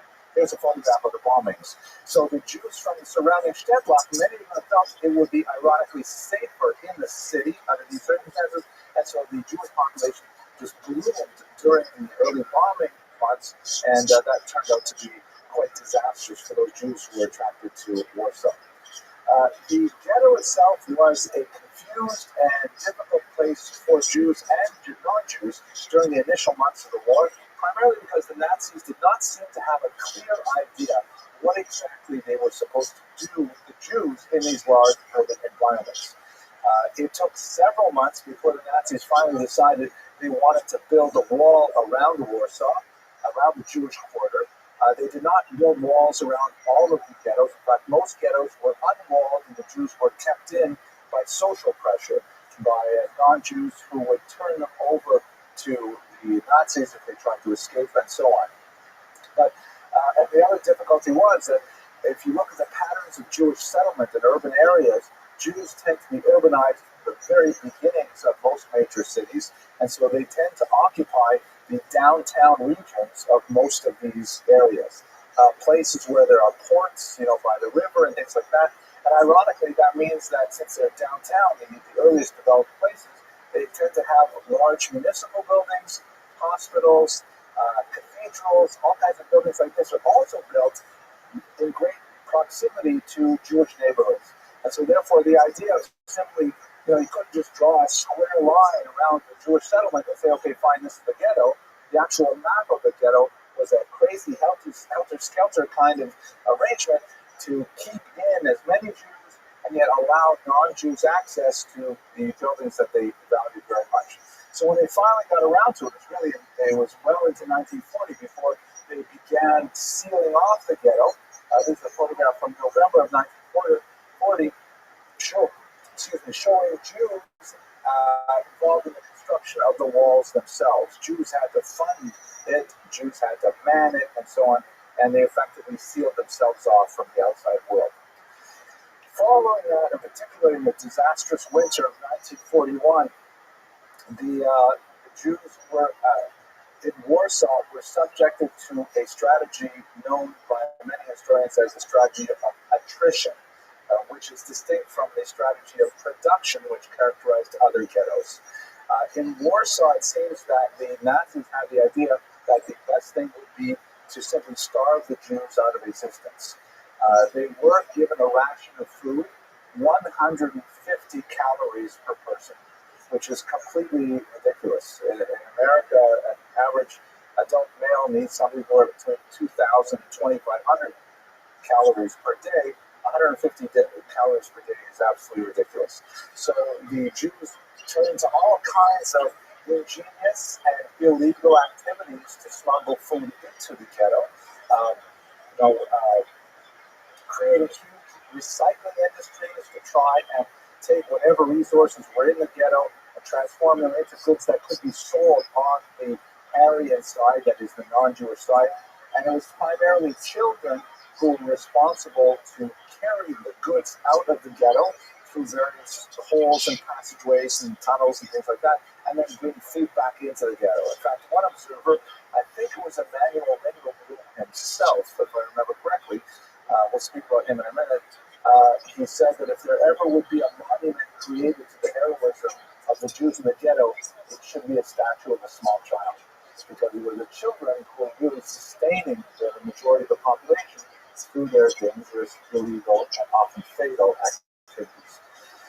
Nevertheless, even the activities of the Jews in the recycling industries and selling whatever furs, jewels, things like that they would have left was not sufficient to feed them, and the Jews died of tremendous numbers of starvation and also of a related illness, typhus, disease carried by lice that especially affects people who are weakened by malnutrition.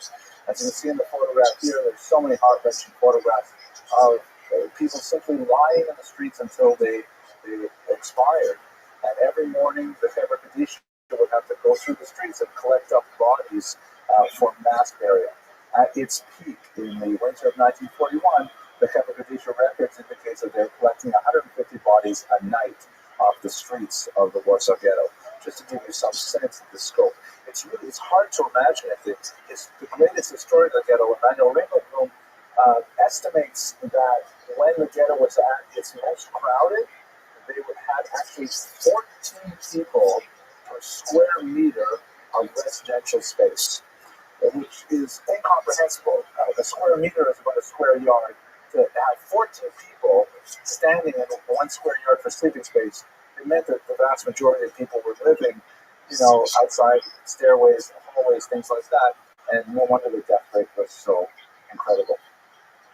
There was This photograph here is taken from the uprising in 1943, but in many ways the ghetto was what its fate was sealed already in the summer of 1942, because the Nazis at that time had moved from the strategy of Einsatzgruppen murders, which were these mobile killing squads moving through the small Städtblock of Europe, gathering up the Jews and shooting them and having them fall into ravines where they are buried.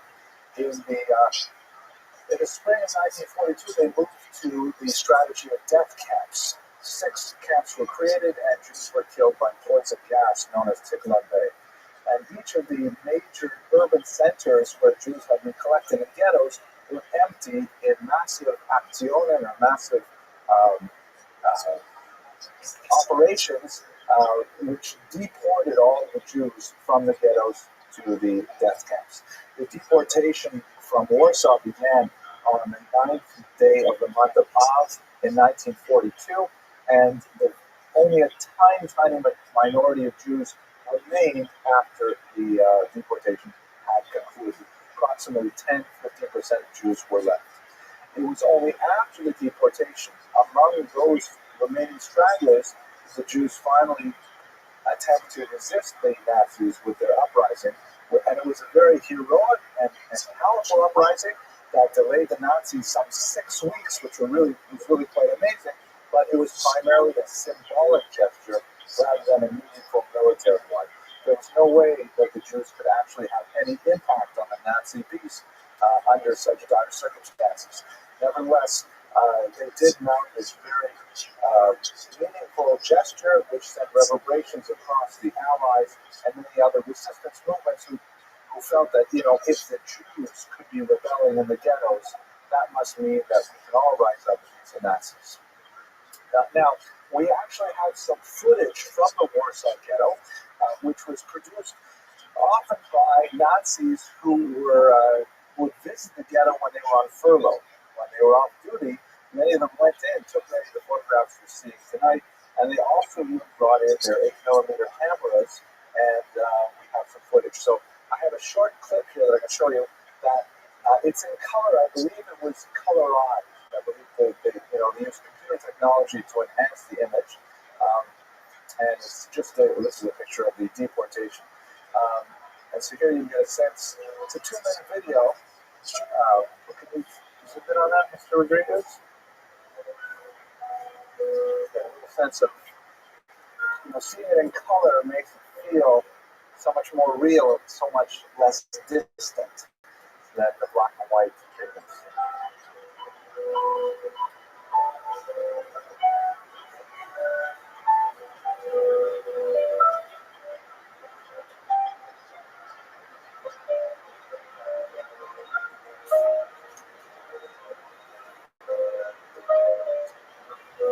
I'm guessing these images were taken in the spring of 1941.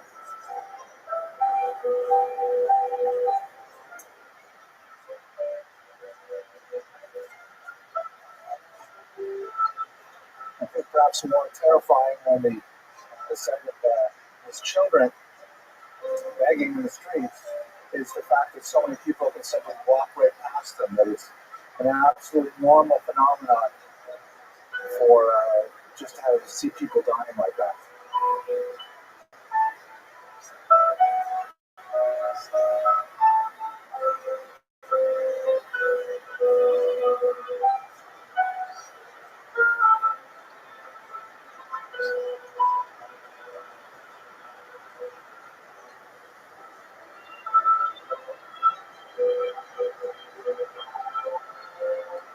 To Jewish policemen. Jews were also put in charge of policing themselves.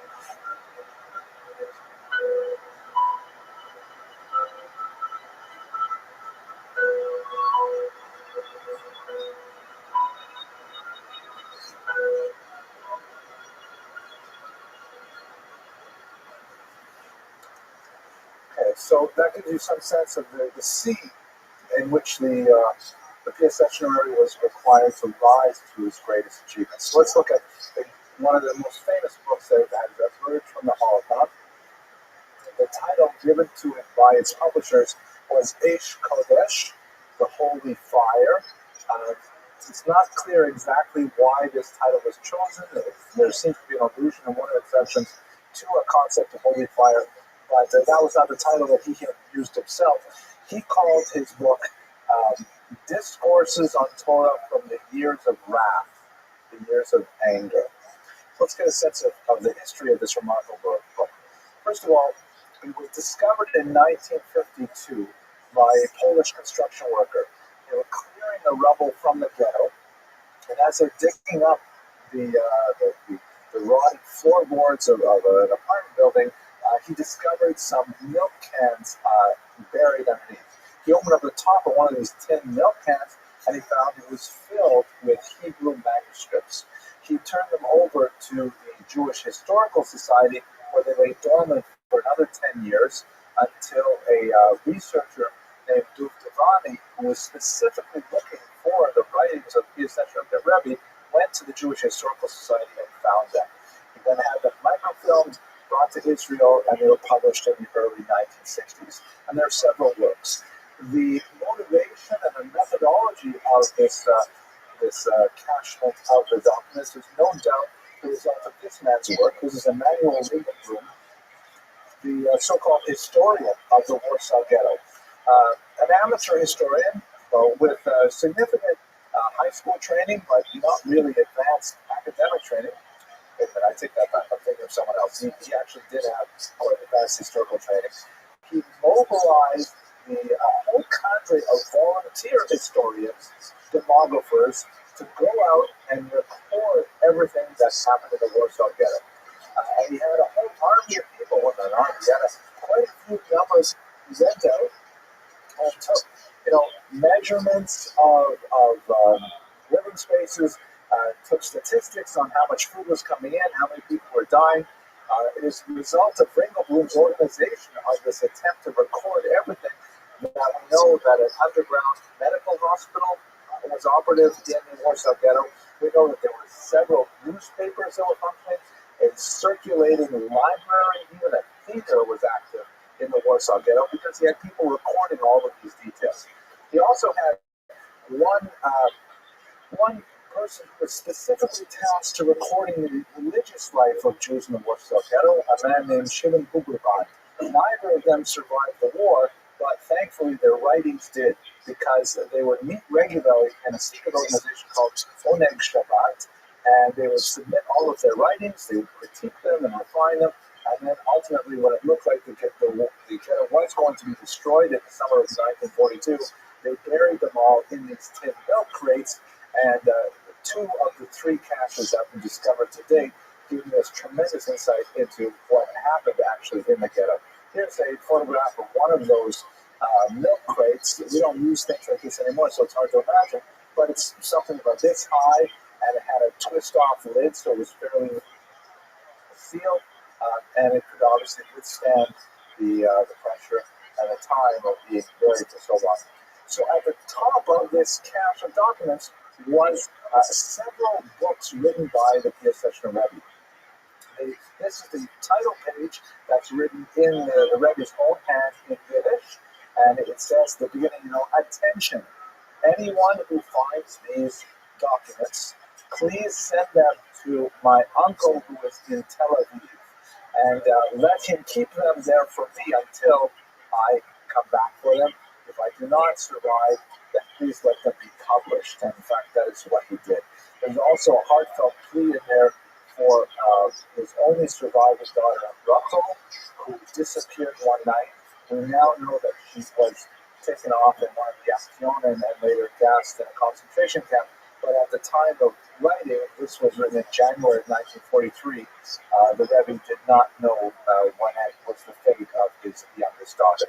And so with this document and the entire cache, they were sent to Tel Aviv ultimately and published. The other two books that were in there, besides the one that we're going to spend time talking about, were the three books, Pictures of Rechem, which is the book kind of like for 16-year-olds. And then there was Navo Hashari, which was the book for sort of 25-year-olds. And then there was his personal spiritual diary called Sam Zirus, which is all three of which, I'm sorry, Sam Zirus has been translated. The other two have not yet been translated. Okay. Now, what about the Eish Kodesh itself? This is a fascinating document, completely unique. Nothing like it exists in any of the literature on the Holocaust. Specifically, what this is, it's a, well, actually, before I tell you, maybe I'll pause for questions, because I haven't paused for a while. Or you're on the edge of your seats. You want to know what's going on. Go ahead. No hard question.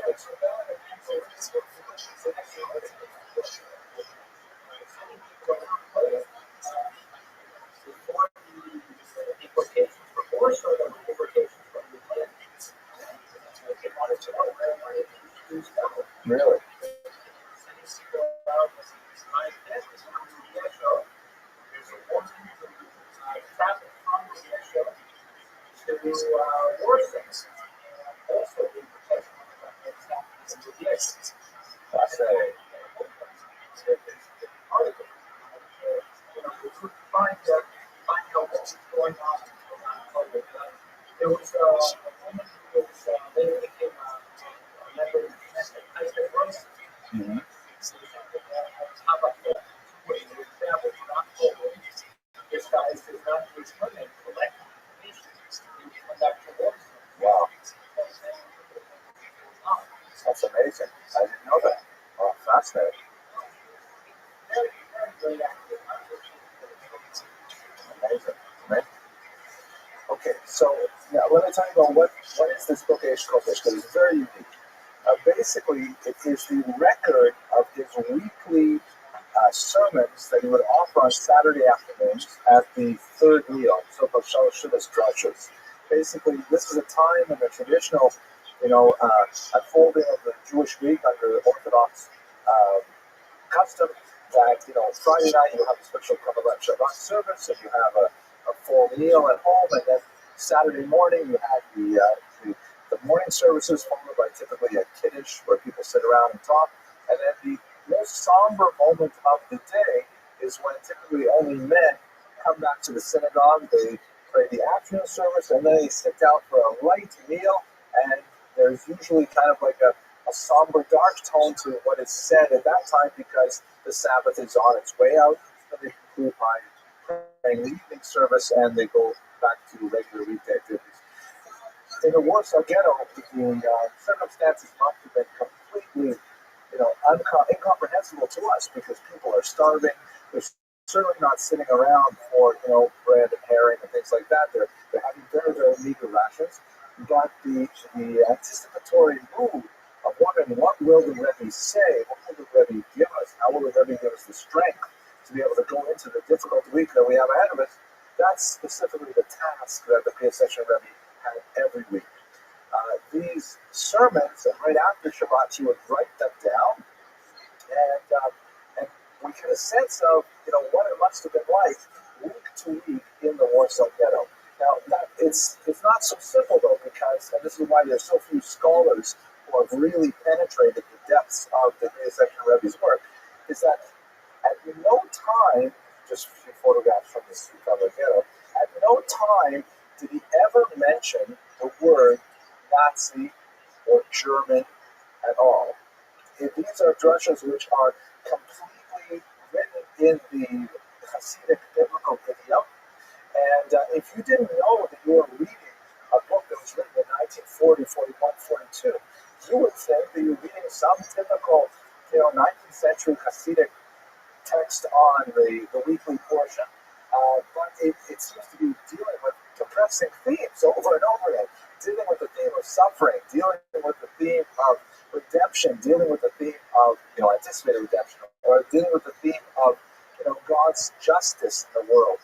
Why does he keep returning to these thoughts? The fact is, his audience is specifically asking for these kinds of answers. Why is God not here? Why do we not see the immediate redemption of Jews from such tremendous suffering? And every week he has to come up with more answers and more tools individuals, psychological,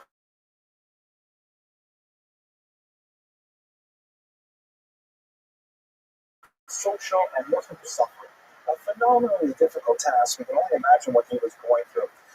And so, what these texts give us is a sort of metaphysical history of the Holocaust as they were experiencing it, in which the Rebbe tries to place it within the timeless context of the events of the Parsha, the events of the Torah itself. So, in other words, as Jews would be on that given Saturday reading about the story of Joseph in his captivity, so then the Rebbe would speak about Joseph's captivity, and you could hear between the lines he's talking about the Jews' captivity in Warsaw. There was a kind of a metaphysical concurrence between the events the Jews were directly experiencing and the timeless history of the Bible itself. And it's very clear that he was evoking a parallelism between how the Jews had experienced the things in the distant biblical past and how this could be a lesson for them in the current day. This is based on a very Talmudic teaching of Masi Avos Simon, that what happens to the ancestors is a sign for the descendants, meaning that we can find communion with our suffering in that of Abraham and of Isaac and of Jacob and so on. And quite often these things are really quite powerful and really overwhelming in their meaning. However, to really understand it properly, you need to do two things, which most researchers have only limited tools to do so. One is you have to understand the biblical text in its Talmudic and Kabbalistic context, which is in itself a whole field of inquiry. And the second thing is you have to know the actual history of quotidian life in the Warsaw Ghetto to know what happened in the ghetto that week that he would be speaking about this topic. And when you study the Eish Kodesh alongside the extensive journal and diary literature that he has, you see that he's often making very direct connections between, a particular murder that the Nazis committed or an atrocity that happened somewhere, and that the answer, and he places that answer within his Saturday afternoon drushes. Very profound and difficult way to convey a comfort to his audience, but nevertheless, it was done in a very poetic and powerful manner. We know from Shimon Hugelband, one of the associates of the Onei Shabbat archive, that he was gathering some 300 people a week to his Shalosh drushes, even when the Nazis had forbade Jews from gathering publicly for religious purposes, meaning that Jews were flocking to him to hear his message. We also know from Hugelband that he attracted a wide variety of Jews. This was not by any means, strictly Hasidic Jews of the essential variety. There were, non-believing Jews, secular Jews, Jews of every political stripe that came to look for religious guidance from this man. And even though he had received, requests from the resistance to spirit him away out of the ghetto, he refused. He saw that his purpose was to remain with the Jews in the ghetto, and as a result, he ultimately serves up to the bitter end. One other detail, not a detail, perhaps the most central thing, you may be wondering, well, what did he say about the Holocaust as a whole? I mean, this is what he's writing about for 3 years. So when you go through the Eish Kodesh, you see that there's at no point where the Jews suddenly have a flash, like, oh my gosh, this is the Holocaust. Obviously, the term had not yet been invented. It was kind of like a gradual but perpetual increasing level of persecution, and worse every day, but only at an incremental level. So at some point, people would wake up and say, I can't understand what is happening at all, on a religious level, personal level, and so on. So we see only one spot in the Eish Kodesh where he kind of steps over that line. And that's in a footnote that he added in January of 1943, shortly before he buried the manuscripts. Recall that in January of 1943, this is after the Warsaw Ghetto has been largely decimated, or I shouldn't say decimated, has been destroyed by the deportation. He comments on something that he wrote in 1940. In 1940, when he was talking about Hanukkah, he said, it's terrible how we're suffering now, but really, when you look at the story of the Jews in Israel during the period of Antiochus, in which we had the Hanukkah rebellion, we see that, this is a pattern that happens to us from time to time, and we should deal with it and, strengthen our spines and just move on. Then he writes in the footnote in 1943, he says, I was wrong. He says, what I wrote in 1940, I could only have written then. But after what I've seen in 1941 and 1942, comparing it with my knowledge of all Jewish history from the Talmud and the Midrash and so on, I can say, he writes, that there's never been a level of suffering in all of Jewish history that compares with what we are enduring in the Holocaust. He obviously doesn't use that term, but he says there's nothing like this. This is a novum. It is totally unprecedented. Questions?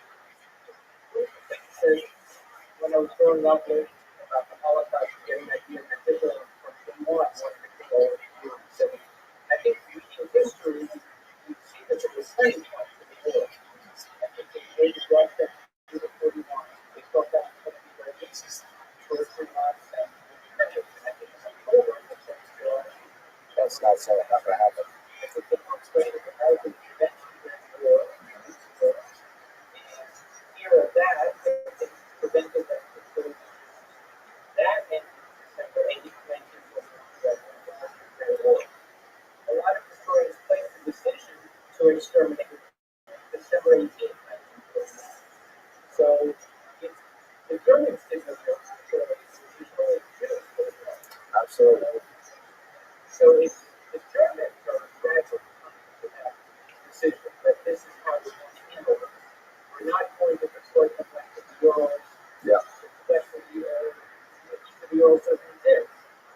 So, it's something I think that is developing over time with the historical circumstances. Absolutely. They don't excuse anything they're not excused. No, it's about the mental recognition of what is going on.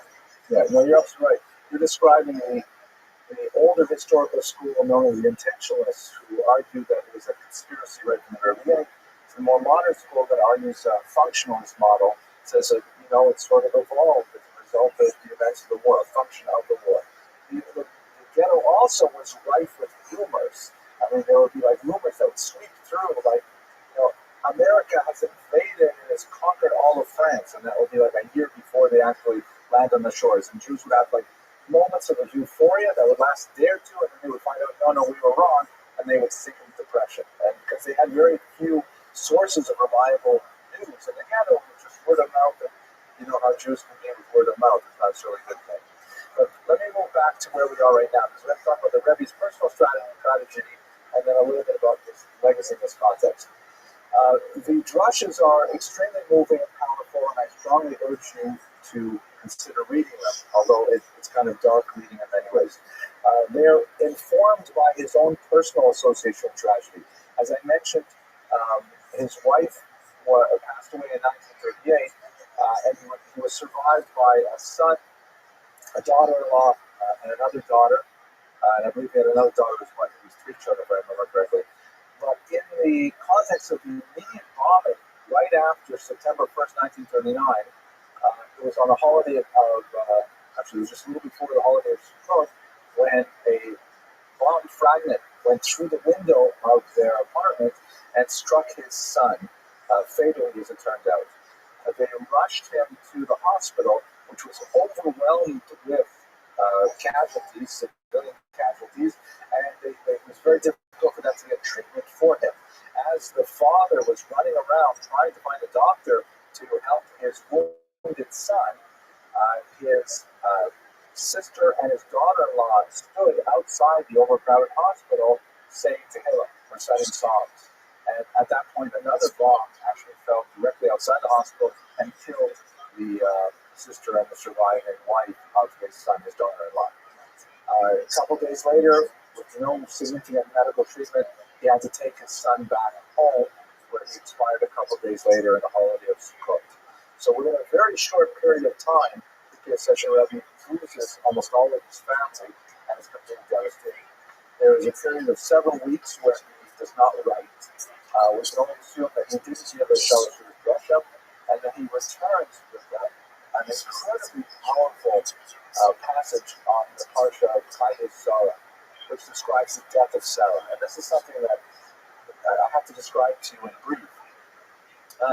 The Midrash records that the matriarch Sarah died when the Satan, came to her and said, "Do you know what your husband is doing? He's about to sacrifice Isaac on Har Moriah, or he has sacrificed him, I'm not sure he killed him." And the Midrash says that her soul burst forth and she died. Hearing the shock of what was happening to her son, she died. So the Rabbi quotes a midrash that says that amazingly she did this intentionally. That this was a kind of a message that this is too much. And he quotes in this context the Hasidic teaching of Rabbi Mendel of Rimanov that says that in the Talmud it teaches that a little bit of salt improves meat.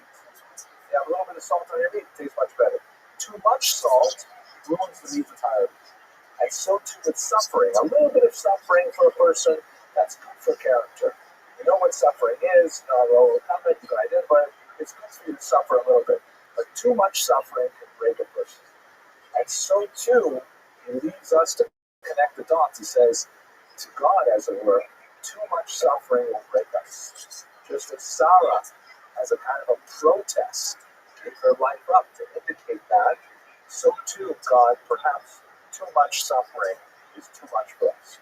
It's a very powerful voice of protest, as it were, coming from a traditional Hasidic author, and it gives you a sense of the depth of the suffering. However, in the fall of 1940, the suffering the Jews endured then was nothing compared to what would come in the next 2 years. So, to kind of conclude by thinking about his life and work and his legacy, his principal teachings throughout, and these are themes which we see in his earlier works, and we see them also in Eish Kodesh, is the importance of simcha, the importance of happiness nevertheless, the importance of simcha, of joy throughout, even under incredibly difficult circumstances. He also emphasized the power of the moment, the power of making the right choice when the opportunities are presented. And I wish I had more time to give you more examples of this. But his teachings endure before the Eish Kodesh were ever even written. He was ultimately deported to the Travnik labor camp. As I mentioned earlier, he survived the deportation. We don't know what he had in the resistance, but he survived the resistance as well, and the tremendous, the emptying of the ghetto that happened after the Warsaw Uprising. And ultimately, he was deported sometime in the late summer of 1943 to a labor camp called Travniki. We have a couple of testimonies about what he was like in Travniki by survivors of that labor camp who indicate that he continued to minister to the slave population there as well, and then he was killed by the Nazis, most likely in an attempted uprising in that camp as well. His legacy lives on, however, most significantly through his teachings, which, as I have mentioned, have been translated and are studied more now than perhaps they were even in the 1930s. This is a copy of a recent translation in 2 volumes of The Obligation of Students, and we anticipate that his other books will also be rendered into English as well. There's a very significant synagogue in Lublin called the Congregation Eish Kodesh, named after the Piaseczny Rabbi because of his very powerful teachings, led by Rabbi Moshe Weinberger, a very charismatic and influential rabbi at Yeshiva University. So, all told, this is a person who really was on a trajectory of excellence before the war, and even though he was placed under tremendously difficult circumstances by the Nazi occupation, he nevertheless rose to the challenge of ministering to his beleaguered population of Jews, and may Hashem avenge his blood, and may we know no more pain such as this. Thank you very much for your attention. next week we'll speak about ROTHSCHILD from Yeshiva University, very important American Jewish thinker. Okay. Okay.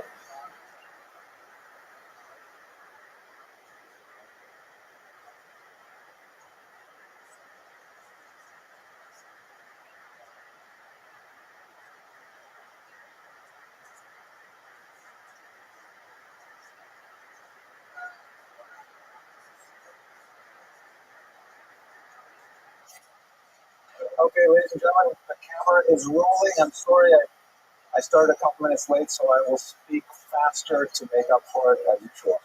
So the joke goes like this. A guy goes into a diner and he orders his usual. He's been going to this diner for many, many years. I always told Heshi, thank you very much for.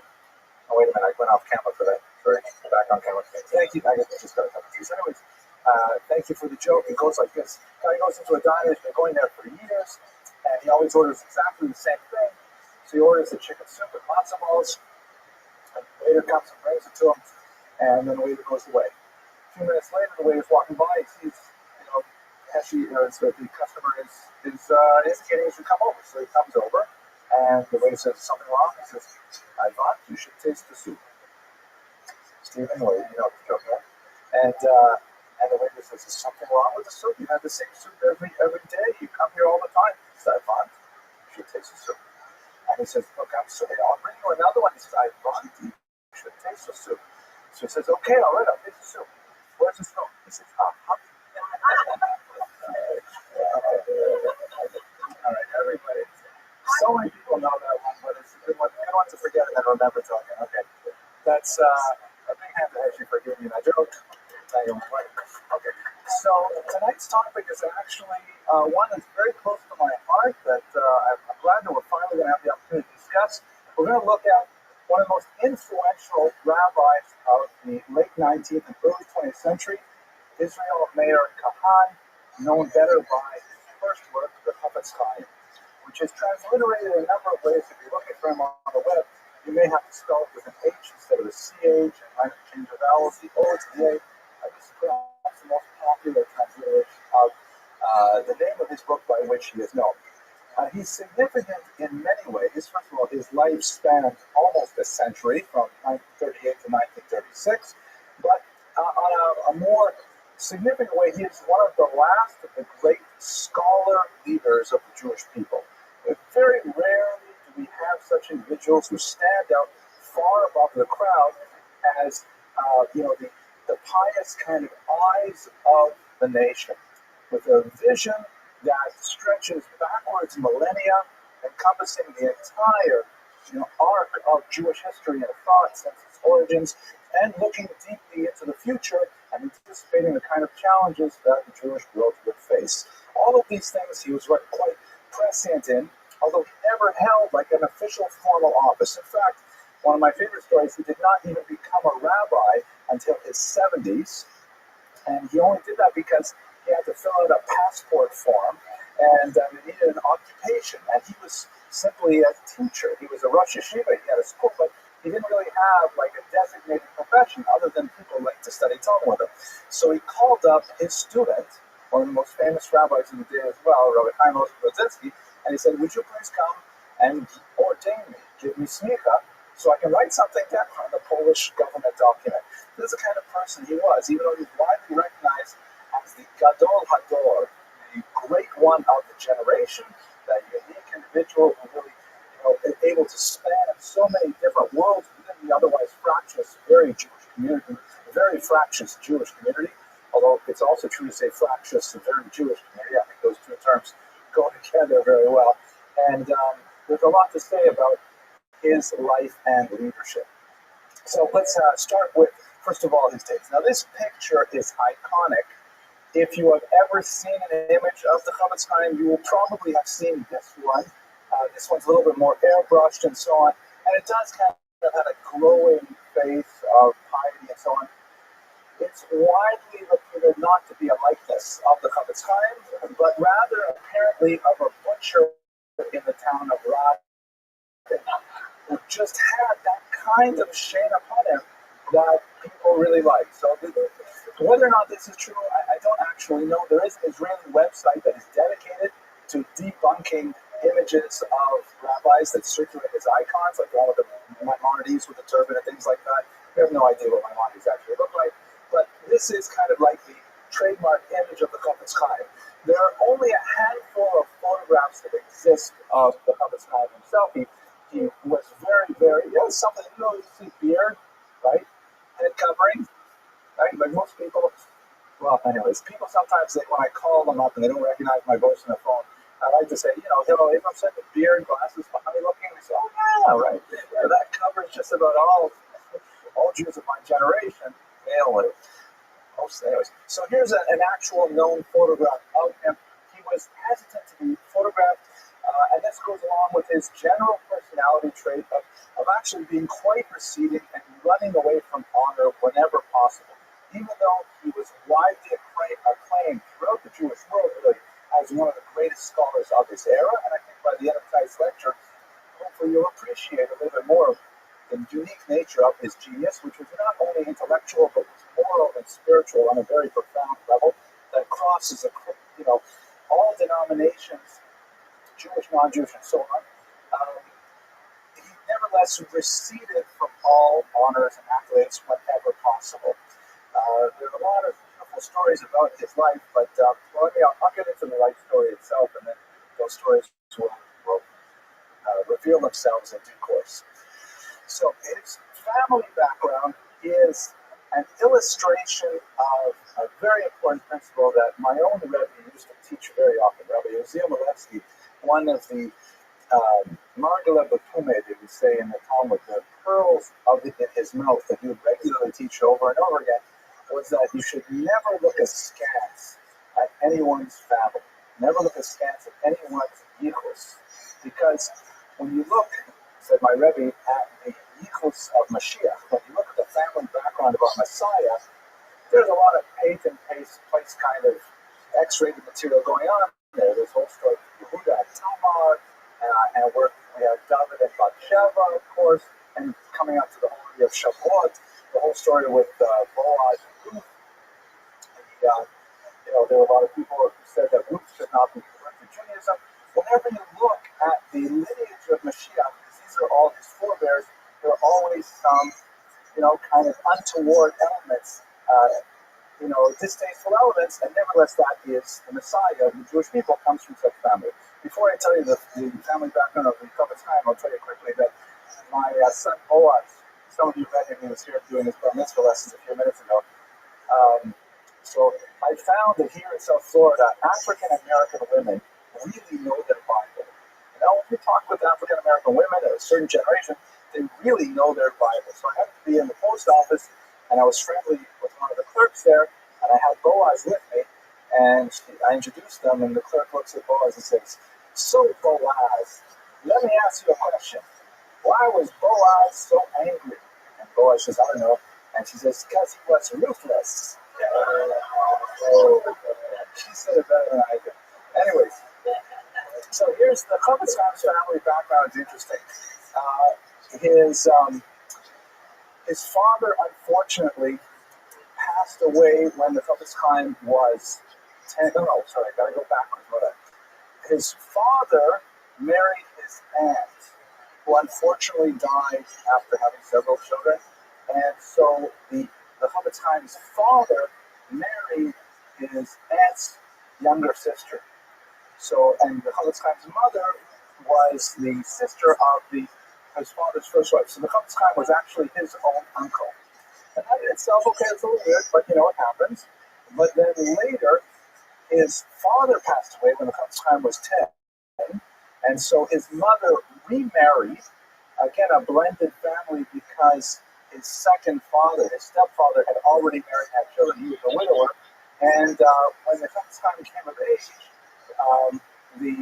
his adopted father, his stepfather, wanted him to marry the adopted father's daughter from the first marriage. Or in other words, his stepsister by marriage. And in fact, his mother was opposed to it, but they worked it out, and the Chofetz Chaim married his own stepsister. So when you think about Mashiach, it's the same kind of family story. It's an illustration of of Rabbi ROTHSCHILD's teachings on family background. He came from the small shtetl of Shtetl in Belarus, and he made his fame largely in another very small shtetl called Rabbi, or in modern Lithuanian Radom, which was an entirely unremarkable place, which ironically became really the center of Jewish scholarship for the entire world during the Chavetz Chaim's lifetime. The area surrounding it includes places that are famous in the Jewish geographical imagination, cities like Mir, the towns like Mir, Slobodka, Kovno, places like that that have huge yeshivas. He was recognized from his youth as having two characteristics which were highly valued. One was an incomparable genius. He had a phenomenal memory and phenomenal patience in study, which is uniquely captured by the Yiddish word Sitzfleisch. I'm sure most of you have heard this term Sitzfleisch, but it captures the unique. It means literally sitting flesh. You have to have a little bit of a cushion to be able to sit and study the Talmud for many periods, many hours a day. So he had phenomenal Sitzfleisch. He was a masmid, a perpetual student, and this is later expressed in his life. He was also known, and this is something that was perhaps one of his greatest reputations for the rest of his life. I'll focus on a little bit later as well, for his tzidkus, which is a Hebrew word, or tzidkut, meaning piety. He had an unusually well-refined sense of morality, and he applied it courageously and with humility whenever possible. Some of the famous stories about his childhood, for example, include the fact that probably lowest on the social scale in the shtetl was the Wasserträger, water carrier. There's no running water in the shtetl, and somebody had to have the job of going to the river, filling up the buckets, bringing them back to the homes. That's menial labor, very low pay, and so on. So it was really low on the status symbol chart of the shtetl. So the young boys in shtetl used to like to play a trick on the Wasserträger in the winter. What he would do is he would bring his buckets at the end of the day, he would leave them by the river, and then he would go home to sleep. And the next morning, he would go walk down, carry the buckets all the way back out. He'd fill up the buckets and he'd start his rounds. And so what the boys used to like to do is they would go at night, fill up his buckets with water, and leave them to freeze overnight. So the Wasserträger, the poor guy, would have to get up in the morning and, laboriously chip out the ice to be able to do his job. And they got a kick out of this. But when the Chavetz Chaim, young Yisrael Meir, heard of this, he would go out secretly later than some of the boys and pour out the water to the Wasserträger without even knowing, until, of course, he was eventually caught, without even knowing that he was, in fact, doing him a favor without insulting the boys who were playing this terrible trick. And in fact, there's so many of these stories of his phenomenal piety.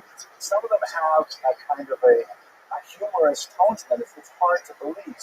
Like the famous story, again, it may be very apocryphal, but apparently a burglar once broke into his house and stole silver candlesticks. And as the burglar was leaving, he woke up the Chavetz Chaim, so the Chavetz Chaim ran out of the house after him, saying, "I forgive you,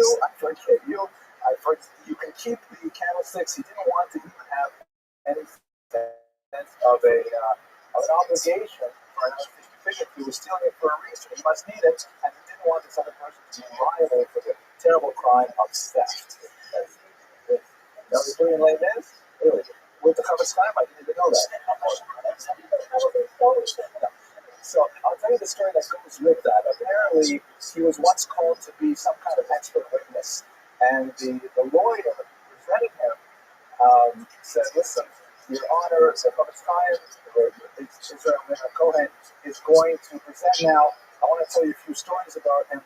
And apparently the judge, the story goes, who knows how true it is, but the judge said, those are all very nice stories, but I find them very hard to believe. And the lawyer apparently said, well, they may not entirely be true, but one thing's for sure, they don't say them about me and you. They say them about the Chavetz Chaim. So there must be an element of credibility to it if there's so many of these kinds of stories. and I'll tell you a couple more that are more verified. Anyway, what I'd like to focus on, there are three areas in which his reputation was made. His piety, his scholarship, and his leadership. And so these are the areas that I'd like to focus on for the rest of our time, basically. You've already mentioned a couple of stories from his youth, but in many ways, his piety made him a great failure. He was an incredibly, obtuse businessman. And in fact, his efforts in business, while well-meaning, ironically failed him on several levels. Until he finally found his métier as a Rosh Yeshiva, with a small group of young men studying under him, he really was not succeeding in business. And this is ironically because of his piety. For example, one of the areas that he really insisted on from his youth, and he began with very meager means. He was supposed to get a dowry of 300 rubles once he married his stepsister, but things didn't work out. He only got a fraction of that. But with the small money that he got, they opened up a small fruit store, like a fruit stand. But he was extremely meticulous about every possible aspect of the business to make sure that no theft whatsoever would occur. So, for example, he was famous for measuring his scales every single day. The Torah, requires that all scales, weights, and measurements be accurate, and he would check them every day. So things would happen, like, for example, it once happened that they sold some salt, and when the folks checked the scales, there was a little bit of salt that was kind of stuck to some moisture or something on the bottom of the pan, a tiny little amount. And he felt terrible because, someone had been shortchanged. Someone did not give the proper amount of salt. And he could not figure out which person it was. It was market day. All kinds of peasants come in from the countryside to buy at the market. So he gave out the next market day, small packets of salt to every customer, hoping that he would be able to return it to the person who after them. On another occasion, they once shortchanged a non-Jewish customer from a faraway village, a herring, and stolen the same kind of thing. He brought a herring to every single person in that village to try and return the herring to them. They received a small inheritance from an uncle of his wife's that passed away to buy a cow, and they thought they'd live on. Before I tell you the cow story, their business nevertheless flourished because people respected his honesty and his diligence. The prices were really low, and he was very, very particular about honesty and so on. So he began to worry that he was driving his competitors out of business. So he started, shortening the hours of his business to try to just make enough money to keep his family alive and to let the other people have some business. And then when that didn't work, because people would say word of mouth and make sure they shop by him, he would close the front entrance, and you had to go in the back entrance. It was the only way that it was open. You would know if you went around to the back alley. None of these things worked. So finally, they just closed that business when they got the milk cow. The milk cow was another tyrant in this situation. You can imagine that in a kind of a funny way, the cup's trying to because all of a sudden now he has all of the laws regarding animal husbandry to deal with. It took him a long time to buy a cow because he wanted to find one with the smallest, most blunt horns possible, just in case it should get angry and should gore someone. He wanted to make sure that it wouldn't harm them. And he was exceptionally careful about every little detail about how the cow was locked up at night so that it shouldn't go out and graze in someone else's field and all kinds of things. Eventually, all of these things led to near bankruptcy until he ended up, beginning to collect students for his yeshiva. But these are the kind of stories that dogged the Chofetz Chaim throughout his life that really speaks to the nature of his character. This in itself, however, would not grant him more than regional fame at most. What really cemented his reputation was his incomparable scholarship. And in this regard, I'd like to speak about two of his greatest works. He was quite prolific, but there are two that are absolute classics in the Jewish corpus of rabbinic literature, and they stand the kind of test of time that make them millennial in quality. These are not works that will last for a few decades or even a few centuries. These are works that tower as achievements of spirituality and thought that, in many ways, I don't think there are any comparable works in other traditions as far as I'm aware. The first one is the work by which he got his name. He wrote it in his early 30s. It's called Sefer ROTHSCHILD. This is the title page of that work, published in 1873. The title is taken from a verse in Psalms that says, who is he who desires life? And then after the psalmist asks that question, he answers it by saying, one who guards his tongue from speaking evil. Lashon hara. And so this is a highly creative, innovative work that points to an area of Jewish thought that, until he really uncovered it as being central to Judaism, was simply thought as being a kind of a secondary element. But really, it is a vein that runs deep and true throughout all of Jewish morality. Specifically, it is a book on the laws of appropriate speech and the prohibition of, for lack of a better translation, gossip. Gossip is not understood in Jewish law. Well, let me just back up for a second. You know how they say that Eskimos have 27 words for snow because snow is such an important part of their reality? Well, we have about 8 different words for gossip in the Jewish tradition. And that says something about us. We're very big into speech. And in fact, you don't look very far. If you look, for example, at the Vidui, the confession that we read on Yom Kippur about all the sins, good proportion of them maybe have to do with speech, how we speak to each other, how we speak about each other, and so on. So there are 3 terms in particular that stand out.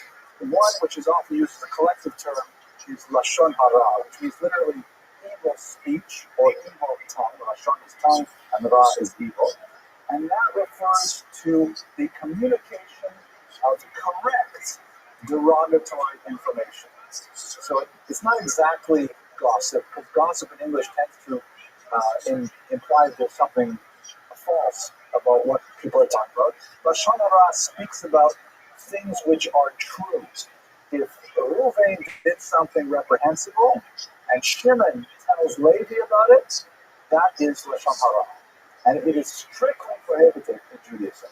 One may not relate negative information about another person, period. Yes, of course, there are exceptions. I'll get to those in a second. But that's the basic rule. And this book, it took millennia before someone could come out and say it outright and produce a book which was totally dedicated to it. The other 2 terms which we'll just touch on right now, one is Motzi Shemra, which is literally the dissemination of a false word, and that refers to gossip, which is untrue. Well, I guess we would call that libel, perhaps, in legal terms today. That's correct. Is that correct, Jim? Libel or slander? Something like that. Okay, good. So they both qualify under that. 2 words in the English language. And then the third one is Rechut, which is, it's kind of like Lashon hara, but it has to do with relating information on the third hand. I won't go into the details for now. But anyway, what this essentially is, it's a guidebook for how to speak like a Jew, how a Jew should speak. And it's a phenomenal work of towering genius. The first part of it is rather amazing. He spends the first, say, 20 pages convincing people that it really is forbidden in Judaism to gossip. And he is convincing people who are highly learned. It's a very, very erudite treatise, answering all kinds of objections that Talmudists would have, saying, oh, it doesn't mean that, these are the exceptions, people already know it, it's public knowledge, and he goes very methodically through the whole thing, and by the time you get through, let's say, the first 20 pages, it's absolutely terrifying, because you say, oh my gosh, I can't see anything. That's it for dinner conversation. You know, if you think of the New York Times, all the news that's fit to print, it would be like a little advertising circular. There'd be nothing in there because so much of it is forbidden. Nevertheless, there comes time through the next, 180 odd pages, he he explains the parameters under which speech is permitted. And in fact, by the time you master this book, and I can't say I'm a master of it all, but when you master this book, every communication you have is elevated. It is spiritually meaningful. It is energizing. It is something that builds relationships rather than tears them down. It's truly a heroic work of Jewish thought. Now, one misconception about the Chofetz Chaim is if you look at this title page, his name doesn't appear anywhere in the Hebrew section. And for many researchers, including some of his prime biographers, I'm kind of surprised to say, they emphasize how the Chofetz Chaim wrote this book completely anonymously. And he was a nobody knew of him outside this tiny little shtetl. It's not exactly true, because one of the requirements of publication in the Russian Empire was you had to have a censor's approval, and there was like a Library of Congress kind of formality that you had to put some bibliographic information on the title page. So it may be that in the Hebrew section there, when he talks about the content of the book, he doesn't have his name, but when you look at the bibliographic citation down here, it's in black and white. If you read Russian, it says here, Sefer Chofetz Chaim, to jest Jelushe Zhiznik, like how to speak properly, Sochenia Yigam Kaganas. It says his name in black and white. So it's not like he did it totally anonymously, and everyone in the Eastern European world could read his name there in black and white, but he certainly didn't emphasize it. Okay, let me pause and just take a sip of tea, and let me ask for questions. Yes, please.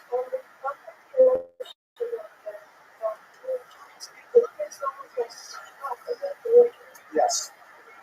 Yes, this is a stamp. This particular copy was owned by the Rabbi Library, and so the owners of rights, the owner Yosef Yitzhak Rabbi, so the Rabbi USA, it came from the Friedrich Rabbi, owned this first edition, and I'm starting to stamp it because, from a librarian's perspective, it's not nice to stamp books like that, but nevertheless, it does give us a sense of the provenance of it, and it also shows how the Friedrich Rabbi valued this particular work. That's the prior Rabbi died in 1950 or so. Yes, Ms. Abramson.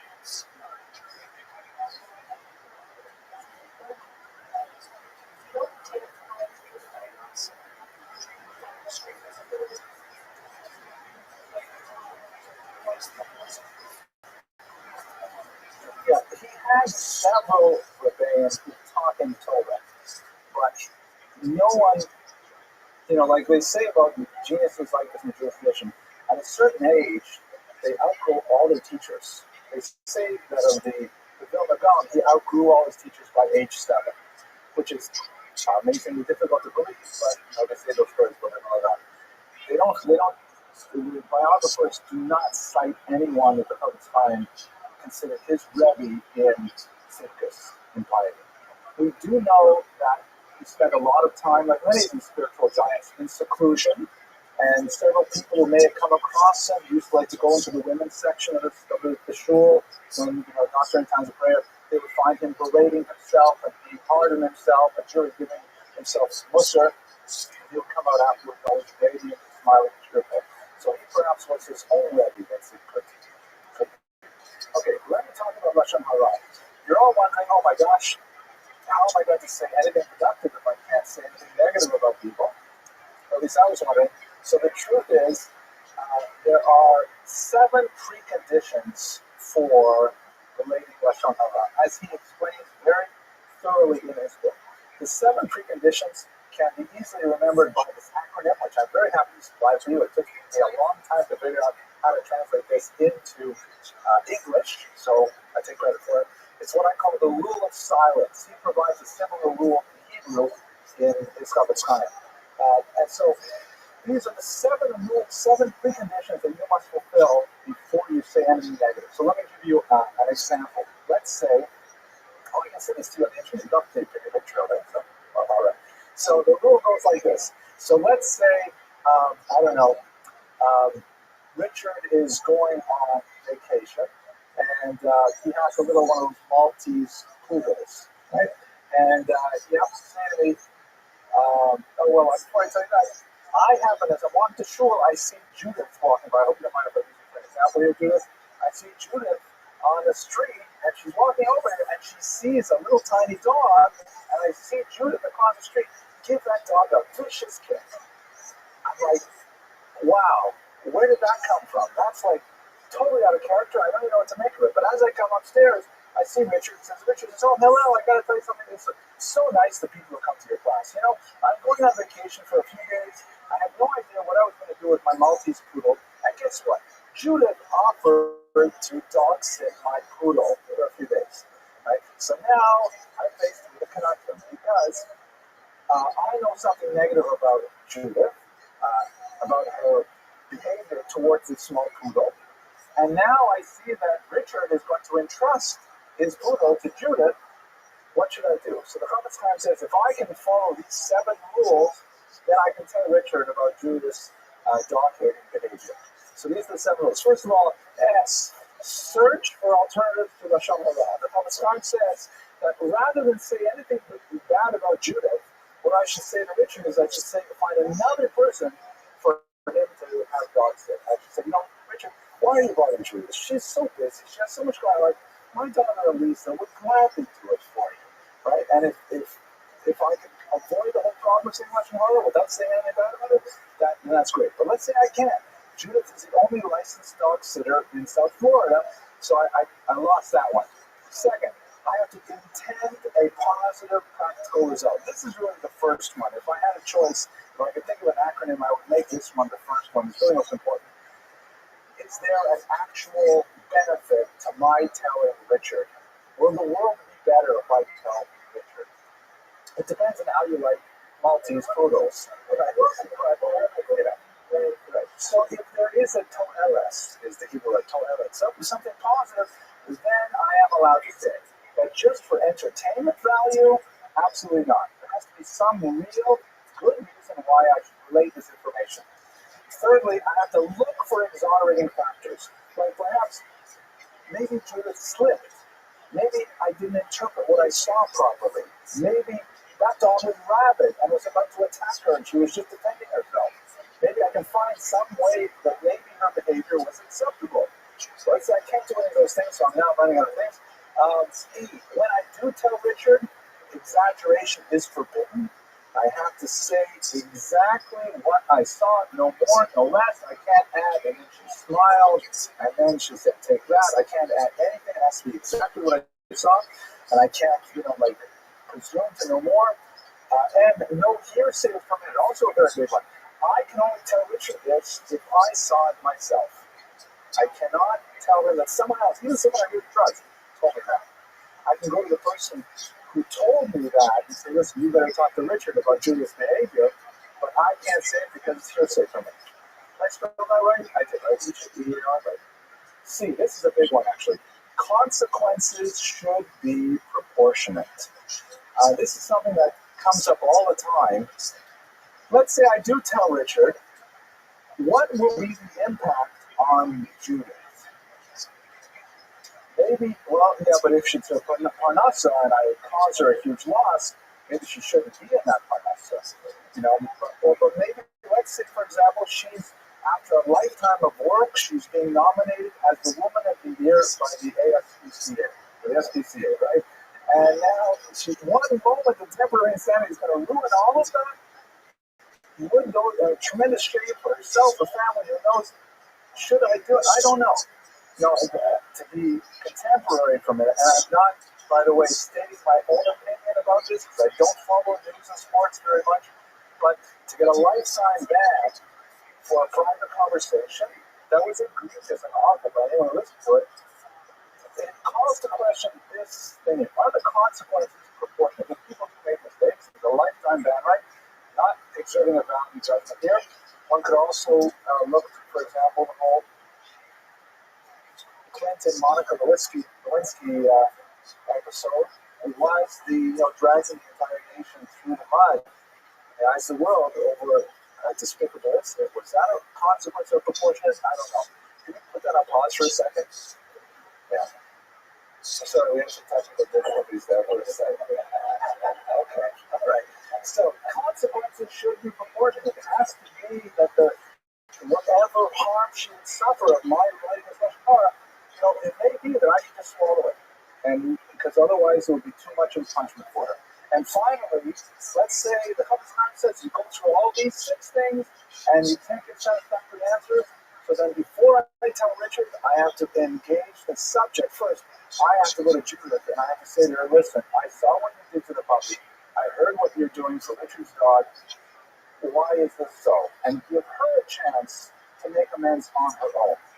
And these are all very humane, rational, and morally heroic laws that really, if they're applied well, they regulate one's speech and transform one's character. So when this book came out, it had phenomenal tectonic shifts took place as a result of the impact of this work. Because people have been studying, there's scattered passages in the Talmud, in the Maimonides, and different places, and people say, yeah, Lashon Hara, but no one really sat down and said, Lashon Hara, oh my gosh, this is really the whole thing. Everything is Biyad HaLashon. Chaim B'Malach does it Biyad HaLashon, says the Proverbs, life and death are in the hands of the tongue, so to speak, by the means of the tongue. And it was the Chofetz Chaim who really drew attention to this in a way that had never been done before. And within moments of the publication of this work, he became incredibly famous for this great achievement. Yes, Ms. Abelson.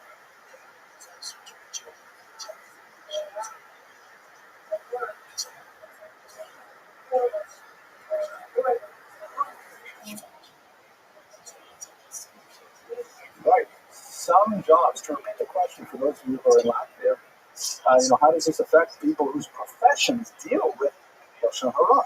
So I would say that some professions are completely forbidden. Being a gossip reporter, there's no justification for that. In fact, there is a column in one of the Israeli newspapers that's called in Hebrew Lashon Hara. This is it. If you want to read it, this is it. Where can you do it? But, let's say, for example, in the field of psychology, for which you have interest, there are modern commentaries on Lashon Hara, and actually the Chofetz Chaim says it too. Like, for example, let's say you have a really hard day at work, and you just, people are tough on you at work, so when you come home, are you allowed to tell your spouse about it? So according to these strict laws, no. But the Chofetz Chaim says this one here, they had a positive practical result. If you're so burdened by your problems and you need an answer, you need advice, as long as you can be absolutely certain that the person you're talking to will not repeat these things, and you say in advance, I'm only telling these things because I really have to unburden them and hear your advice, then you are allowed to say it because it does have a positive practical result. So there are spaces for the mental health professionals and so on to engage in this activity. But when we get home, I think I have a copy of my very first publication was on these laws and the field of history. Because history it's hard to write history without writing Lashon Hara. That's why the books are so short. That's how I say. Yes.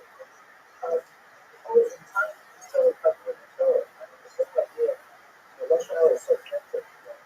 So I'm trying to say that they haven't trying to what it seems like Lashon Hara wasn't very well, he definitely has all kinds of sources. But before we live in an era that has been transformed by this book already. You can't go to any yeshiva without feeling the reverberations of this, shockwave that affected the Jewish world. But my impression of reading pre-Chofetz Chaim sources is that, you have the sins of, sexual immorality, and you have theft, this. You also have Lashon Hara, that's another one. Sure, and one of the punishments for that is to be sent outside of the camp, and you can have skin disease and things like that. But it was the Chofetz Chaim who really brought these together and said, hey, everybody pay attention. This is one of the really big ones. Just because it's not part of the Ten Commandments doesn't mean it's not central to our thought. Incidentally, he followed this up with another equally amazing book. In many ways, I like it even better. The Chofetz Chaim is primarily a book of law, right? How to speak properly. He followed up with a book called Shmirat HaLashon, Guarding the Tongue, which often printed as a companion volume, which is all about the sources, why these things are true. He was also a Kabbalist. This is what happens according to the Kabbalah. If you speak Lashon Hara, all kinds of marshaled phenomenal sources to bring these things together. And Shmirat HaLashon is perhaps even more motivational than the Chavetz Chaim is. Okay, I'll take more questions shortly. I've got to get through some of the others here. So, but this is his first work, and really that's cement. If that's the only thing in his life, he would still be a giant among giants in Jewish history. But the truth is, he went on to write many other works, and perhaps the most significant, besides the Chavetz Chaim, was the massive Mishnah Berurah, which is a book that took several decades to write. You can see this is the Hebrew English edition, which takes up about 20 feet of space. Well, maybe not that much, but in the Hebrew English, it takes up a good, 3 or 4 feet of shelf space. We have a copy in our library. And this is a massive contemporary commentary on 1/4 of the Code of Jewish Law, the section of the code called Orach Chaim that deals with daily life. And his scholarship was unparalleled. He brought to bear all of the commentary that had been written over the past 400 years, scattered among many different publications and even manuscripts, and he rendered decisions that were relevant for the 20th century. And it is, without a doubt, one of the most important commentaries in the Code of Jewish Law ever to be written, and it is predominant today. Chances are, people quote the Code of Jewish Law, they are quoting in Mishnah Berurah for his views on it. There were others who disagreed. There are many other commentaries that will still take issue with his decisions, but nevertheless, it is one of the great works of rabbinic scholarship. Okay, that's primarily his scholarship. I want to touch on a very important aspect of his leadership, but before we go too far, I want to focus on one particular element, and that is he was not just a closet scholar who thought about these morality ideas of how you speak or about the laws of Shabbat and things like that. He was very, very intimately concerned with the requirements of the Jews on his day.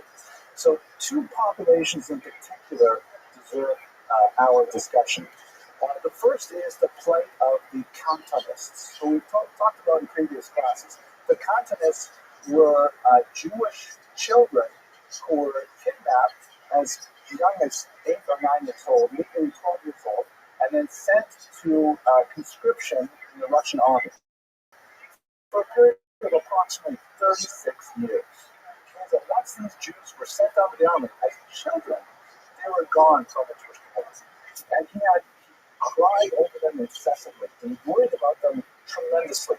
So much so that he wrote a book for them called Machane Yisrael, which was all about how to survive the army, how to retain their Jewish identity under those incredibly painful and difficult conditions. I'll tell you one quick story.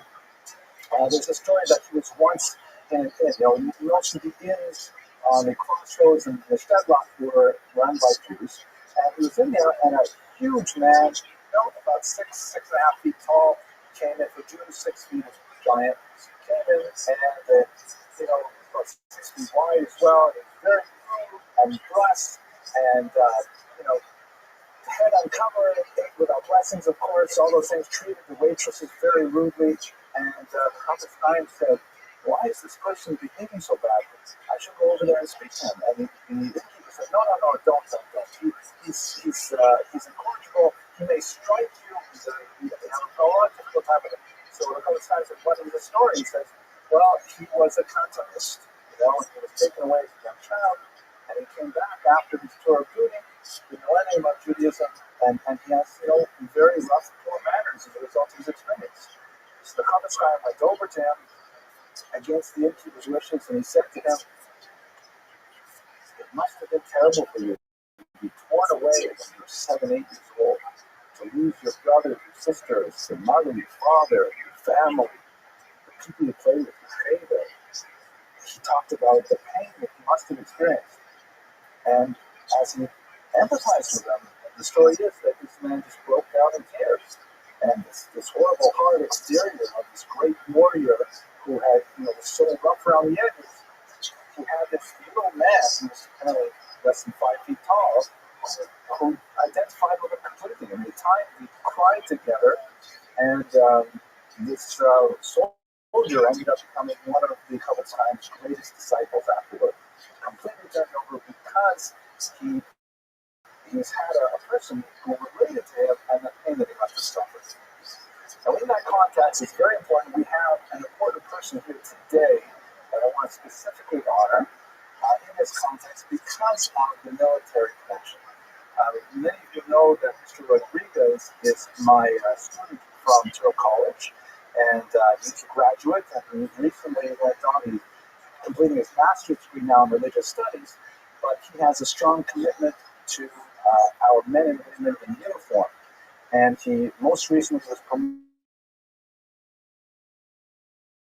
promoted to the chaplain in the United States Armed Forces. So we have a small gift for Mr. Rodriguez. Come on out. Lieutenant Rodriguez. Come on up here. Thank you very much. Thank you, my assistant. Okay, here, present a sample to everybody in Latvia. Come on over here. Okay, all right.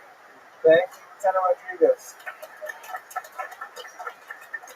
So I know you're very curious what's in the box, but it is a collection of the works of the Chavetz Chaim, including a beautiful printing of this book, Machane Yisrael, which is all the Camp of Israel, which is all about how to be a Jew in the army.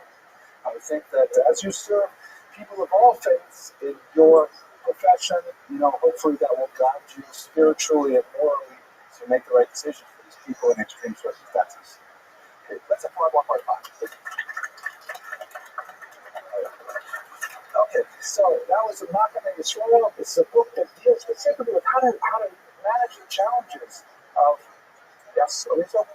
No, I thought you were going to say something. How to manage the challenges of being in uniform in these conditions, the difficulties and so on, and it's a masterful work. Another work that demonstrates his concern for Jews all around the world was a book written for the Jews of America. Because again, if you have to remember that we're talking about the late 20s, the early 30s, when the vast majority of Jews considered America to be a land of a great opportunity, the golden Medina, the golden country where people can reach tremendous wealth, but it was also called in Yiddish the Treifa Medina, the non-kosher land, because of the dearth of traditional institutions of Jewish learning, of synagogues, Chinese restaurants, you name it. It's very difficult to make ends meet in Israel. So he wrote a book called Nidchei Yisrael, which means the dispersed of Israel. That is just a simple Yiddish language primer on how to be a Jew living far away from Jewish centers. So you think about the Jews in San Francisco, Kansas City, Des Moines, small Jewish towns. Getting a copy of Nidchei Yisrael meant a lot because it was not like the massive 20-volume work on the Mishnah Berurah.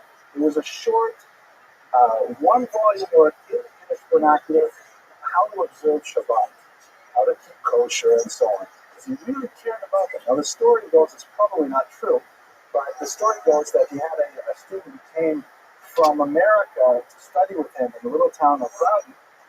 And he asked him about what it was like in the town of Rabbi. He says, how many hours of Talmud do the Jews study a day there?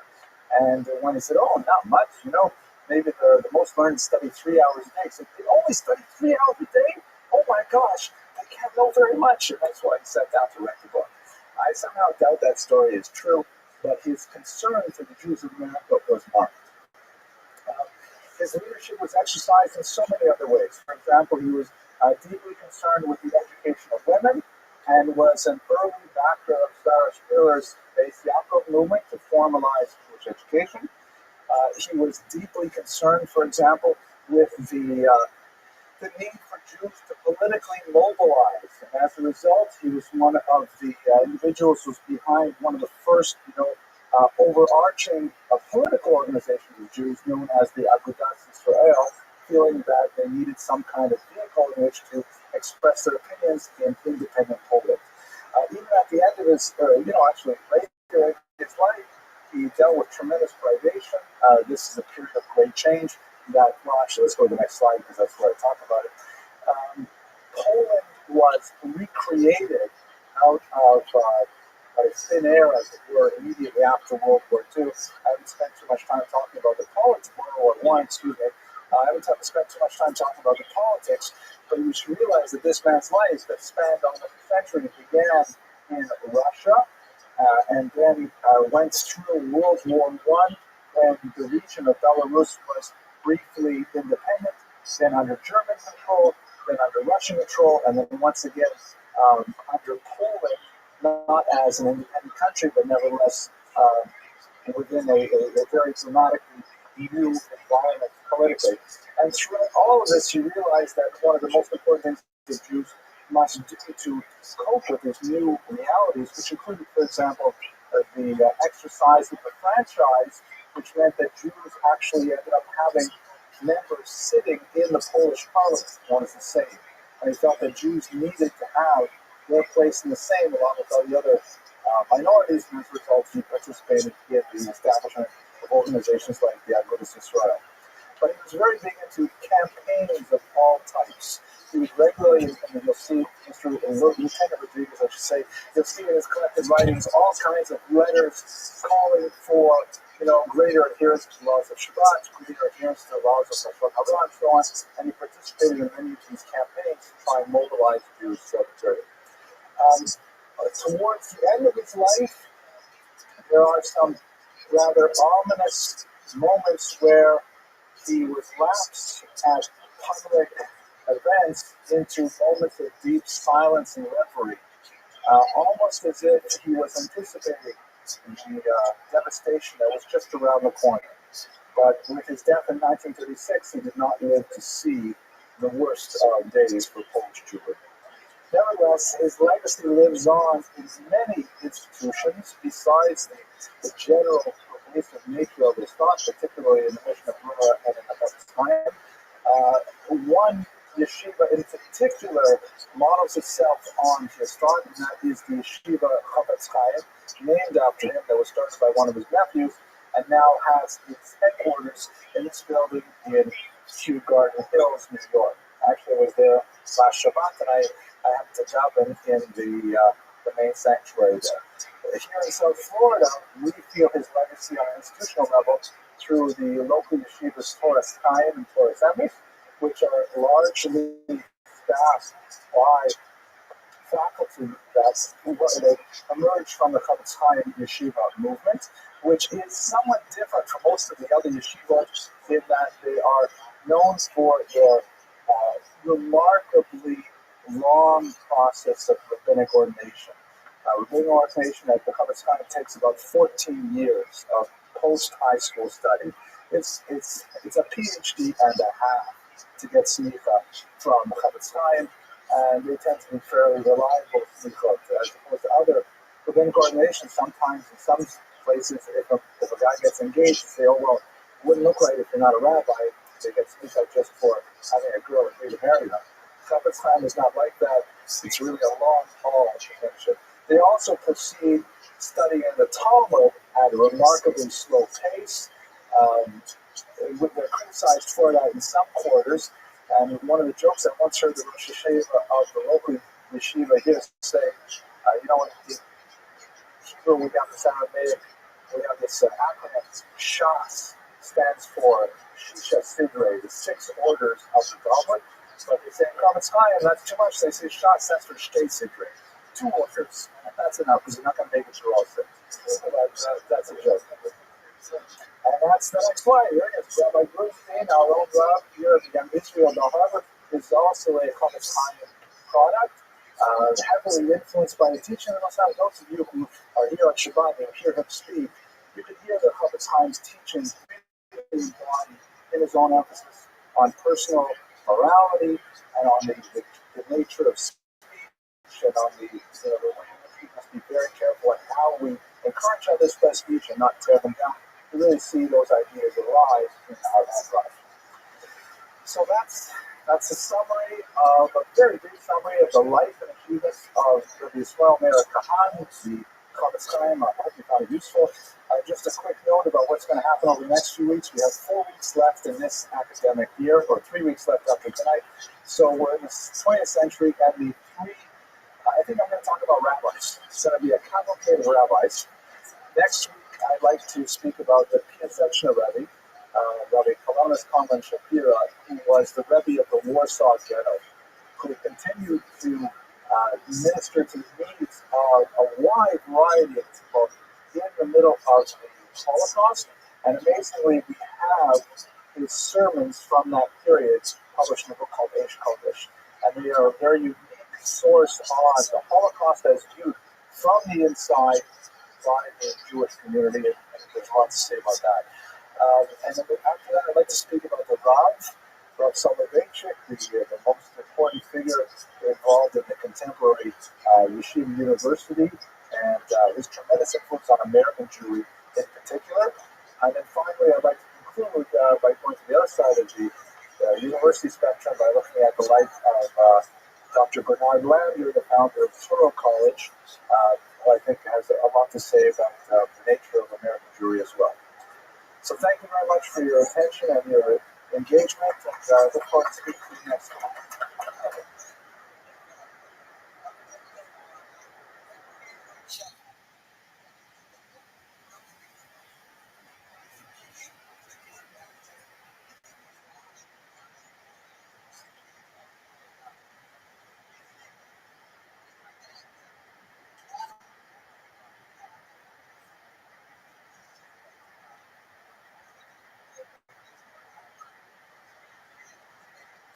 Okay, ladies and gentlemen, let's come to order. We are actually 25 seconds behind schedule. I give Mr. Rodriguez. Everyone see Mr. Rodriguez is putting up his hand? Okay, Ms. Abrams, come on, we're getting this.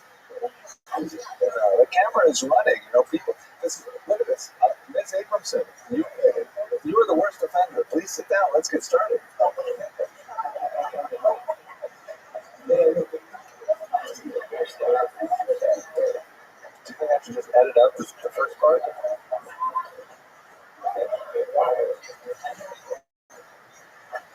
Oh my gosh, I'm going to lose my teaching license for poor class control. Okay, so why don't we get started? Tonight's topic is really quite fascinating. It's Benjamin Disraeli, an extremely influential 19th century politician, served as Prime Minister of England on several occasions. A fascinating personality, very diverse in his opinions and quite controversial in his day. But I want to make a couple of good welfare announcements and a new joke that I'll try out on you, and then we'll straight to Disraeli's life. So first of all, good and welfare. Next week is the final week before we take off some time for Passover.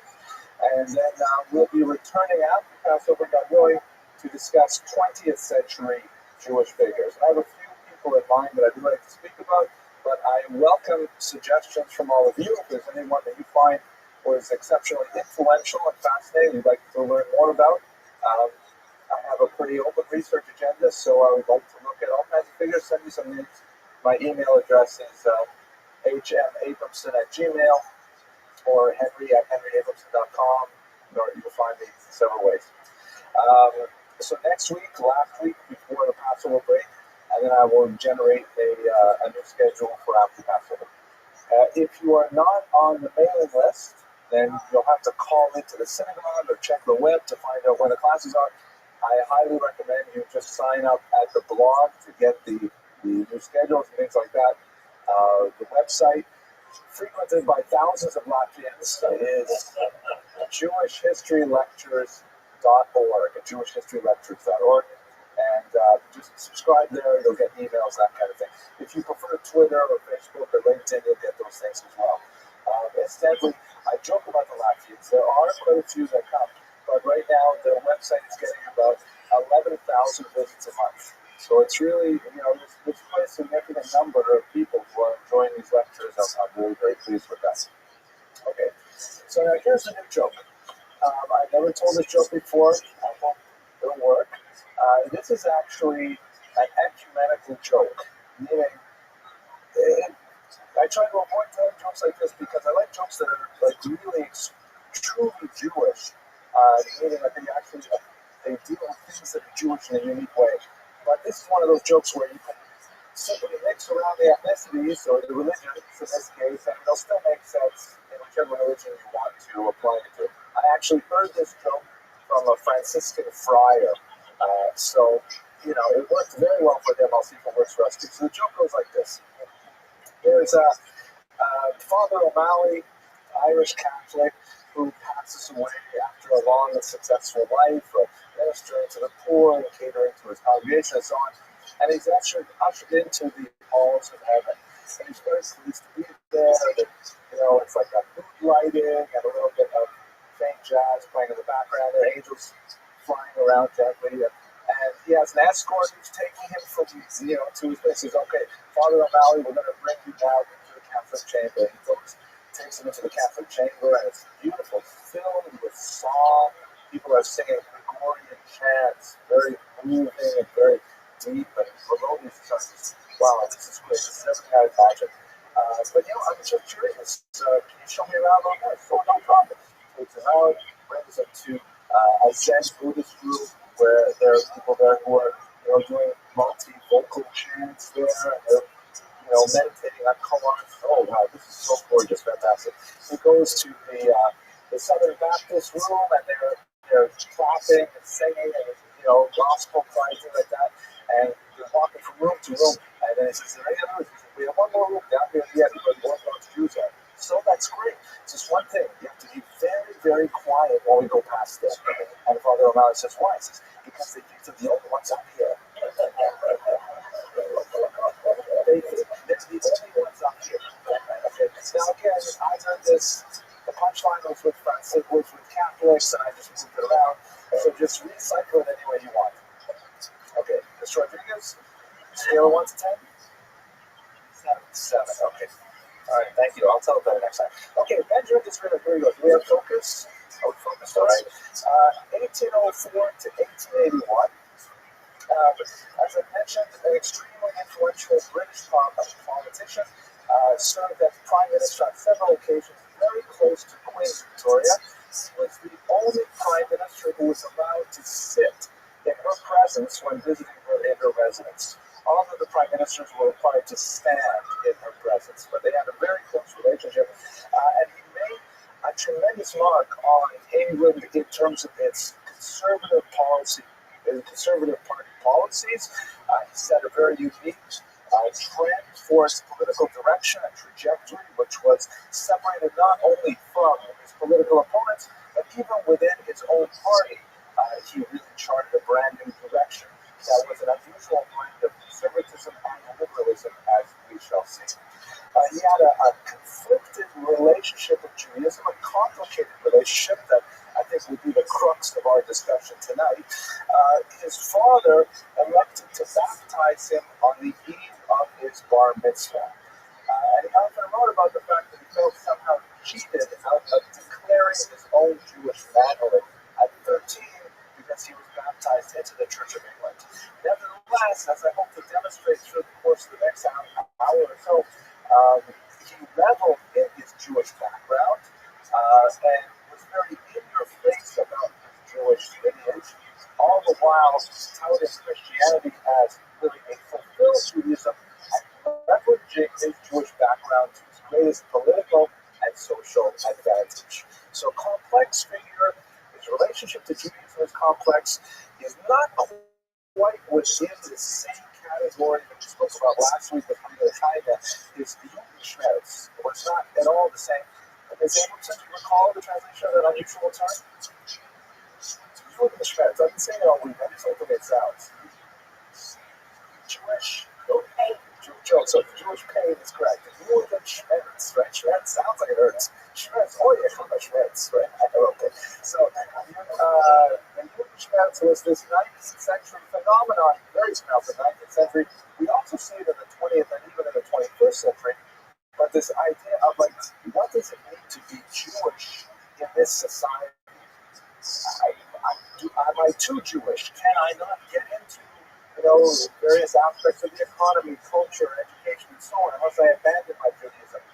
They won't even take me seriously, even when I abandon it. So I kind of felt, conflicted about his conversion to Christianity right to the very end. He really did not have the same kind of Judenschmerz. He was very flaming, as it were, about his Judaism or his Jewish background, all the while as a Christian. Okay, so let's look at his life story and get a little bit of a sense of who he was and what he contributed to British and world history. His father was Isaac Disraeli. He spelled it with an apostrophe, and Benjamin shortened it by removing the apostrophe and placing the first letter I lowercase. Benjamin's siblings followed him, but Isaac, his father, retained the older spelling. They were Sephardic Jews of Italian backgrounds. Isaac himself was a literary figure of some note and was very proud of his Sephardic ancestry, although truth be told, it was his wife's family that was really far more significant. His grandfather, Benjamin, for whom Benjamin Disraeli, our subject, was named, came to the country in the late 17th century, or maybe it was the early 18th century, if I remember correctly, and immediately strove to place himself within British society, all the while maintaining a very strong attachment to Judaism. He coined a motto for himself that we will return to at the end of this lecture, created a heraldic sort of symbol for his family, and did all these kinds of things to sort of propel himself into the British upper classes. This was really for naught in the 18th century. It was really not possible, but he nevertheless did everything within his power to make himself in terms of a successful businessman within London society. He actually did do fairly well. He was an elder of the synagogue on several occasions, and he set up his children to a life of some wealth that allowed Isaac, that is our subject's father, to pursue a literary career. He wrote several books, primarily of literary criticism. The reason why we're focusing on Isaac so much is because of his decision to baptize his son, Benjamin, and his siblings. He had three surviving siblings, a sister and two brothers. Another sibling died in infancy. And the reason he did so was because of a long-standing dispute that he had with the synagogue. His father was a staunch supporter of the synagogue. Isaac, the son, was not, and he basically waited for his father to pass away before he stormed out of the synagogue and refused to turn back. He himself did not convert to Christianity, indicating, as with so many of these 19th century conversions, it was a conversion of convenience. He really wanted to propel his children into more successful professions than he thought they could achieve as Jews, but he did have a lot of latent hostility towards Judaism. You look at a couple of these quotes from Isaac the father. I'll just read them out loud. Religion drained Jews of their genius. 10 centuries have not produced 10 great men. To hate the Talmud is not to hate Judaism, but to hate obscurantism. It is a complete system of barbarous learning for the Jews. And another quote is, you're not going to put these on the back of your work or your books from Talmud that way. I would implore the Jews to begin to educate their youth as the youth of Europe and not Palestine. Let their Talmud be removed to an elevated shelf to be consulted as a curiosity of antiquity and not as a manner of education. So you get some sense of Disraeli's father's outlook on Judaism, very disdainful. He was not a religious man by any means, never thought of his son as taking Christianity seriously either, but nevertheless he made this move for his children primarily for their social advantage. Now let's just place this within the context of 19th century British Jewry. The Jews arrived in England around the turn of the millennium. We have records of Jews at the time of Norman conquest, for example, and there's a significant population of Jews by the 11th and 12th century in towns like York and Lincoln and so on. Several of them are mentioned in ancient chronicles, particularly within the context of money lending, which was a very common profession for Jews and many from Europe. There are a lot of reasons for this. I think we talked about it in previous classes, but so we won't go back to those issues. I encourage you to go back, all of you Latvians who are just tuning in now, go back to a few lectures ago and we'll talk about that.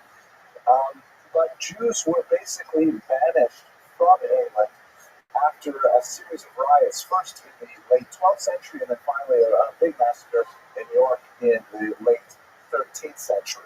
And Jews were essentially knocked out of the island.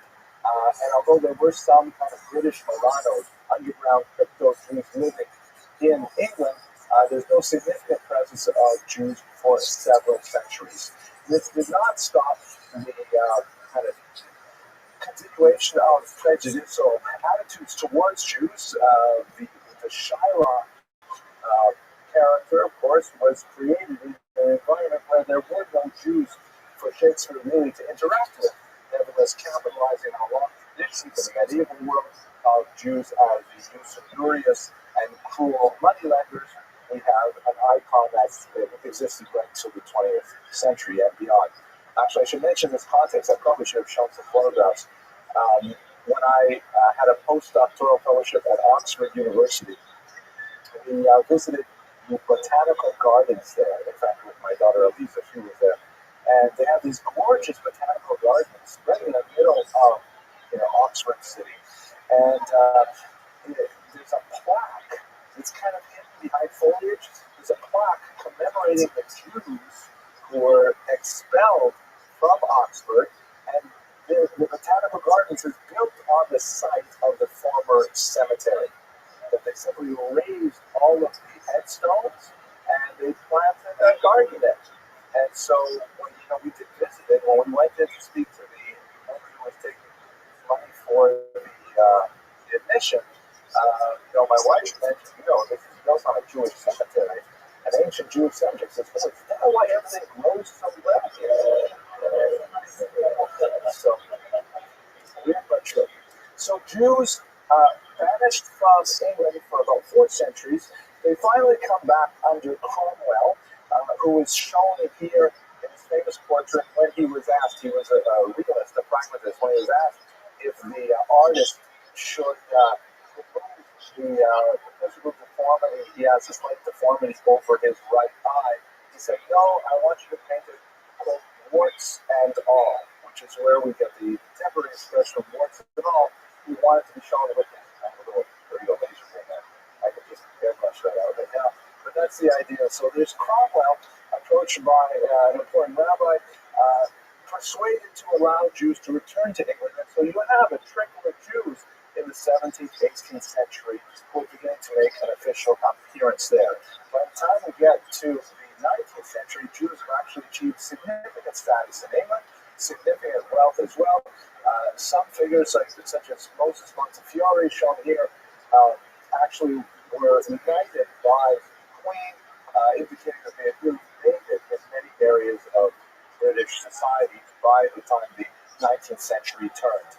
They were not yet allowed in Parliament. That's something that would happen while Disraeli was serving, but nevertheless, one could say that Jews were well on their way to social status in England by the beginning of the 19th century.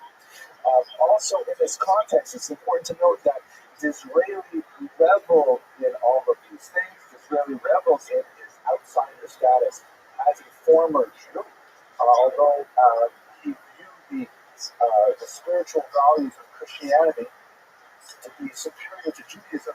He liked to refer to himself as the blank page between the Old Testament and the New. A very characteristic statement for Disraeli because it at once proclaimed his antiquity, that he could be linked to this very ancient people, and at the same time, a bridge to modernity. And he tied this idea of the link between the old Judaism and its values to what he would consider modern Christianity as being the essential bridging factor. In fact, a bridge character is something that we could say about him in general. As a politician, he was also a great bridger, bringing together the ironic opposites of the aristocracy and the populace as a whole.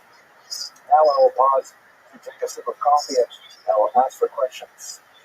Oh, yes, please. I remember that after the position, By the way, that's a lot of my students say that. I seem to remember these. after the position, a lot of institutions, the person that was being parents for the Netherlands.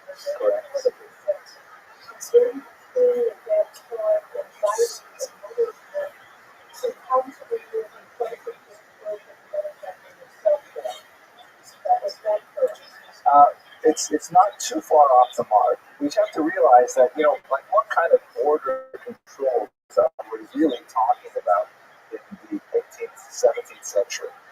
Your ship lands at a port and you get off the boat. And it's not like there's a lot of people that are checking your passport, and making you walk through the scanners, things like that. So if you have money and you have business, then, people will let you in. You might have to pay off someone perhaps. But Jews were trickling in, just like, Jews have pursued business opportunities around the world. Very few countries have truly impermeable borders. Unfortunately, usually not letting the Jews out. Letting Jews